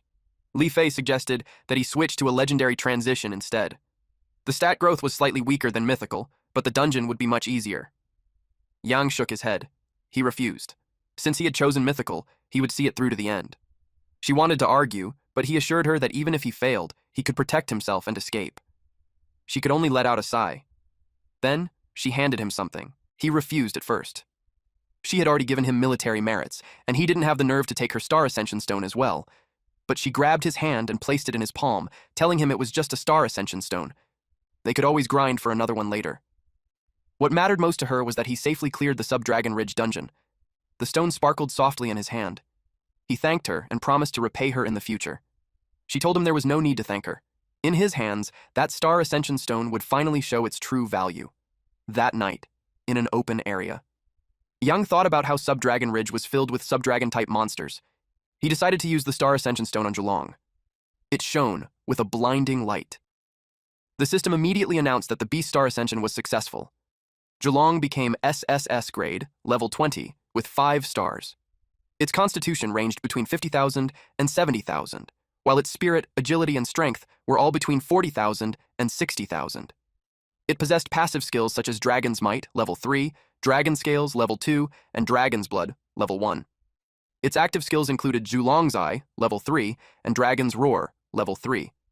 Dragon's Might intimidated non-orthodox dragons, reducing their strength by 35%. Dragon Scales were unique giant scales of the dragon race, negating 25% physical damage and 45% elemental damage. Zhulong's Eye released Scorching Light, dealing area damage equal to 380% of its spirit. Dragon's Roar shook the sky, dealing area damage equal to 380% of its strength. Lastly, Dragon's Blood gave all of Zhulong's attacks a 25% chance to crit, dealing an additional 20% critical damage. Looking at these stats, Yang was confident that he would definitely conquer Sub-Dragon Ridge. The next day, at the Sub-Dragon Ridge entrance, he told Sister Faye that he was going in. His eyes widened when she suddenly hugged him. She told him to come out alive no matter what. He told her not to worry. Then, he stepped into the portal. The moment he arrived, he felt a chill run down his spine. In front of him hung a massive snake dangling from a tree branch. It lunged at him without warning. Yang immediately summoned Zhulong. Zhulong spewed flames at the snake. The monster countered with a sonic beam, and several rats suddenly appeared around them. Yang was surprised that it could do that. He activated Shadow Burst. The attack hit it head-on. Then he summoned Tao Wu, Fei, and Xingtian, entrusting the swarm of rats to them. The Golden Toad immediately buffed everyone.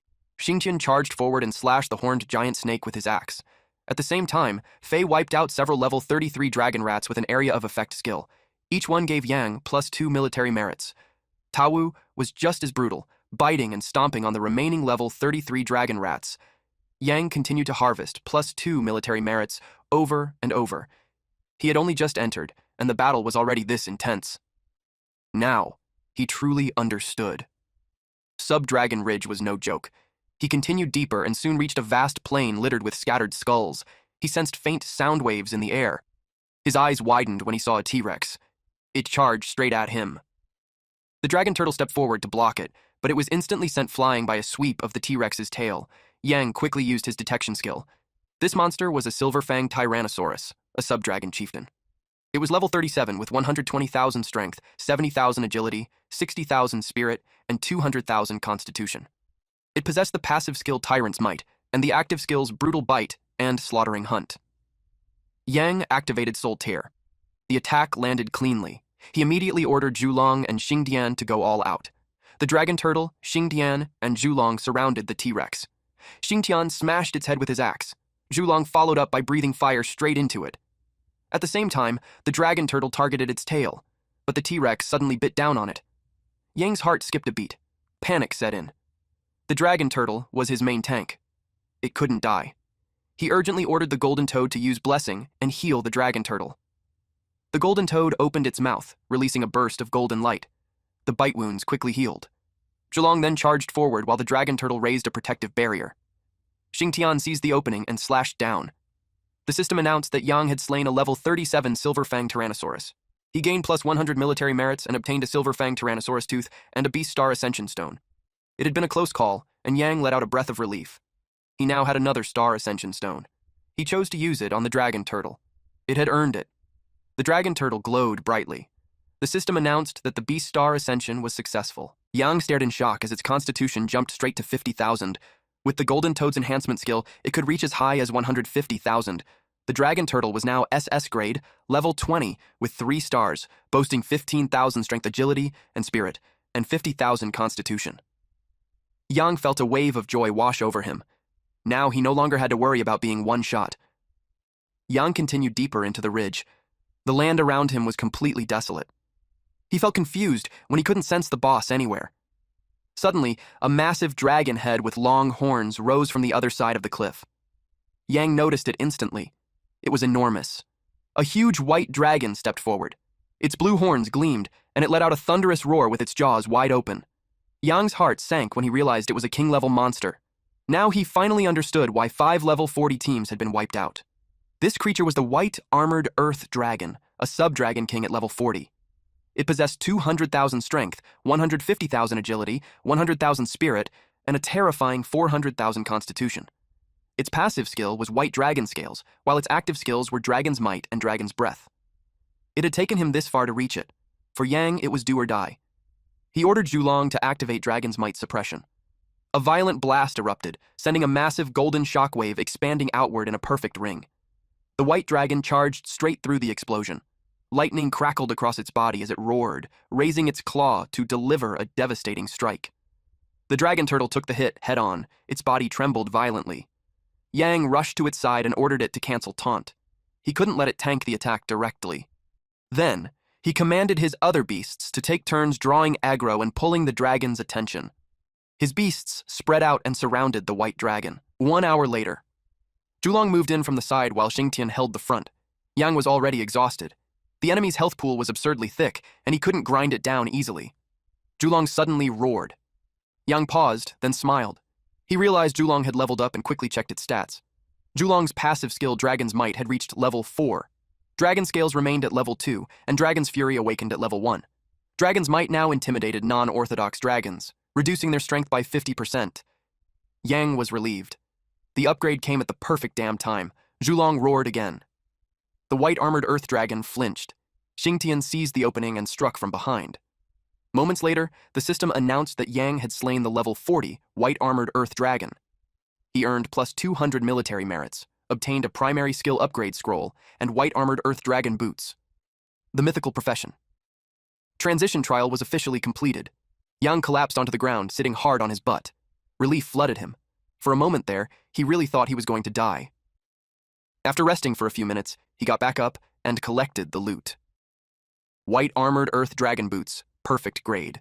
They granted plus 2,000 attributes, plus 20% crit rate, plus 50% damage, 50% spirit amplification, and plus 40% movement speed. They could be equipped after level 21. With boots like these, Yang knew those monsters wouldn't even see his taillights. The system prompted him that he could now undergo a mythical profession transition. He let out a breath. After risking his goddamn life, it was finally time.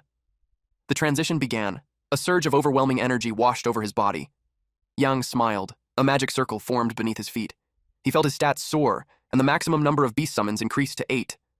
Joy filled him. The suffering of the past few days hadn't been for nothing. At the transition hall, an announcement echoed. A mythical difficulty. First transition Beastmaster had appeared. National fortune increased by plus 2,000. A disciple sweeping the grounds was the first to hear it. He froze in shock. He couldn't believe it. At the leader's hall, he rushed in to report the news. The National Fortune Temple Master sat calmly on his seat. Qinbai stood beside him and asked why his subordinate looked so flustered. He told the disciple to calm down and speak slowly. The disciple swallowed hard, then reported that someone had successfully completed a mythical profession transition. They were completely stunned. The National Fortune Temple Master quickly composed himself and dismissed the disciple. Bai, however, was panicking. The National Fortune Temple Master told him to calm down and not act as flustered as his subordinate, but Bai couldn't. Yan had already informed them that Yang had gone to the other world, so he knew this transition had to be Yang. He felt uneasy. Yang's talent was becoming more obvious by the day. Sooner or later, he would draw the attention of certain groups. The National Fortune Temple Master reassured him. They would not allow those people to discover Yang's existence. He immediately issued an order to completely seal all news of Yang's successful mythical transition. Back to our MC! Yang stepped out. Li Fei was already waiting for him. She hurried over and asked if he was injured and whether he had succeeded in the transition. With a smug smile, Yang replied, yes. He said it was just a small dungeon, not even worth mentioning. She let out a breath and said she had been scared to death. She really thought he wasn't coming back out. Seeing how worried she was, Yang couldn't help asking if she liked him or something. Li Fei's face instantly turned red. She told him to stop talking nonsense and said she just didn't want her military merits and Star Ascension Stone to go to waste. She told him to go back and rest. Yang simply nodded and replied, "Okay." Night fell. Yang sat alone in the park. Now that he had reached level 20, he felt curious and a little excited about what kind of skill he would awaken next. With a calm look on his face, blue energy surged around him and gathered in front of his hand, as if he was preparing a counter just as strong. Then the blue energy burst out from his chest, spreading in bright streaks of light. The system congratulated him for obtaining a new, passive skill, Mind's Eye. When the Beast Master and summoned beasts attack an enemy, there is a 20% chance to see through the opponent's weakness. Striking that weakness will always result in a critical hit. He was relieved to see that the skill worked on his beasts as well. In the future, when facing unfamiliar monsters, there was a real chance of ending the fight in a single blow. He summoned a new beast. He raised his hand toward the sky, and a magic circle lit up the entire area. From within, it appeared an SSS rank beast, the Nine-Tailed Fox. The Nine-Tailed Fox was SSS grade at level 1 with 1 star. It had 600 strength, 5,000 agility, 1,500 constitution, and 2,000 spirit. Its passive skill was Spirit Fox Guardian at level 1, while its active skills were Soul Link level 1 and Illusion Form level 1. Spirit Fox Guardian protected its companions in battle, granting 3 Spirit Fox shields along with a defense boost and 20% damage reduction, refreshing every 10 minutes. Soul Link connected the Nine-Tailed Fox to all companions, increasing their armor-piercing and combat ability by 15%. Yang loved it instantly. It had shields, buffs, and could even turn invisible. The Nine-Tailed Fox had pure white fur with bright pink flames flowing along its tails and legs. Its body suddenly glowed. It then transformed into a small, adorable white fox with pink paws, pink inner ears, and a pink tip on its tail. There was even a pink heart on its forehead. He couldn't help but wonder if it would grow into Sudaji one day. The fox cuddled against him, and a smile crept onto his face. Suddenly, the sky lit up. A massive beam of golden lightning crashed down from above, ripping through the air like divine punishment. He simply stood there and watched it fall, completely calm, as if he already knew this wasn't over yet. In the next instant, the world turned red as a towering pillar of energy shot into the sky. Lightning coiled around a shadowy figure within it. The system congratulated him for obtaining a transcendent SSS rank beast, the Vermilion Bird. The Vermilion Bird was Transcendent Grade SSS at level 1 with 1 star. It had 1,000 strength, 1,000 agility, 2,000 constitution, and 3,000 spirit. Its passive skills were Vermilion Bird's Power level 1 and Rebirth from Flames level 1. As one of the 4 divine beasts, Vermilion Bird's power silently reduced enemy defense by 20%. Rebirth from Flames allowed the Vermilion Bird to regenerate and fire, continuously restoring its health and increasing its spirit by 30%. Its skill, Vermilion Bird's Breath, unleashed scorching heavenly fire, instantly igniting the target and dealing 350% fire damage based on spirit, followed by 30% continuous burn damage. Dance of Heavenly Fire engulfed a 30-meter area in divine flames, dealing 300% spirit-based fire damage to all enemies, igniting them and inflicting 30% continuous burn damage. Yang was stunned, but it was exactly what he expected from the ancestor of phoenixes. 2 passive skills right from the start filled him with excitement. Still, he had never heard of a transcendent SSS rank beast before. The next day, Yang slowly woke up. The moment he opened his eyes, he saw Little Black standing there. He was startled. He asked if Little Black was trying to scare him to death. Little Black said he heard from Li Fei that Yang had succeeded in his transition, so he rushed over to congratulate him. Gang was also there to congratulate him. Yang thanked them. Little Black asked if he could join the team and casually added that he even had a sister. Li Fei smacked him on the head. Yang said there was no need for the sister, but Little Black was welcome to come. So they all went together, but a group of men suddenly surrounded them. One of the men whistled and commented that the girls from Longguo were pretty. Little Black immediately yelled at him for staring and warned that he would gouge his eyes out. The man got annoyed and swung a punch at him. Little Black instantly hid behind Yang, shouting for help. Yang calmly raised his palm and blocked the fist. The man scoffed and said that hiding behind a level 20 newbie from Longguo was hilarious. Little Black shot back that even if Longguo only sent a level 20, it would still be enough to mess them up in minutes. The man burst out laughing and challenged them to a competition to see who could clear the hell difficulty ghost dungeon first. Yang accepted without hesitation and asked what the bet would be. The man proposed 5,000 military merits. Yang agreed.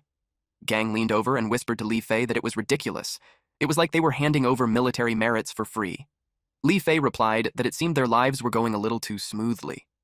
The man shouted that the chickens from Longguo should get ready to be completely destroyed. Alright, that's it for today's story. If you want the weekly chapter updates for this series, those will now be uploaded on my second channel, Manhwa Updater. So if you don't want to miss what happens next, make sure to check it out and join the update gang. Thanks for watching, stay cool, stay awesome, and I'll see you in the next one.